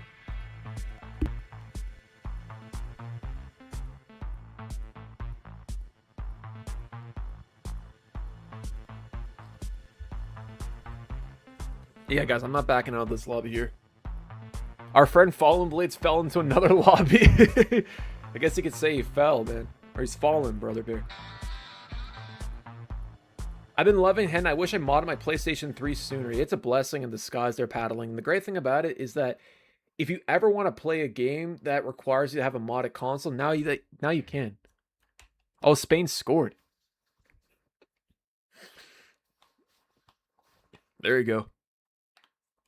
Did they win the cup, or they still, that's still in progress? Like I said, I haven't been following it at all. It is required, I'm pretty sure. Hold up, what are we? Hold up, what am I doing? Oh, it's still in progress. Hey, you think we're 2016 or not?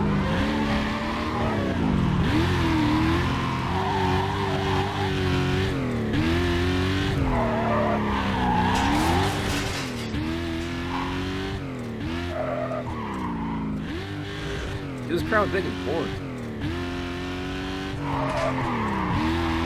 Ford built tough my ass. Yeah, I don't think the invite's working. I'm pretty sure AI Block told me that was one thing that's still being worked on. If you're using the emulator as well, I don't believe the invites or friend works. I'm not too sure that applies to the PlayStation 3 or not. Trailer Park Supervisor Game Mode. Where's Mr. Leahy at? Fucking random.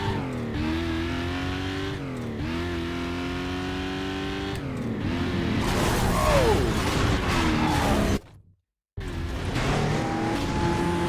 See you later, bitches. This thing's slow as shit. 276 horsepower on my ass. I feel like I'm driving a Fiat 500 of them.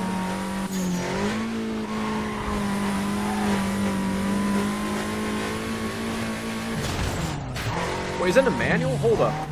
Oh, it's a... I'm a dumbass, man. I thought I was driving automatic. Here we go.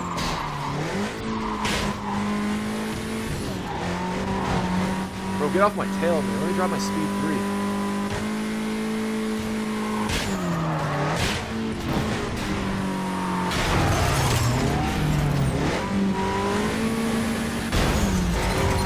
Oh my days.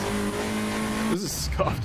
There we go. I feel like that was delayed by at least 20 seconds.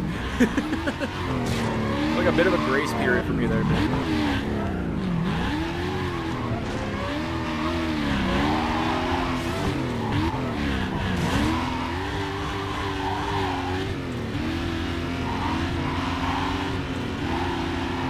RPSC3 devs said they're working on eliminating the firmware setup for emulator.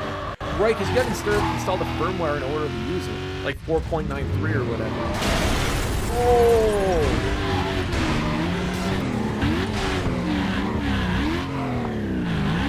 Grocery getter, exactly. That's what it is. Thing claims to have 284 pounds of torque. My ass, man. Or like 120. My old D-Series Honda Civic had more torque. Sure. I wonder if this is like Cops and Robbers. What the hell is this, Pursuit mode? I feel like this is Pursuit Knockout there, Will.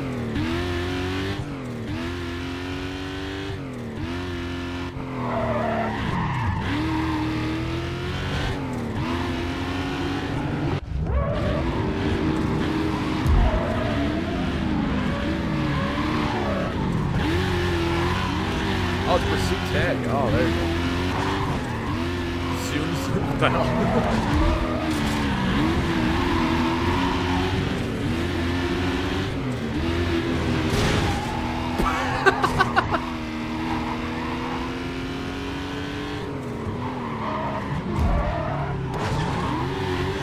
Go after the RA.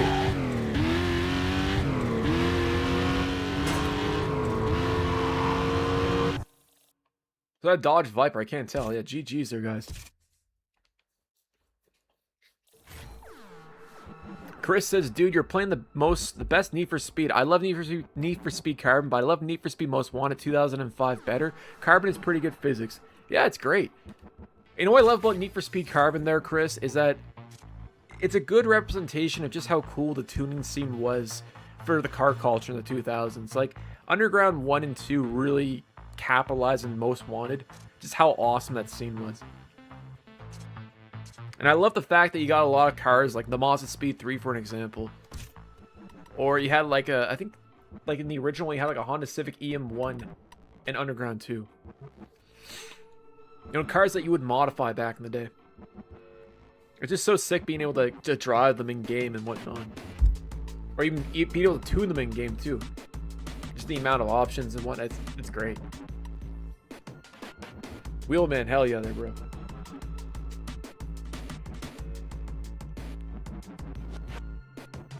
Wah, wah, wah.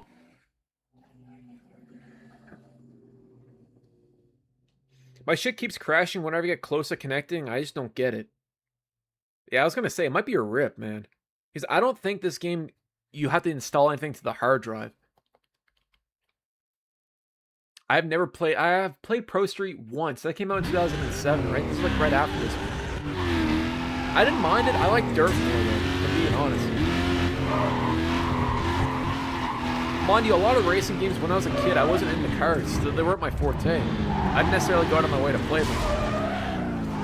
As an adult, it's someone who has an appreciation towards rice. Absolutely. The only thing I didn't like about Need for Speed Carbon, man, oh man, I don't know if it's me, but there's a lot of rubber banding going on here. Like, I find that, I don't know if it's where my controller is for my console, but there's a bit of like an input to it. I don't think it's got anything to do with the server. I think it's just more or less how I'm using my controller. That's basically it though, man. I think it's pretty flawless. I got a selection of cars too. Pretty sure that's supposed to be like either a Dodge Viper or an RX-7.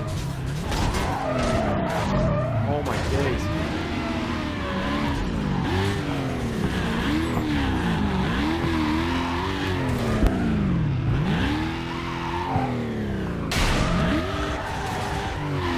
It might be your disc. I was gonna say, I want to say it was an RX-7. I couldn't really tell by the side profile. Because it kind of reminded me of a Viper, but at the same time, it definitely had that RX-7 instead.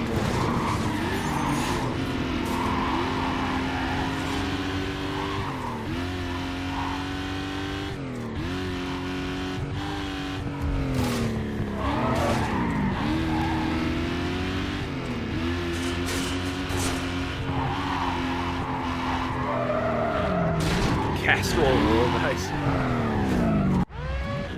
No, man, you're dead meat, bro. Where you at?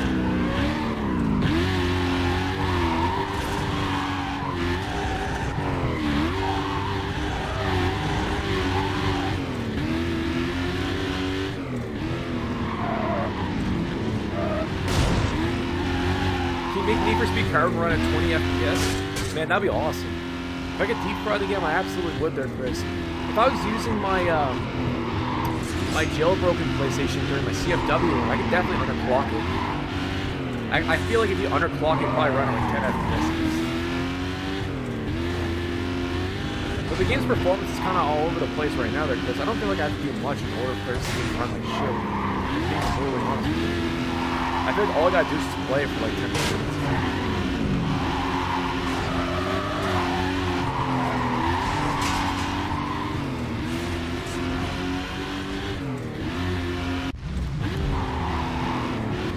Oh, Wheelman, out of you, bro. You're busted.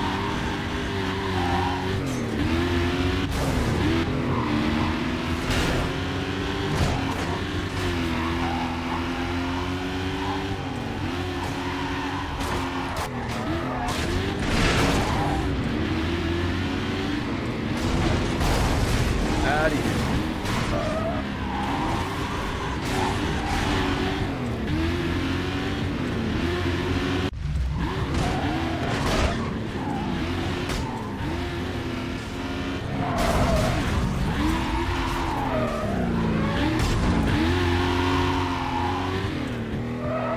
I honestly think it might be has something to do with this. I can't think of any other reason as to why you're having connection issues, or the fact that it keeps crashing.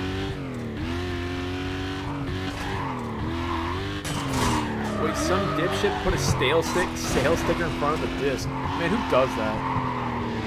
The worst is when people actually put that on the box there. I don't know if you guys ever bought games from indie games used, or like any GameStop, but or in a game store for that matter, but when they put the sticker on the actual game's box art, that should be a crime. There's no way you can remove that without removing like the actual ink off the original box art, man. It's so greasy. GG's. That were people who signed their name on the discs too as a kid. With like permanent marker or whatever. It'd be like that. Just tune into the World Cup and Messi looks like he was crying when Spain scored. Man, who's in the lead right now? Is Spain winning? Alright, EA Messenger. Felt the same way for that Speed 3. Let's do Pursuit Knockout. And we'll do it on Downtown. And we'll do Max Tier 3. Here we go. I'll do it with the RX-8. I don't know about that. Mustang GT. Gallardo. If you were 2000s rich, you had one of these. Like T-Pain, 50 Cent. There we go. RX-8, let's go.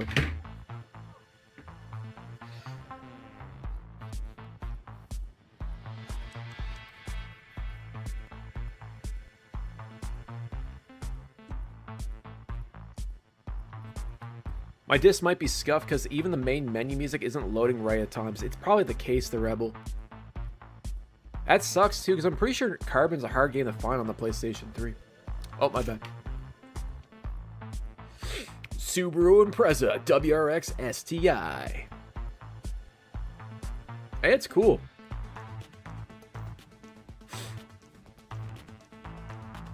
I think this game came out in the Nintendo Wii. I was gonna say the Rebel, but people impersonating you on like Resistance, this is crazy. Super impressed.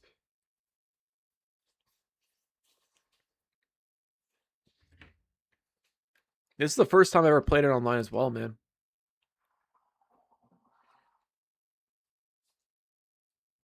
I wish I'd start streaming back in like 2018-17 when it was originally online. I was gonna say, man, you gotta bring back the 350Z. That's your car there, right?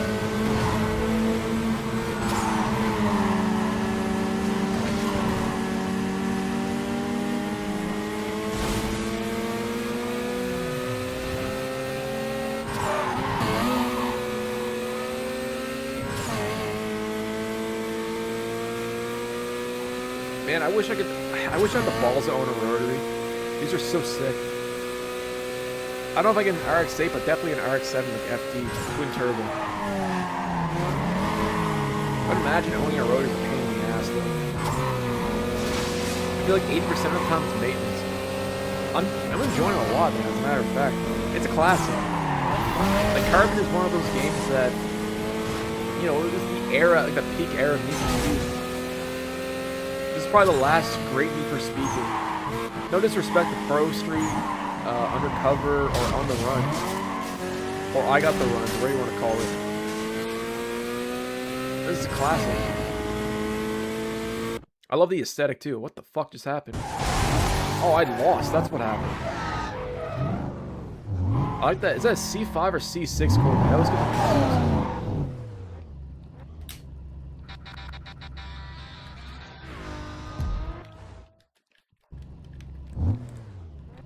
Oh wait, that was me. My bad. I thought I was spectating. Holy crap. My bad there, guys. I was like a deer looking at headlights right there.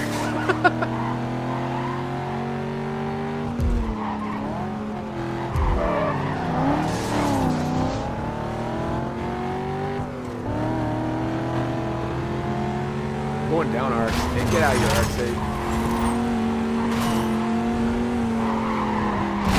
Oh! Damn straight. Yo, Dell, what's going on? Oh, I thought I was gonna brake check you there.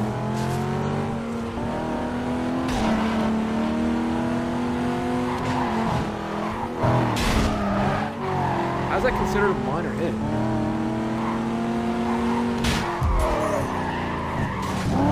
Bro, this is like a Wheeler-mobile right here. I'm taking this bitch to the golf course, man. Fuck being a cop.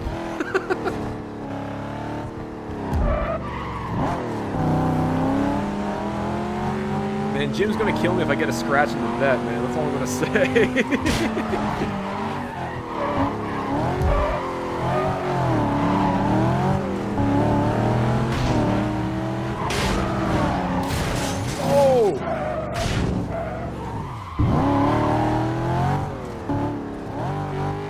I don't know if I'm trolling Buddy or what, if I'm making damage. I'm assuming I'm doing something here, because it keeps saying like I get major hits and crap. Oh no!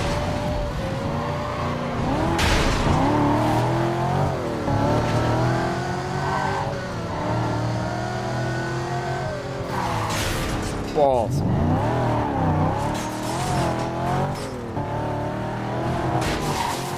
It's a little too late to worry about scratches, yeah.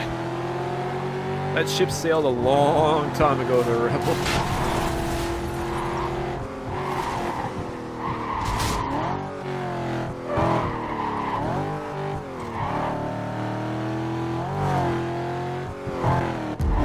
I improved it, man, if anything else. Made it more aerodynamic.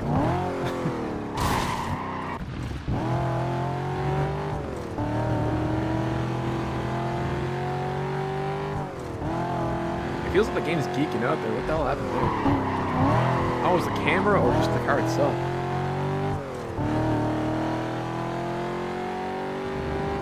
But there we go. That must be the game.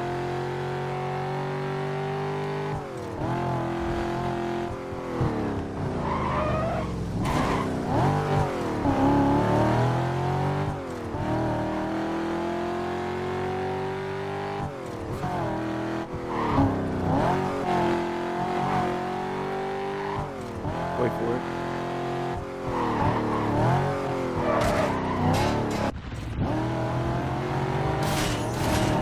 Man, this bat handles like a bag of shit.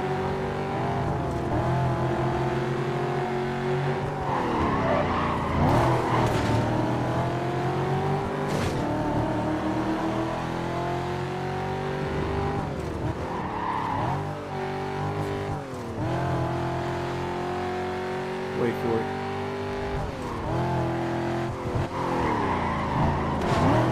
Out of here.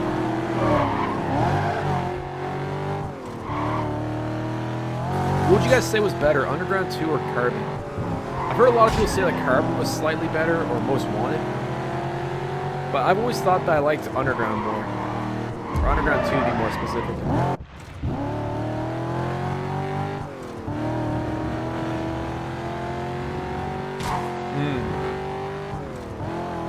I like that Snoop Dogg, the Jim Morrison, the Doors remix in the beginning of the game, man. You really can't top that. The Underground was dope. Need for Speed Underground, Tony Hawk Underground. We were all Underground in like 2003.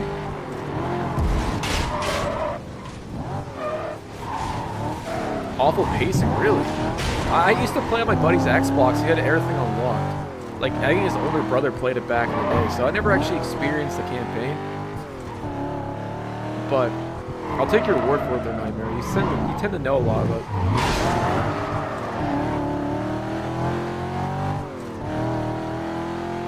I would love to do a video on Soulja Boy's console.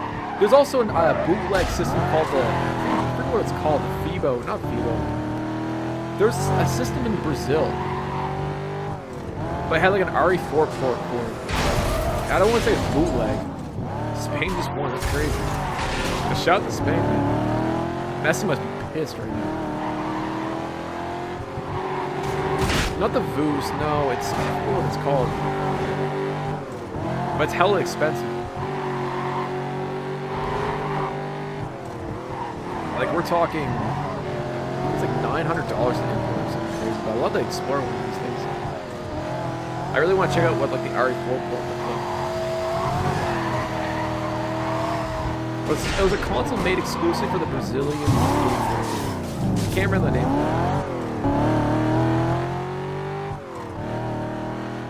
Messi just lost the World Cup in the Golden Boot. He isn't getting any awards this World Cup. It's crazy. It's probably his last World Cup, too. Zebo, thank you. That's it. That's the console. No, GG's to Spain, then.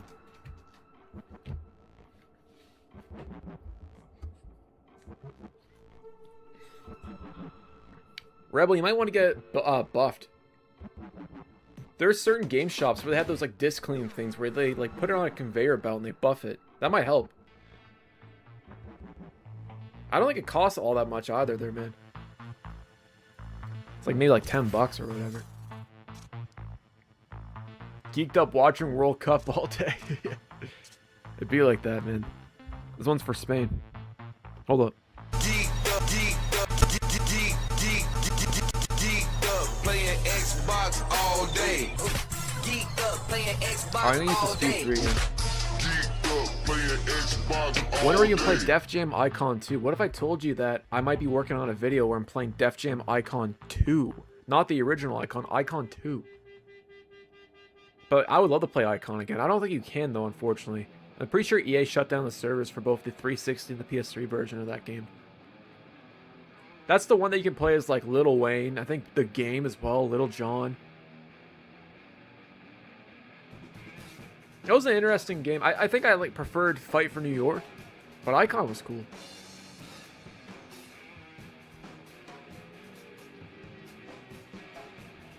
Another great game, Revive for sure, absolutely.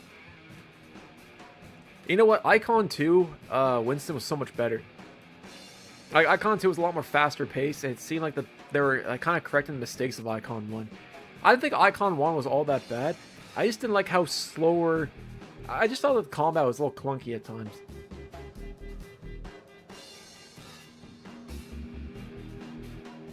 But it definitely screamed early Xbox 360. That's one thing I liked about that game. Like, I remember reading in the OXN magazine about Def Jam Icon and like playing the demo and stuff. Remember when Soulja Boy claimed he was a CEO of Atari? Yeah, I remember that. It's incredible he didn't get sued into oblivion for selling that 101 console with Nintendo ROMs on it. Like, out of all the companies, Nintendo is like the one company you don't mess around when it comes to selling their shit without their permission. I'm surprised they didn't take all his royalties off like Crank That and everything as like concession to it. You imagine if like the next Mario game has a segment where they just use Crank That Soulja Boy, it's like Mario doing the dance. Just to kind of rub it in his face. That'd be so wild.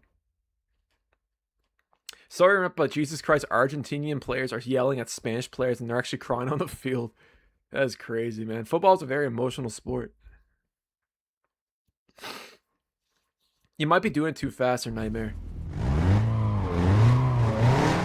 Oh, absolutely.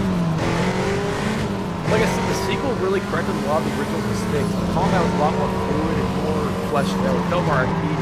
And I think that's what a lot of people want about it. I think the format of the game was cool. And I think it really boiled down to the controls. If you ask me there, man. And the problem was that, you know, Def Jam's Fight for Europe was so great with the combat, how that game ran. I think I used the Akari engine to power like the old WWF games too. So it makes a lot of sense why people were divided on it. Spain has officially won day after. Congrats to Spain.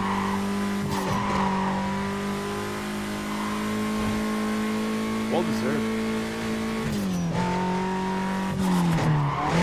What was the game like? It must have been a really good game.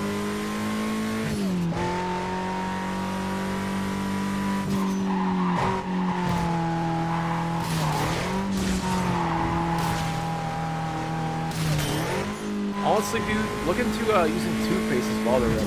It sounds kind of scuffed, but you put some toothpaste on a disc. I've noticed in the past it actually helped. It won't fix all your errors, but it can make a difference to it.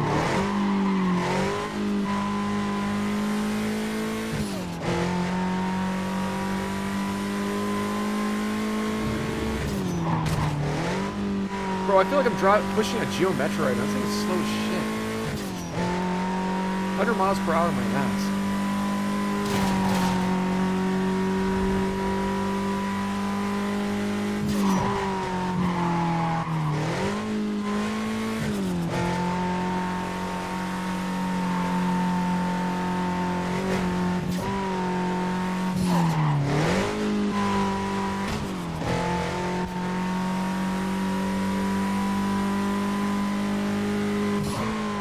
Feel like that, dude. Like I said, I wasn't following any of this, so I didn't pick a team, but I'm happy to see Spain won. I've watched a few of their games. Those guys can play.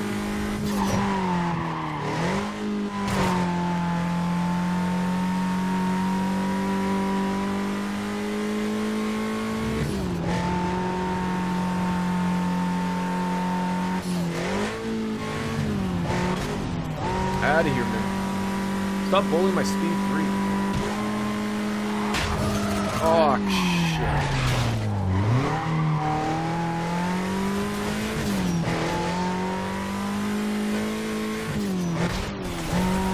And fucking Corvette. Oh, we're still doing that pursuit knockout thing.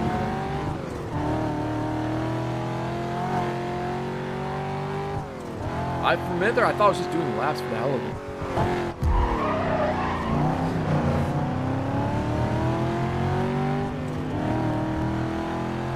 That I've heard, man. Again, I don't follow football, so I really can't comment on it, man.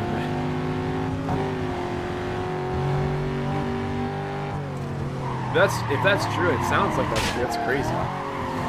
I know FIFA's a crazy organization. I know that's a fact.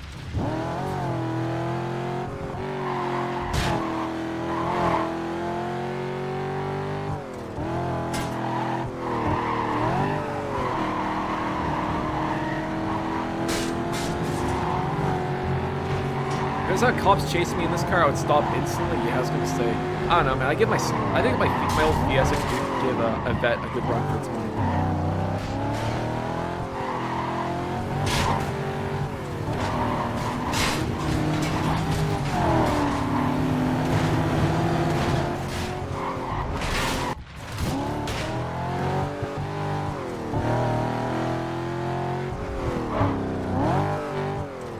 Canali, what's going on there, homie?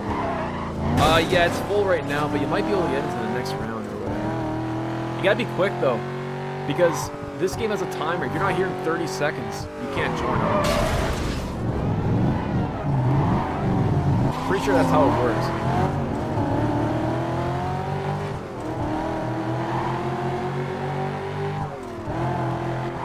DS spare account. We're talking about that like a second ago. GG's a Spain.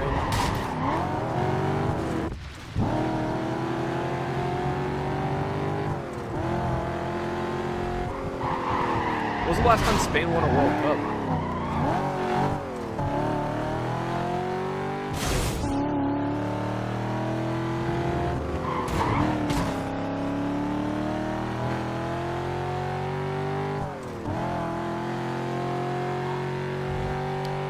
You guys ever played any of the Need for Speed DS games? I watched a video on YouTube, and I guess a lot of the ports were like bored. I think Casey made a video on YouTube. I feel like there's hundreds of like Need for Speed ports though. Last one is in 2010, so 16 years ago. Shit.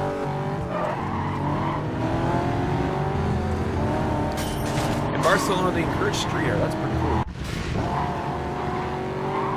I've always wanted to go to Barcelona or in Spain in general. I've heard it's a gorgeous country. That and Portugal. We got a lot of Canadians down in Portugal as a thing.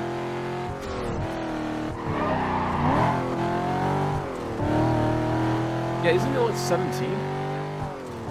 It's incredible.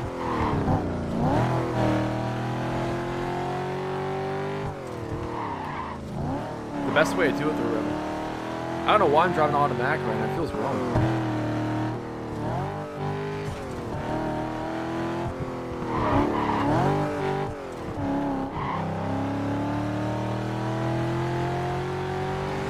I didn't hate any of the Infamous Most Wanted one. You're talking about the DS one, right? SSX on tour. I remember that game. I gotta turn that off, man.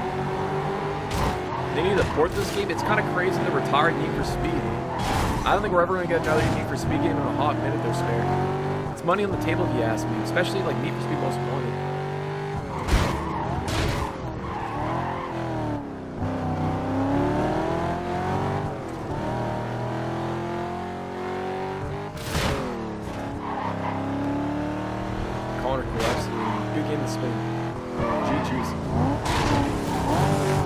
That came out in like 2019, didn't it?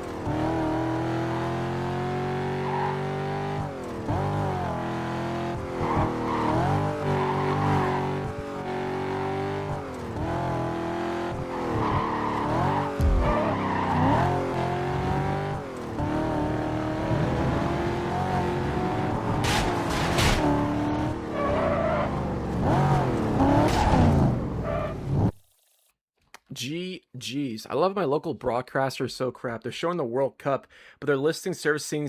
They're listing on their streaming services Yu-Gi-Oh. Wait, what?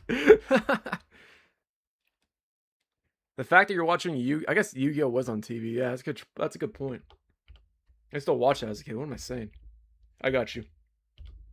This is Brazil. Bullshit. That's what Argentina's saying right now. Bullshit. Fuck. Oh, absolutely. Alright, guys. I'll be right back. I'm gonna get some food in my belly. BRB. Yeah, sure. If you want to back out, I'll just join whatever.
shit.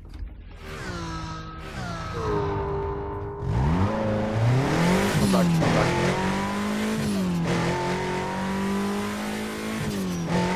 We could do another game mode. I'm absolutely down for that. I think after this match, then we'll do that. Beautiful. I got myself a little bacon.